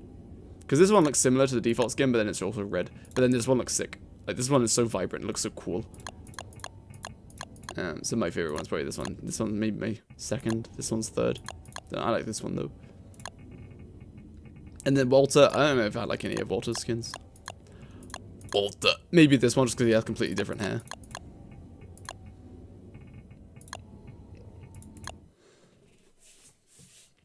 Imagine being crazy good in multiplayer, but to me he was just a Switch character. I mind everything that Rod and I don't care about the rocks for the next 5k days. Yeah, that also works. Guys, Bulgaria's coming. Summon all of the Abigails.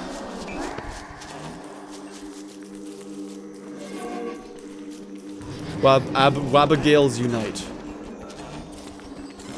Chug all the potions into Abigail. Make her unkillable. No, and a hound attack. Oh, I hear Bulgaria. Distilled vengeance time. Abigail, kill!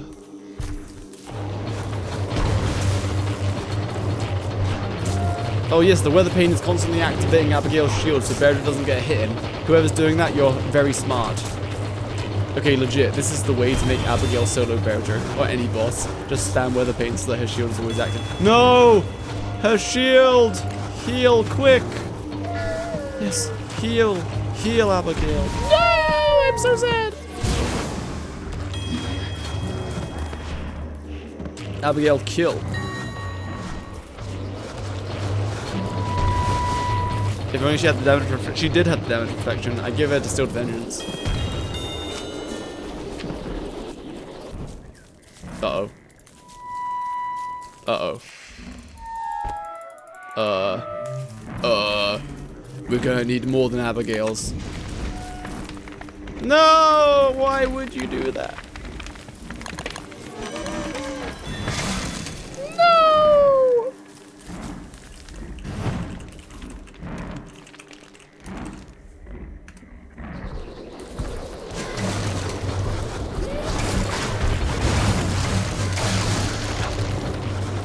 Back in 10 minutes. Okie dokie. Oh, it's moosin' time. Abigail, kill.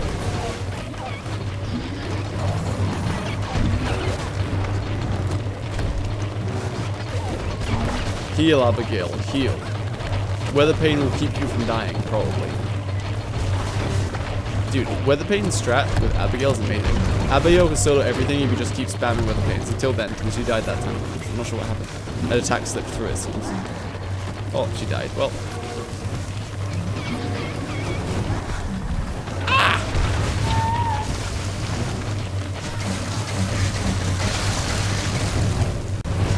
Keep hitting with the ice staff, boy. Just keep hitting with the ice staff. Ah!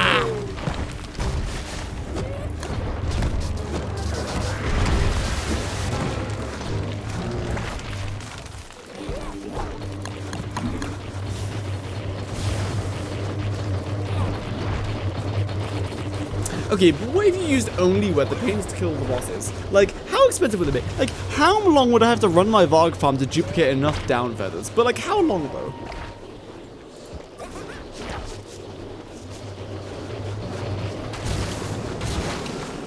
Hi everyone. Hello Antonia_P. For a year? I don't know how long it would take. You get 1 green gem per minute-ish, kind of. Not really. Ish.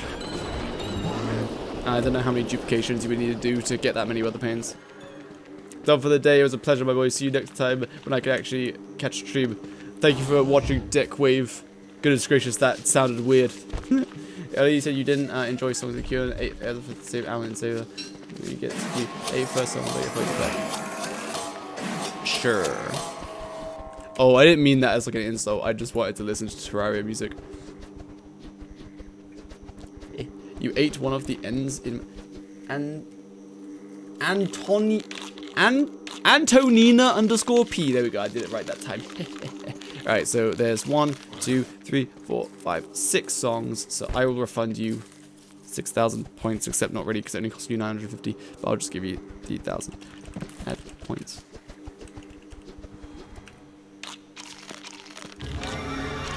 $6,000.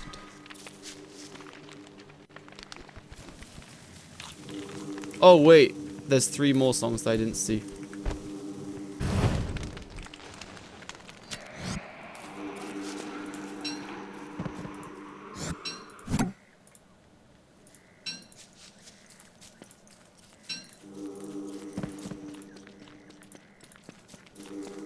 Alright, now we listen back. We're back listening to the song queue. So if you want to request a song, !SR, then the YouTube link to the song.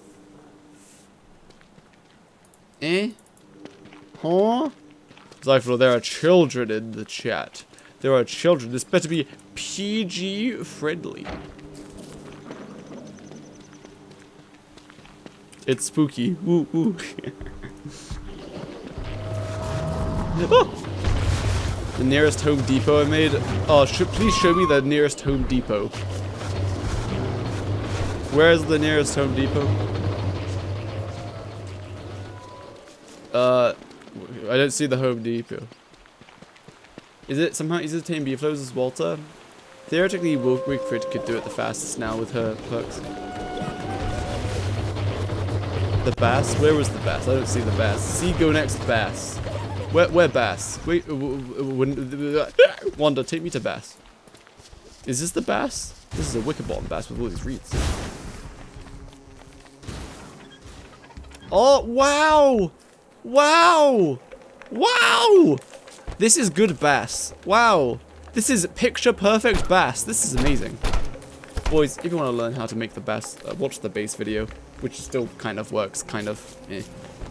Like, you might want to get rid of, like, just pack more. Oh no, the get buried. No, the bass! No, what? That myth is destroying the bass! Protect the bass, what are you doing? No! Pedrola, why are you destroying the poor bass? Oh my goodness! What? Thanks for the drops, you're welcome. I made them for you. They've been cooking in my ovaries for 9,000 seconds.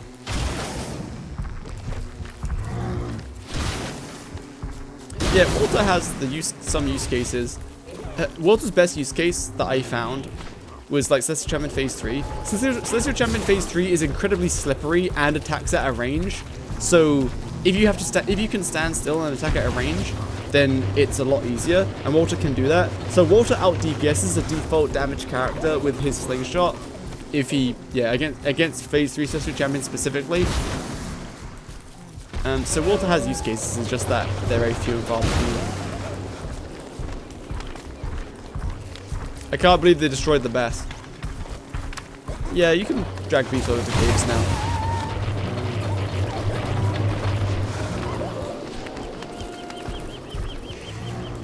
So you attach a Beeflo bell to them, and then if you have the Beeflo bell on you and you go to the caves, the Beeflo teleports with you. Same as like Chester and Chester's Eyebone. But without the Beeflo horn, then that doesn't work. Without the Beeflo bell, it doesn't work like that.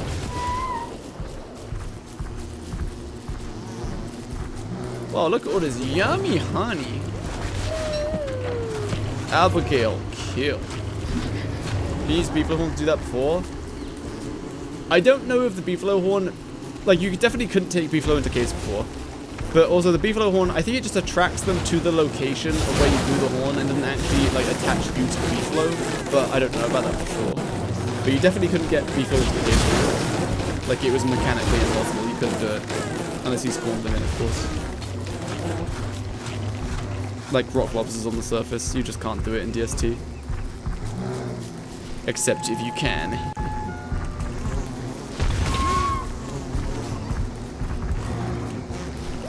That's a good Rocky. 10 Rockies versus mutated Bulgarian. Get him, Rocky. Doesn't Walter have low health? He does, because he's like a child, I guess, so he has low health. Get him, Rocky. The Rockies are so small. Rare cave Beefalo set piece. These guys start so small, and it's so bizarre. These grow over time. All the rock lobsters, but they don't grow their health. So when I spawned them on the surface, I was like, why are they so small? But it's in the caves, when they spawn naturally, they have loads of time to grow, so they get really big.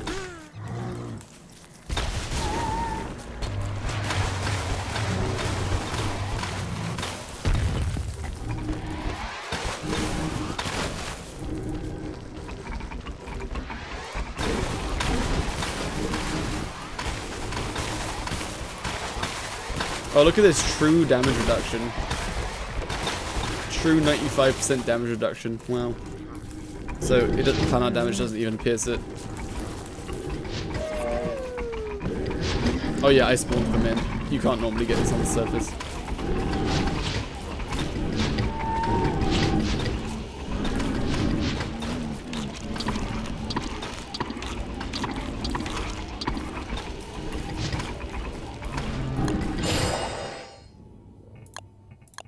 I do like the shield. So I think this is the skill tree I use for the Wigfrid run. Dreadstone helmet and then Enlightened crown, so you don't really care for this helmet. Then you just use Beefalo. And like you could have one skill point left over by not choosing this. But you may as well use it. That's good. Now Willow skill tree, I'm pretty sure I would do this. But maybe you would ignore Fireball and do Firefighter, but like Fireball just seems so nice. Beefalo skills are just bad. I mean, I think it could be fine. 15% domestication, it's like, whatever. It's like something. It's better than the helmet, which I won't use, right? Because I will just use Dreadstone.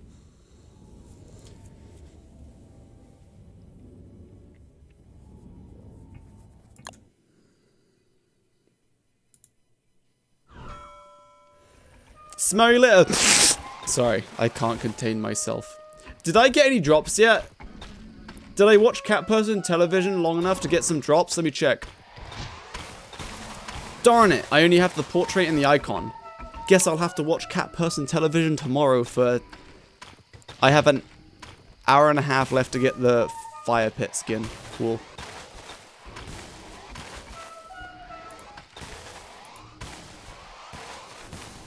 Alright, I'm gonna tick off Kitten Stream because we did indeed do Kitten Stream.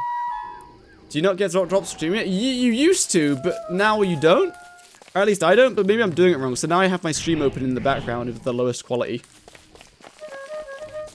Used to get drops for streaming it, but I guess they just removed that check, so now you have to actually watch the streams. Nice. If you're looking for clay points, !spores gives you a link to a spreadsheet. I think the newest link is in there. What's the new link URL? It's like the end of it. It's like something 2024 or something. Make it day. Do you have the new skin? You have the new skin. Let me see it. Let me stiff it. Oh! It does look like it's like an actually really nice skin though. Like actually really nice. Wow. Wow. Can you buy the toilet skin still for the ruins chair? Like you can buy that, right? Off the clay store. Yes, epic. I should probably put a pop-up saying where you can buy that clay rewards page. What's toilet skin for? Well, for the Varg farm. So this is the default skin is quite what you call a short. So it's hard to click on, but the toilet skin is so tall that you can click on it, and like it's so tall, it's really easy to click on. So it's like it has a bit of a functional difference.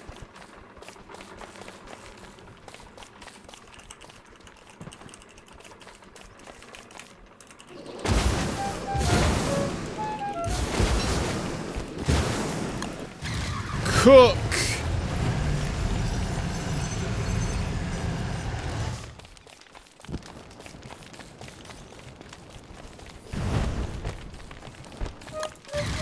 Fireball is going to be so nice for videos as well because you can just see everything. The Lunar Fire is bonkers. Like DPS wise, it's better than a Dark Sword by like 10%. That assumes you have a Dark Sword, you're holding F, you're not animation cancelling. But as soon as you're against multiple targets, then it's even better. But it has a cooldown and it's got a cost, so.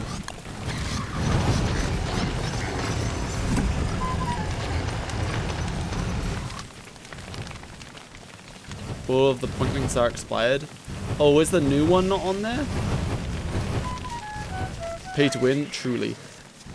Yeah, Mr. Bither, can you send me the page and the information, like how much the toilet costs? Oh, you could just send me the page, actually. And I could check the toilet cost, because I'm going to put that in the video, because it's kind of, like, worth it for the Varg farm, like, to have the toilet skin. Yeah, Absorbing Fires used to refuel the lighter, but not anymore. It's now with Embers. Only, like, 5 links still work. Yeah, I mean, that's just a repository upkept by someone else. Cost is 1,200 clay points, like all skins there. Is 1,200 clay points a lot? Like, didn't the 2024 clay point link give like 2,024 points? So 1,200 is like a decent amount, but not a lot. Also, can't you buy clay points with spools or something? How often do we usually get links? Oh, what's the link?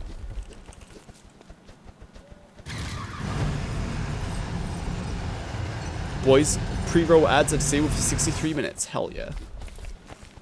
Yeah, every major update. It's like every, what? At least every quarter. At least. What's the clay store page? I think your account's on the rewards page to get some. I see. Oh, it's just clay.com. Okay, thanks.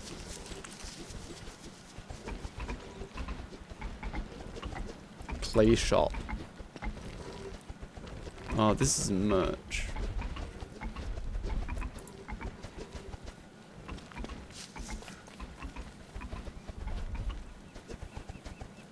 Check DMs, thanks. Ah. Accounts.clay. Not accounts.clay. Accounts. Alright, so I have 7,000 clay points. If I showed my screen, would this like dox me? I don't think so, right? Who cares? Alright, boys, time to show you all of the newts. Oh, that's the Twitch chat. I don't think it shows anything. So 7,000 clay points, 7,000 spools. Okay, cool. No doxing, no. Where's the toilet skin? Oh, so 4,000 clay points you can buy spools. That's a really bad deal. I think I bought this once. 4,000 clay points for some spools. Clay points are rarer than spools, so that's a bad deal. I don't think you get that. Because this used to be a Twitch drop, right? Oh, it's not showing cursor. Why isn't it showing the cursor? Oh, there we go. Like this used to be a Twitch drop. You can buy all the Twitch drops. You miss one here. Oh, cool. I might buy this then. Because I remember missing this one and I got kind of sad because I liked it. Chicken slippers. Redeem. Redeem. I have 7,000 points to spend. Alright. Nice. This one looks cool, but not cool. Ah, there it is. Ye Old Water Closet. 1,200 points. Oh, I should probably put the... Yeah. When will that play link expire? Nice.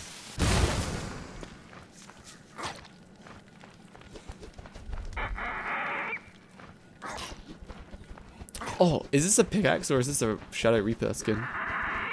Farm clay points? I don't think so. Crystalline Icebox looks cute. Oh, the claws hat. And then it's all portraits. Oh, it's a pickaxe skin, I see. Interesting. Wow, they blew me up. I'm gonna strategically leave the game to get my skins. Was there a new link for clay points abyss? Yeah, what was the clay link?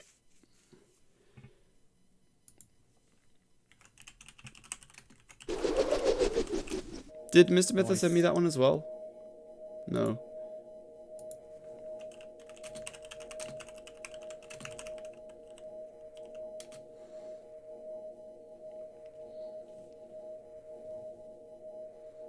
Skills and chills. I thought it had something 24.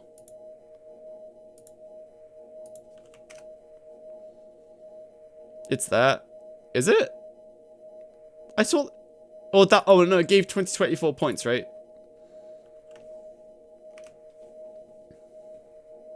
Cool. I'll slap that in the title.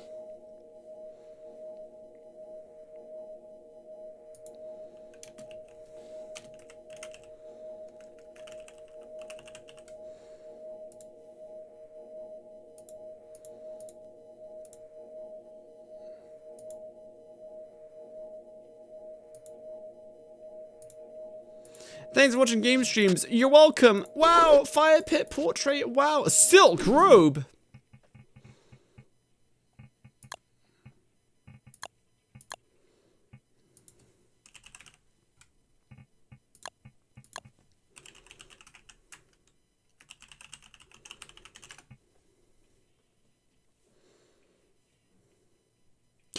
Crab King.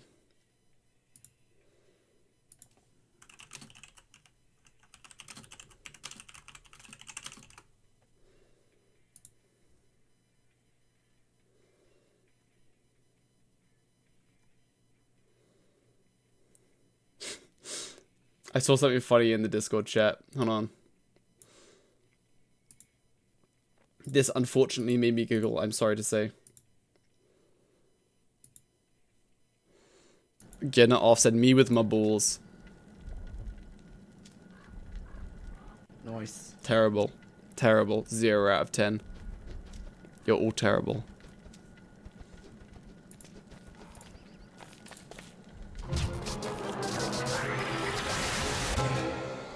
Thank you for the vibe. That's very epic of you.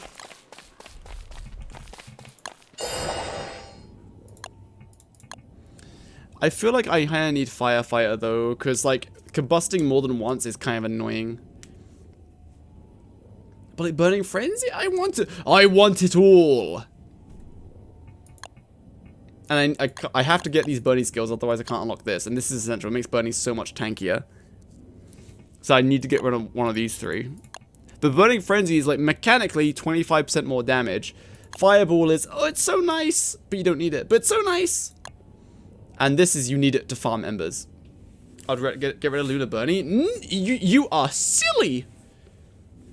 10% damage against shadow enemies, and 5 flat planar attack, and he's like really tanky as well. You're insane. Theoretical. Here's the guys. Do you have to unlock them every time you start a new server? It's linked to your account, so once you unlock them, like once you get 15 insight points, you've got them forever. Or like for every insight point you get them forever. Like yeah, it's linked to your account. You don't need tier 2 heal. Well, I need 6 Bernie skills, otherwise I can't unlock this. So it's either I go for tier 2 heal or I go tier 2 max health. But I can't just not have one of them because otherwise I can't unlock this. Otherwise, yeah, I would get rid of tier 2 heal and just get the rest. But I think this is going to be a lot more essential. Unless you made a bee farm, but that's still 100 health per bee. Get the max health. I mean, there's not a lot of difference. We did the math on it. Max health is better if Bernie's gonna die in less than 300 seconds. So 5 minutes. If you're gonna summon him and he's gonna die in less than 5 minutes, then the 300 max health would have been better than the regeneration. Oh no, it's actually, no, max health is actually better than that, because tier 1 is half a health per second. This is another half a health per second. So it's actually, oh, max health is actually way better than I thought.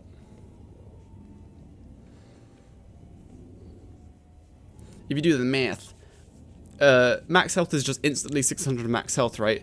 For regeneration tier 2 to give you 600 max health, he would need to be out for 600 seconds. So 10 minutes. So, yo, max health is better for sure. Because in a boss fight, Bernie's going to die in less than 10 minutes. Day-to-day combat, he might take longer than 10 minutes to die, at which point regeneration is better. But actually, max health is probably better for boss fights. Regeneration better for running around. So, I'm not sure about that.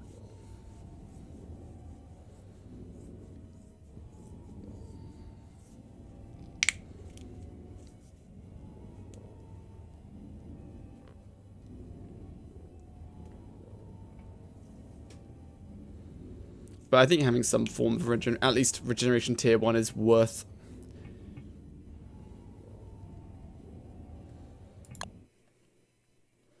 That fire skill is kind of good. Yeah, it is. Because, yeah, when you combustion, it actually kills the spiders. For sure.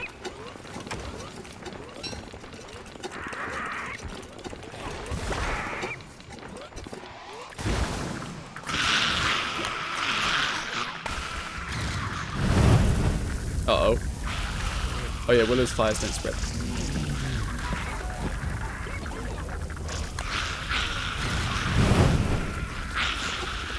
So like some of them might die if they stay close enough to each other for long enough, but some of them won't. What do you trade it for is a question, because you give up Lunar Bunny. I mean, you get rid of Fireball to unlock this, because Fireball is just kind of quality of life. There's not actually anything mechanical. It's just like, yeah, that would be nice. If you're in multiplayer and you have an Abigail, then you definitely don't need this firefighter. So yeah, you do just get rid of Fireball. But Fireball is so nice, man. It's so nice. Like, it's so nice. Like, I have to, like, those are absolutely. This, maybe, get rid of this, but, like, this and this are synergized, because then you're incentivized to set the boss on fire for the extra damage and for the extra damage here. Combustion fire do more damage than light air or flame? It does not. It's just nice because it sets everything on fire within an area. So I think max health is actually better. Nice. So that's like the actual skill tree I would go for. Say bottle of water, please. There you go, bottle of water. I've got one right here, mate. A bottle of water.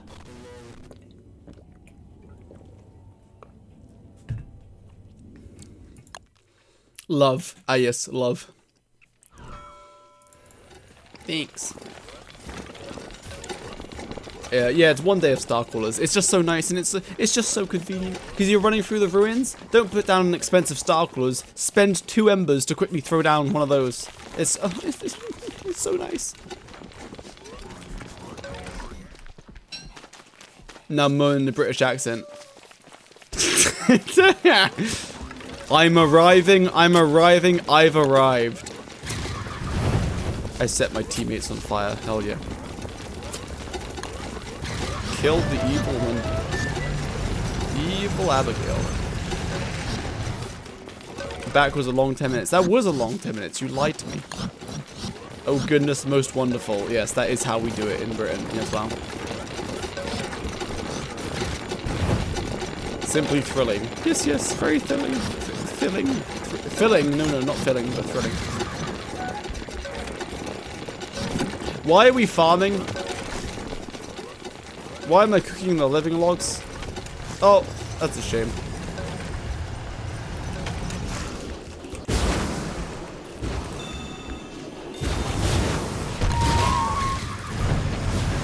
Oh, goodness!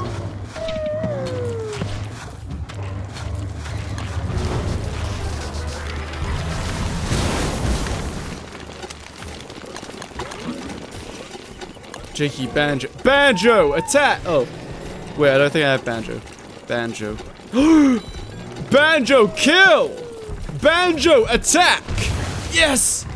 Banjo, our hero. Banjo will save us. Hold on, my game crashed. Good. Banjo's too strong for your computer. Banjo, kill. Oh, did you see that?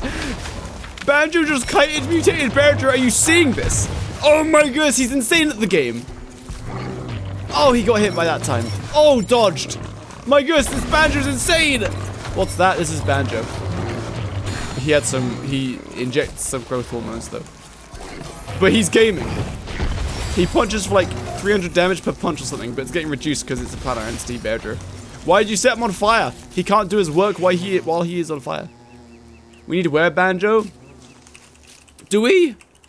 Alright boys, wear Banjo time. We need to get Banjo back towards Berger though. Where's Berger? Oh.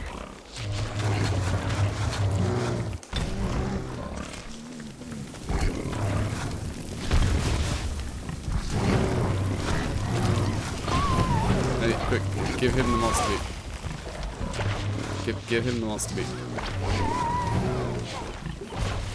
Give him the monster beat. No, stop setting him on fire. Banjo is a good boy. We must turn him into Were Banjo. Oh my goodness. Woody, that's why you don't attack Banjo. Banjo will kill you. Alright, he has all the monster meat he needs now to become Were Banjo. Become Were Banjo. No, become Were. He has 4 monster meat, he's just not eating it. Become Were Banjo, Banjo. We need it. We need Were Banjo. Please eat the monster meat. Goodness gracious. Just make it a full moon. No, no. Banjo, please. Banjo. Alright, good. Right, Were Banjo versus mutated Bulgaria. 21,000 health! How much damage are we talking? 167. Oh, I think... I don't know who's gonna win.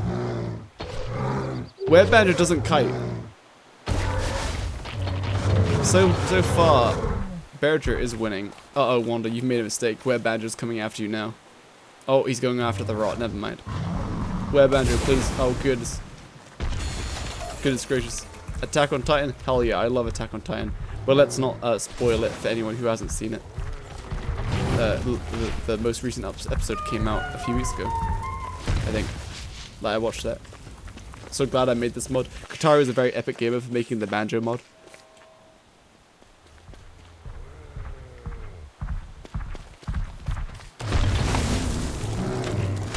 Oh my goodness, Fonsis, thanks for the subscribe. Guys, remember, if you have Amazon Prime, you can give your subscribe to Cat Person Television.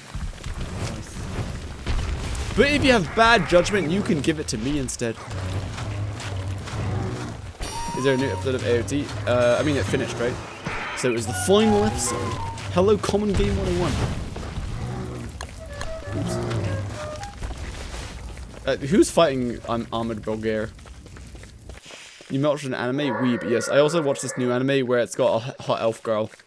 And she's like 1,000,000 years old or something. And she does magic. It's very wholesome.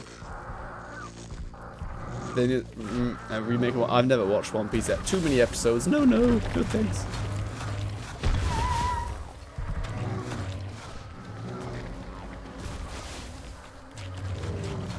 Isn't that every anime? What's it called? It's called. It's like the elf girl's name. It's called Frarian or something. No. You can watch the remake when they do it, but I don't want to. What exactly is it remaking? Hell yeah, guys! Make sure to use my code Jakey at checkout for 30% off your own game server. All of it? No thanks. No, she looks 10, but she's 1,000,000 years old. I swear. No, she acts like a actual adult. I don't know. I think it's like the personality is like indifferent, and I think that's funny. Just watch the original. No. I very rarely watch like TV. It'll be like before bed. If I have like I'll go bed an hour early so that I can watch TV for an hour, and then go to bed after that. Yes, Mr. FBI, she's not a minor. She's actually an incredibly powerful elf angel. She's a bajillion years old. Uh-oh. Where Banjo? Oh, his health has been reset. Epic hack.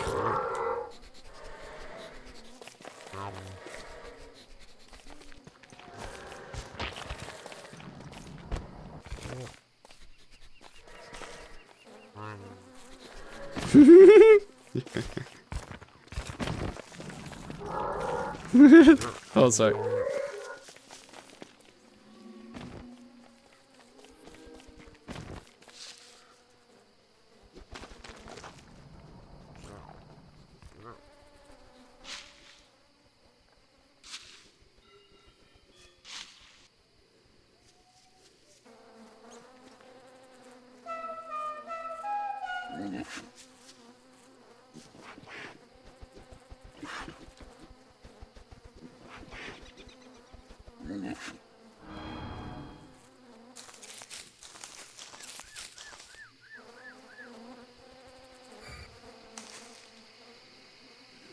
Sorry, hold on.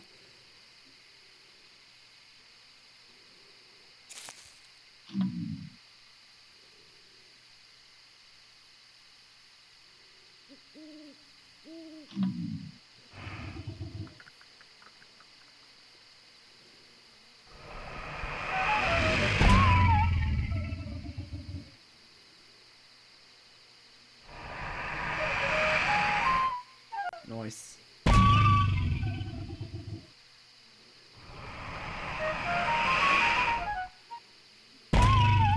Randomized health when he transfers is based on the health before the transformation. So if it changes to max health, it will adapt to the transformation. What about if he's like 1,000 now, or if he's like 10% max health? Because it is max health, like resets, right? Sorry, I got messages I had to respond to here as well.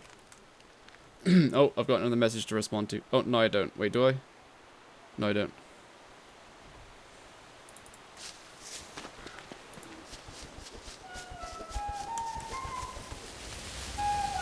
What the? Why are we cooking Were Banjo? Poor Were Banjo. Goodness gracious.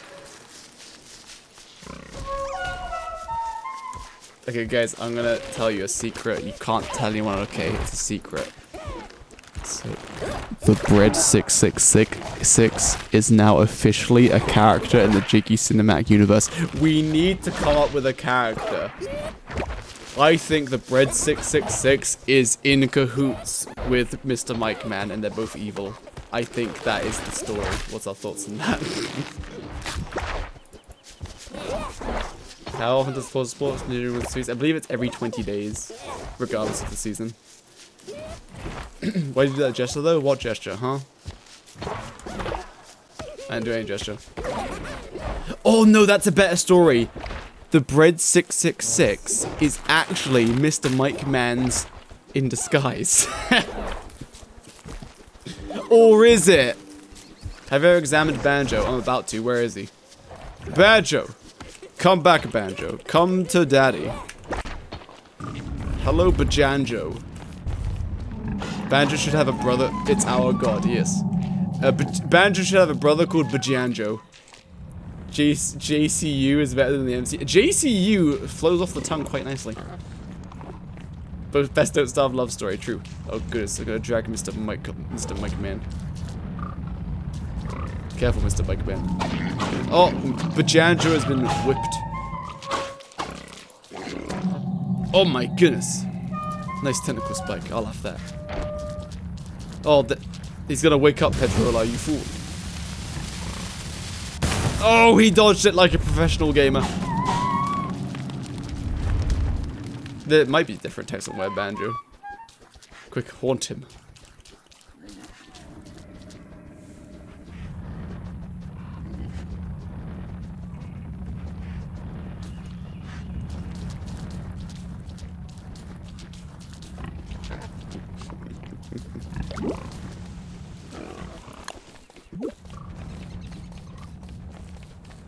What's with all these lure plants? Oh my goodness, TD John, thanks for the subscribe! My new child. Quick! Everybody, unlock Mr. Scruffles emoji with 150 channel points, or a random emoji with 100 channel points, and then at Mr. TD Jar with your emoji that you unlocked. Banjo's dead. No!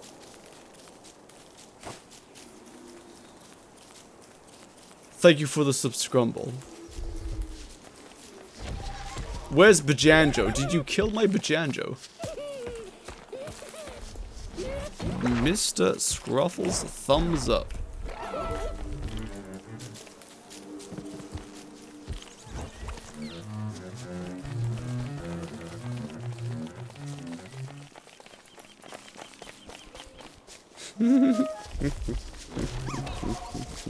What happened? Oh, are you wearing the cursed banjo hat, Petrola? You fool. You cannot take off the cursed banjo hat. Banjo meat, yum yum yum.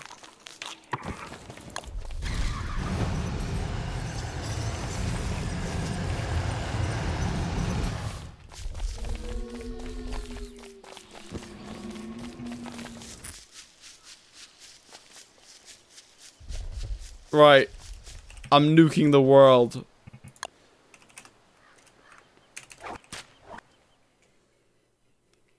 Bajanjo. I like the name Bajanjo, it just sounds so stupid. Banjo's gonna have his stupid brother Bajanjo. I don't know how we'll tie him in though.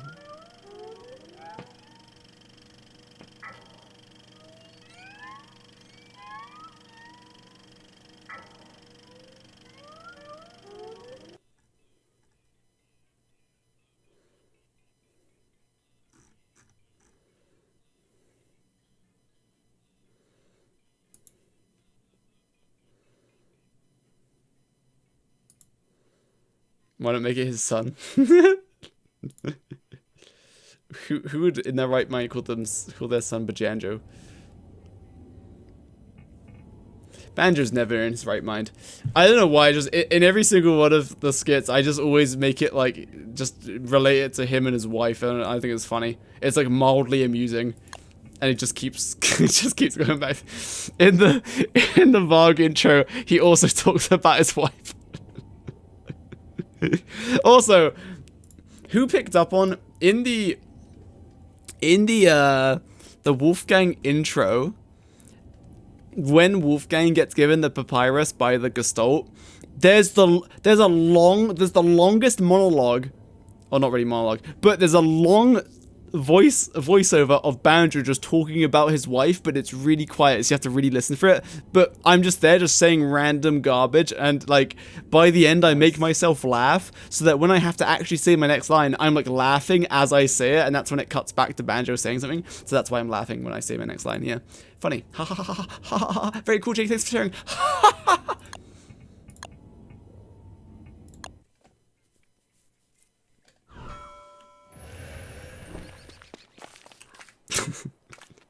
Why did I nuke the world? I forgot.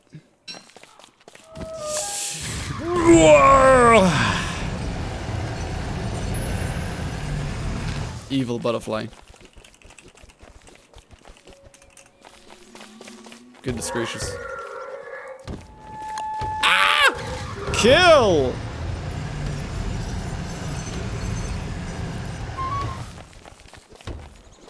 Yeah, if you spawn a were creature, it just dies. Because it has no original form to return to.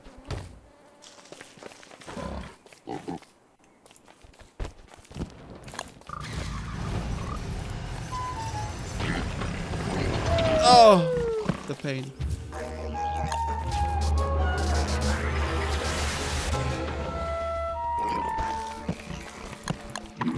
Oh, I have a message.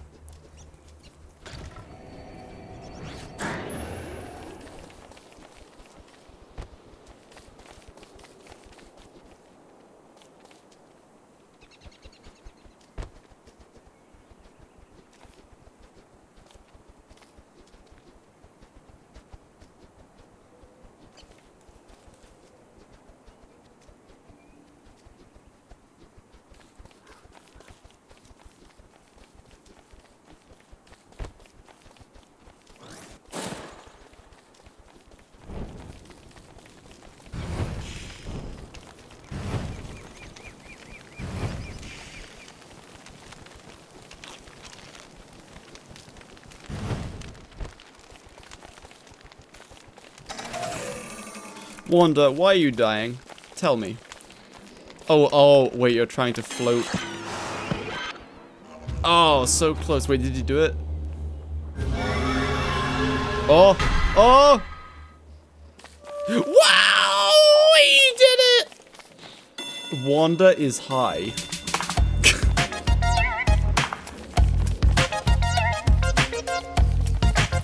You want where banjo again? Goodness gracious. Oh, there he goes.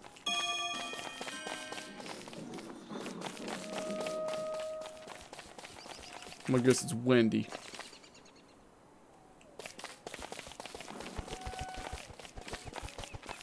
The platformer mod, does it just allow you to use the vertical coordinate a bit more? Spawn cursed hats.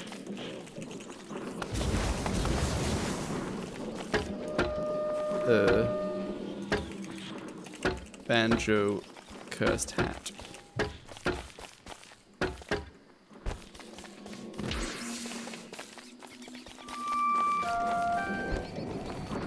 What is the cursed hat do? It's just you can't unequip it, right? Does it give you a sanity drain or anything? It's just you can't equip it. That's good. Good for the boss rush game mode. We haven't done that in a while. My goodness. Wanda, are you slowly coming back down to earth? Slowly. My goodness, I want to see what Mr. Mitha is cooking. Let's follow. Mitha, continue cooking.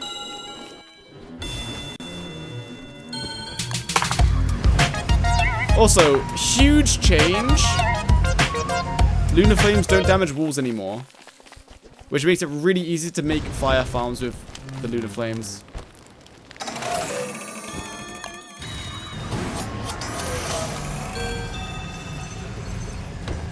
Hello, Junk Brewer.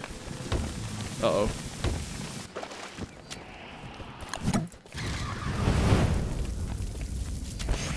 Oh, you can cook Wanda. Hell yeah. No, why would you do that? Not all of Wanda's hard work. Goodness gracious.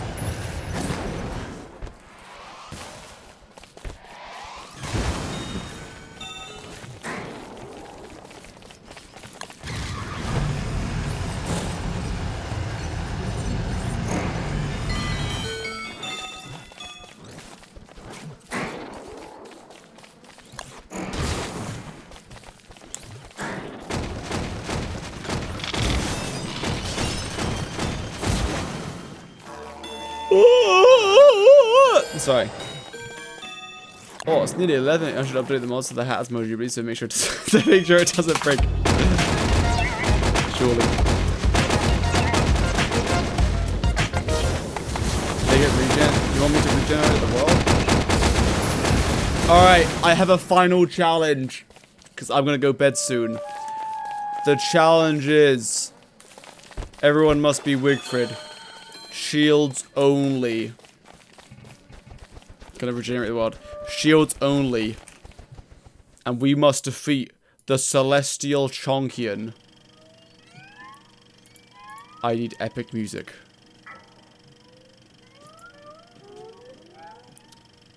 Nothing else except shields. You can make as many as you'd like.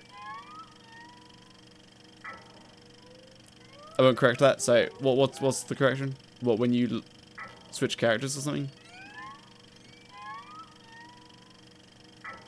I think the queue is full.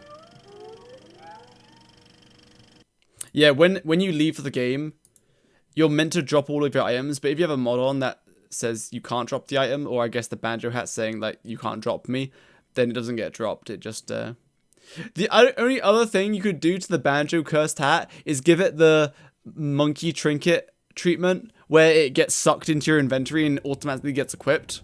But I don't know if you can do that. I don't know if that would be easy to like transplant. Alright, so you all must be Wigfrid. You all must unlock the shield skill tree. 2 spots in the queue. Oh, my mistake. I'll continue playing the queue. Epic music only.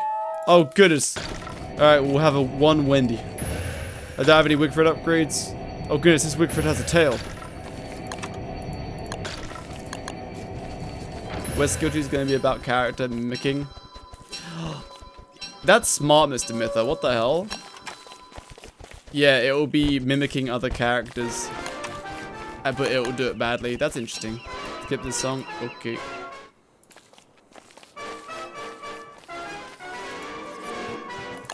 Prepare yourself, Wendy's and Wigfrids. It is time to kill the Celestial Chonkian. You're not allowed to heal. You're not allowed any books. No books. Only shields. Prepare yourself. Hello. Oh my goodness, another Wigfrid. That Wigfrid looks kind of old. Oh, yeah, you can't always block the last hit. If it does 6 pounds, you don't block the last one.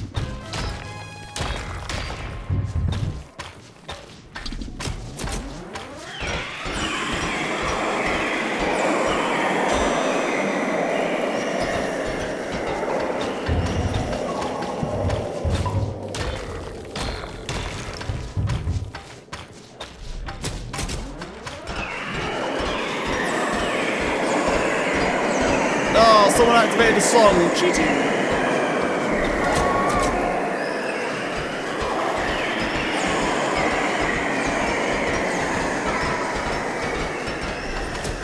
Did you pick up with nothing on your edit audio?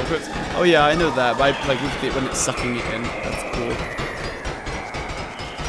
I don't know if you can just like import that kind of like component from the trinket and just like give it to the hat.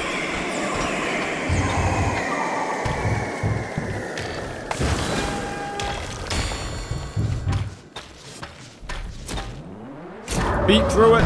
Very good. Oh, I'm over here.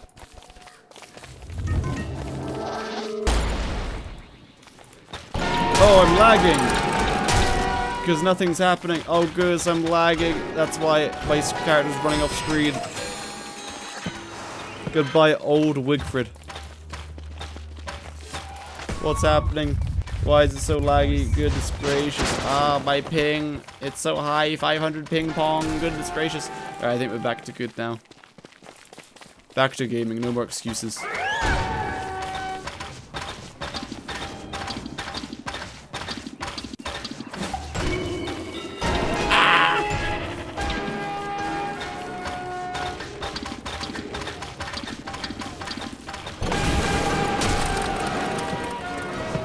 Fool did not block with your shield.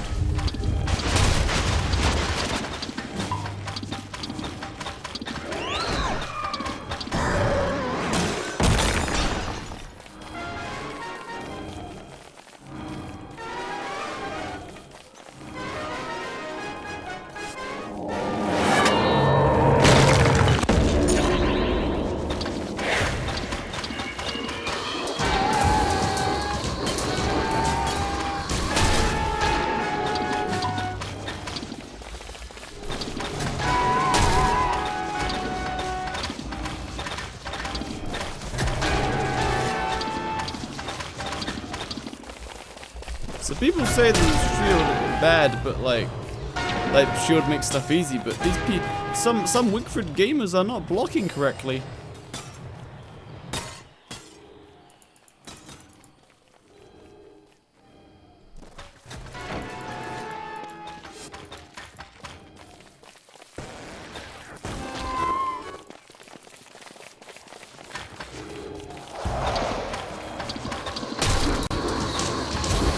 Beaks will follow. Oh, I got staggered by one of these things.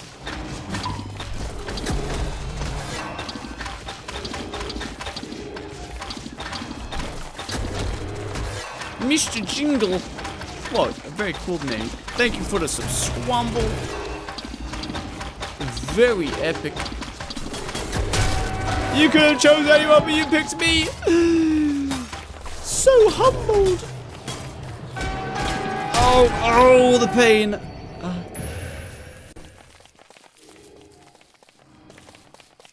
Wakey, wakey, Wigfrid.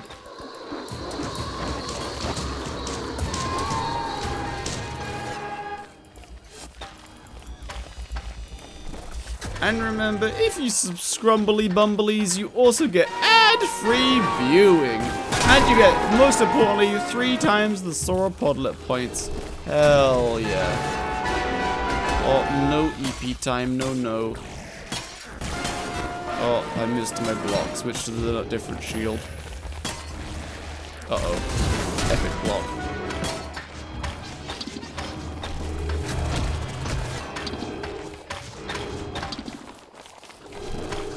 Woo! See the epic block? I blocked then ran away. Wow. So good at the game. Wow, we did it, gamers! We did it, team! I've done it, hell yeah. Oh my god, Wagstaff don't starve together. I'm taking this experiment.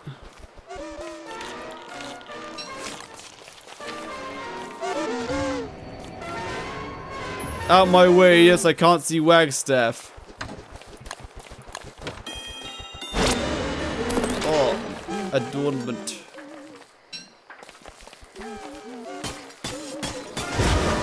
Wow. Can you day skip? Yeah.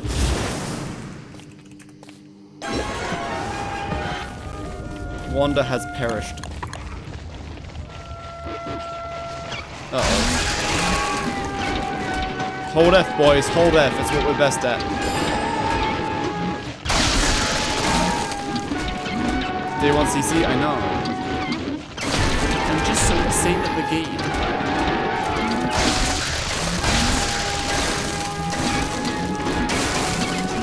No, we're the thing. Unfreeze all of them for little damage.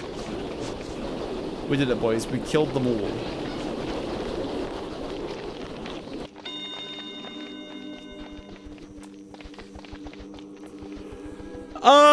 I don't know if there's anything else I want to hear you today.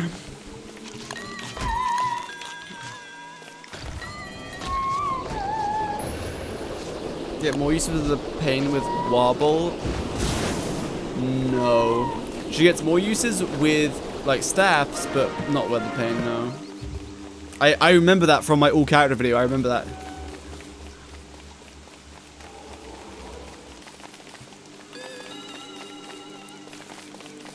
It's like anything, the way I categorized it, I believe, in that video was anything which has a combat action when you hold F. Yeah, like left click actions or like when you attack, right? Whereas Red the Pain is like a cast. Like you have to right click to do it. But that might not stay consistent, who knows. Hoo-yah! What boss does the block not work against? Let's combobulate. What does the block not work against? Bee Queen? Yeah. She's way too mobile.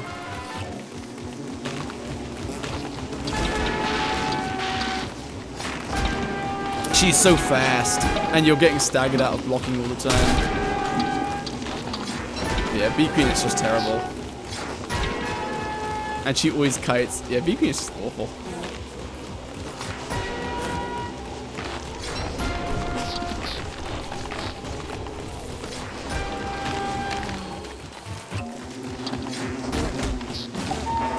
Yeah, absolutely. And you just constantly spam the spear to try to get rid of the Grumblebees, but even then... Like, I think even if she does attack back to back, she attacks too fast. So right now she's taking too much. I'm getting the blocks in. Yeah, so you need to switch between shields if you want to constantly block. But otherwise I am blocking sometimes. Not being able to right click on bosses to activate the block thing is kind of annoying. It just means you have to activate that right click effect as soon as you can. But you have to like right click on the floor somewhere.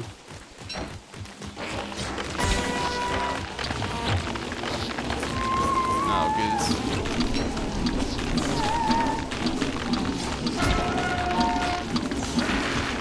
Oh goodness.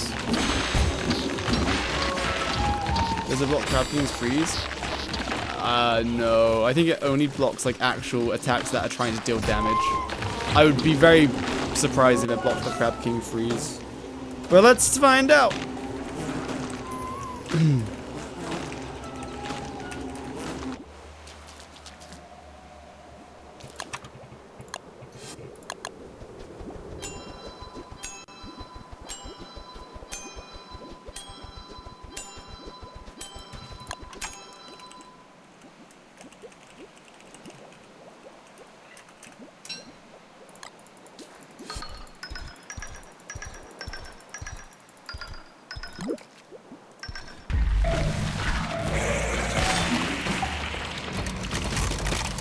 Hoya! No, it does not. Lateco Cat, hello.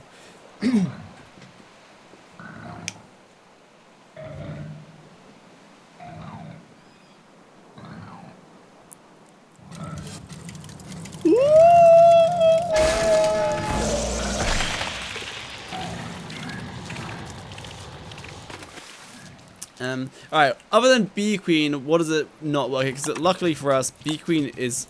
the spear is quite good against Bee Queen. Because you can spam it to get rid of the grumbles. Did Bee Queen leave? She might have. Let's go to the next Wanda. What's up guys, it's your boy Wanda.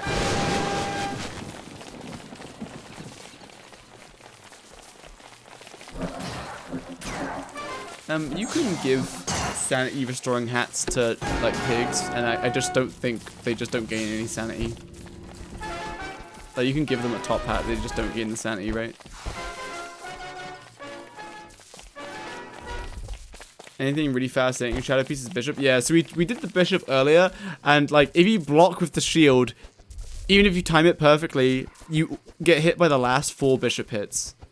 So it's better to just run away and get hit by the first 2 and then dodge the last 6 or whatever. So the shield is bad against the Bishop, but good against the other 2. Yo, wait, with the shield, you could block the level 3 Shadow Knight. So you do Bishop, Rook, Knight. Well, Rook is way easier to predict, but I think Knight could be fun. Okay, boys, shield only. We're going to do Shadow Pieces again. Deploy the shields. I want to see you blocking. Have at least 2 shields in case you block and don't get hit, because then you need to switch to a different shield. We're killing Bishop, Rook, Knight.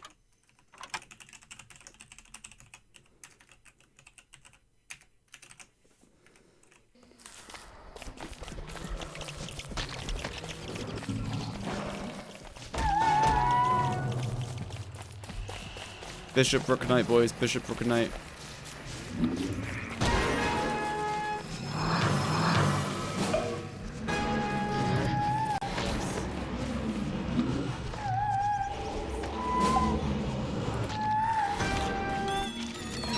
If you miss a block, you have to switch to a different shield. Get ready. This is where it's going to get painful.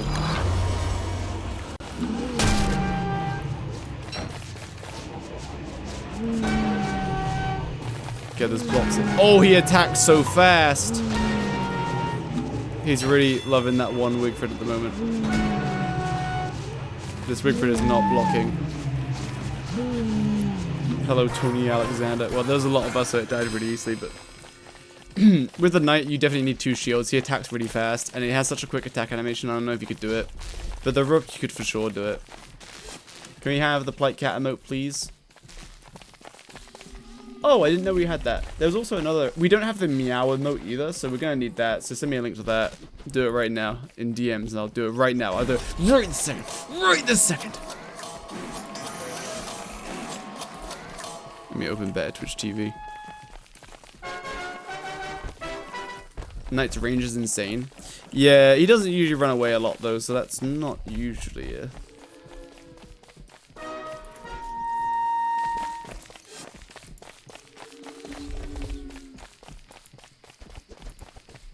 Emotes.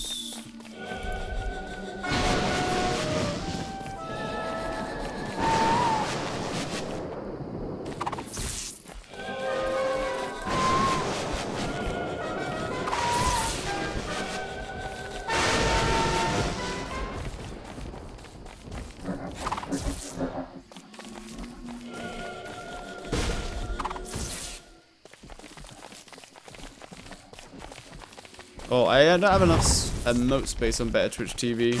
I need to get rid of something.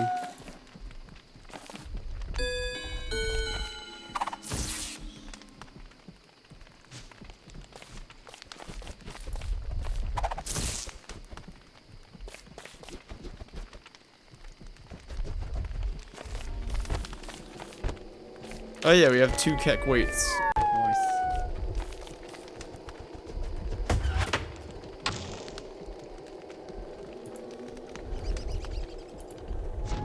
Get rid of 1 keck weight. Why am I not being sent link to... Alright, I'm adding Meowdy. Not Meowdy, but Meow. Meow. Meow has been added. Meow meow. I moved a keck weight and now we have a meow. Let me show. Here you go. Here is the list. Here is what we've got going.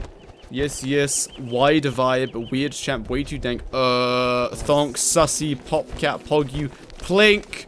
Pepe hands. Pepe gun. Peepo smash.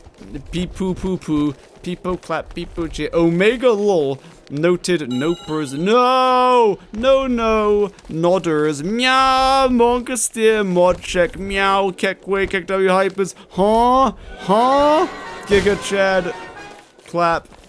Cat Rose. FU. Cat Rose. Cat Rave. Cat Kiss. Cat Jam. Bongo Tap. Band. Ayaya. Actually? And then all of my emotes, which I can get rid of.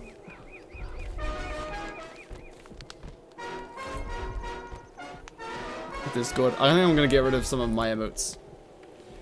Okay, which of these do I get rid of? These top ones. So Jakey I can get rid of that one because that's already an emote that is one of my GIF emotes, isn't it? Yeah, Jakey screaming. So I can get rid of that.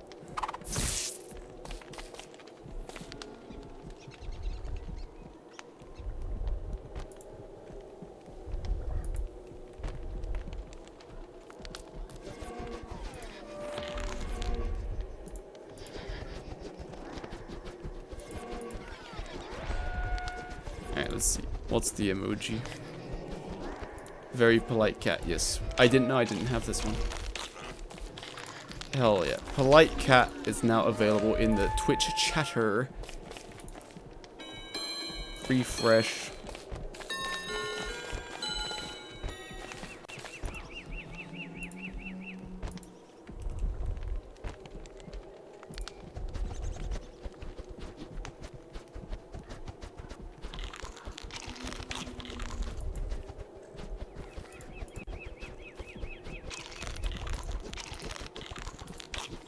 I like this emoji as well.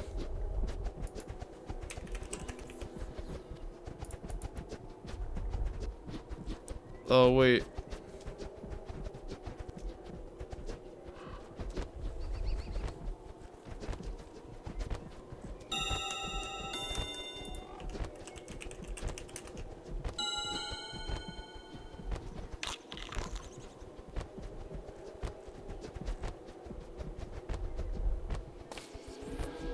Nice.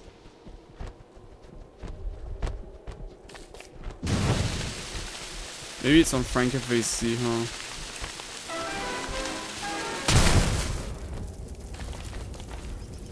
Oh no, my Twitch chat isn't loading. Goodness gracious.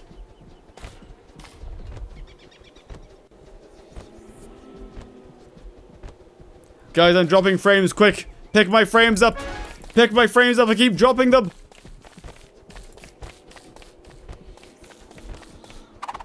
Oh wait, never mind. I'm not dropping frames. I lied. But Frankenface Z won't open.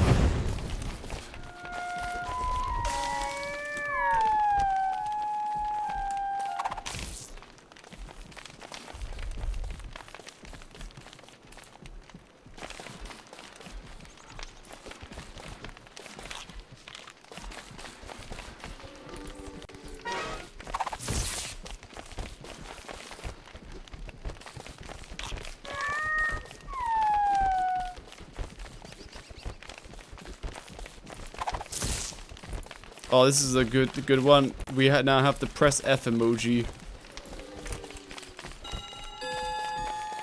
Hold F, boys. Hold F. Hell yeah. Yeah.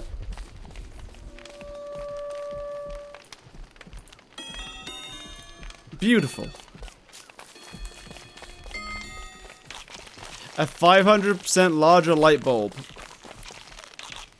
Let me open up commands.txt. Oh, my Windows key isn't working.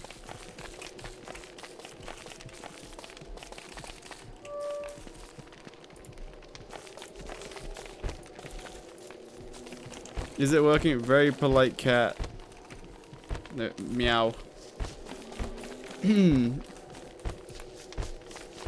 Alright, what are we widifying? How wide am I making this ball? I'm making this Abigail flower wide. Whoa!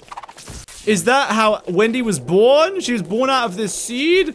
Look how wide that Abigail flower is.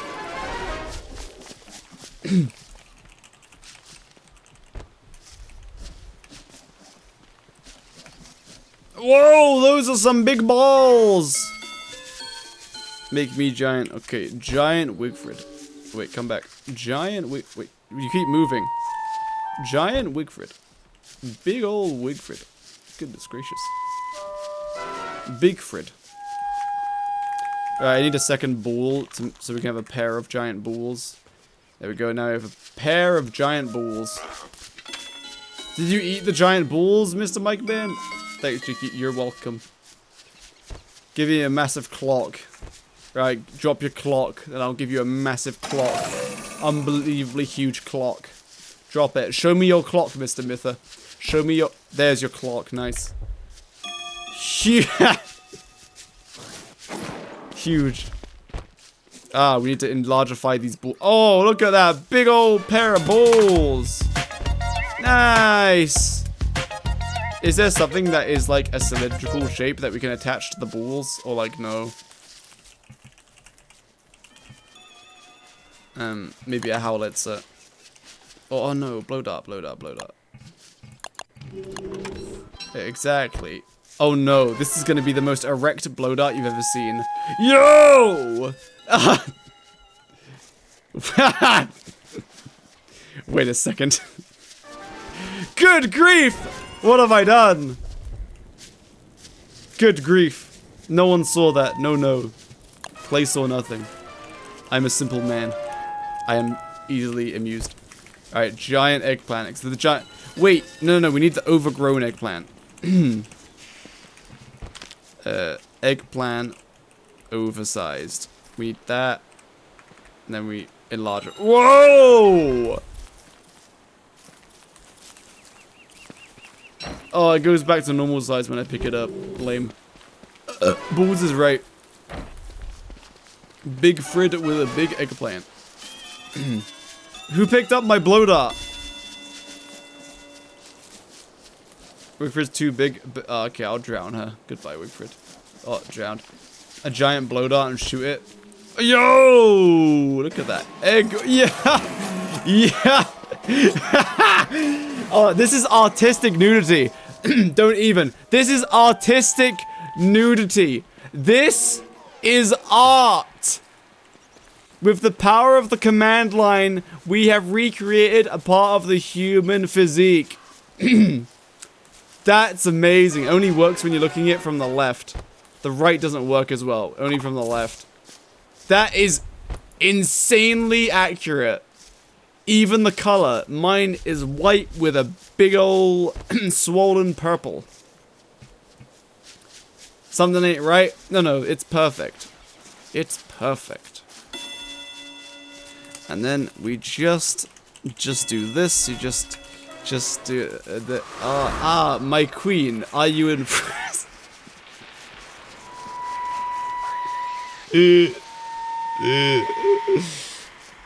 She's not impressed. Look, she's leaving. Good. No, please, Charlie, come back, please. I'm sorry. I didn't mean to send it to you unsolicited. I thought you wanted it. Wow. Why don't you nice? You girls never like us nice guys. It's so unfair. Sorry, enough of that. My voice is dying. Giant. Oh, giant Charlie. Giant Charlie. Everyone, pause. Giant Charlie's upon us.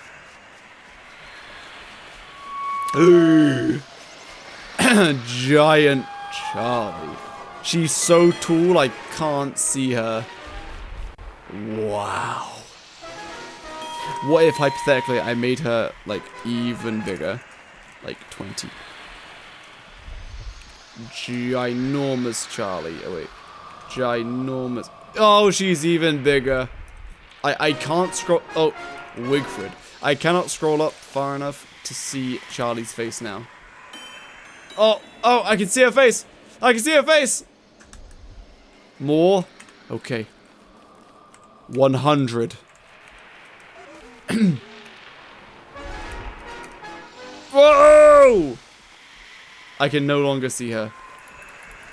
I do have aerial view. Jakeyosaurus da Vinci. Yes, that is me.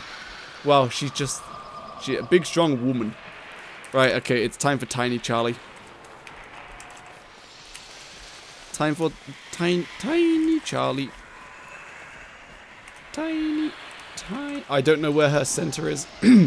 I don't know if I can resize her. I don't know where the center is. I can just do C go next. C go next. Let me just grab the right command.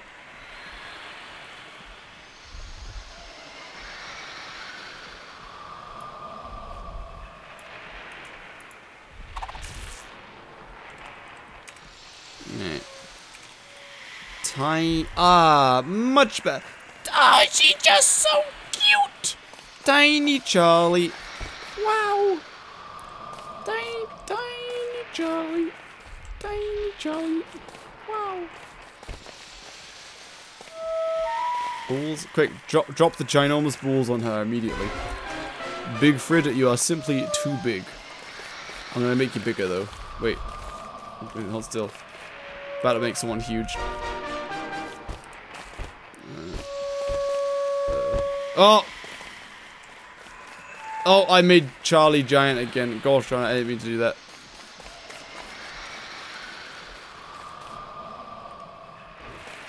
There we go. Tiny Charlie. Oh, I deleted Tiny Charlie. Well. And now, the most deadly boss. Celestial Champion. Except tiny. Tiny Celestial Champion. So tiny that you can barely see Mr. Celestial Champion. But his hitbox is still the same size. Can I crush that under her more easy? True.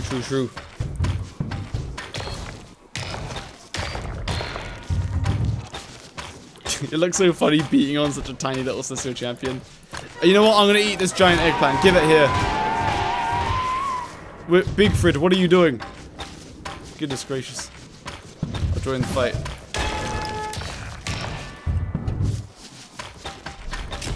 Wigfrid is so obnoxiously huge.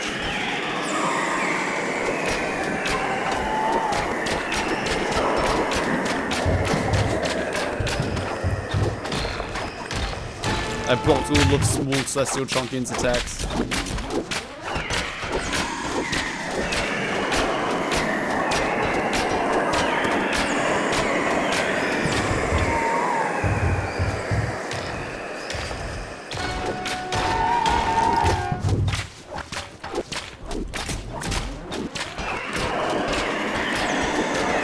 Tiny Wigfrid.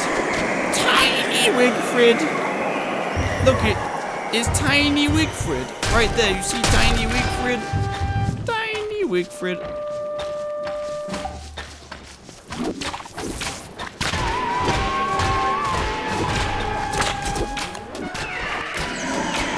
Size me down. Alright, Wendy's are now about to become Tiny Wendy's.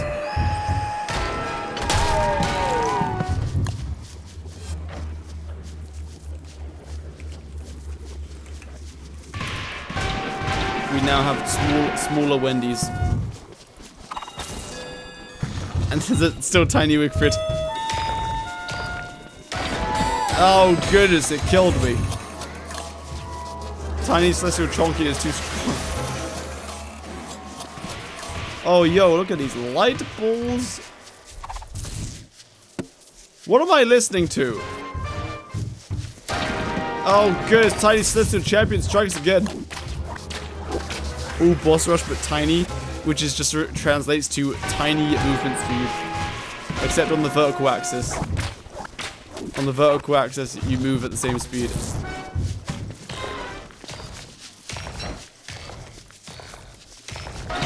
Oh my goodness, I died again.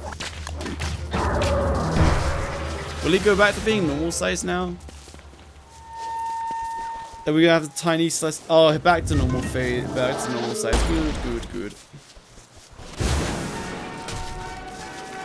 Alright, boys. It's 11:30 and I'm EP! So I'm gonna go now.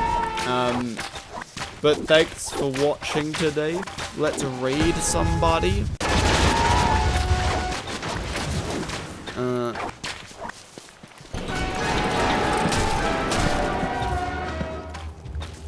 This is wait, hold on. The thumbnail for the thumbnail for my live stream is like Big Wigfrid or something.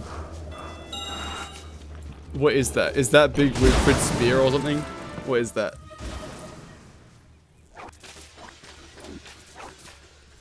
Alright. So who's playing? Me, Magnum of Spades, Quakes. Oh!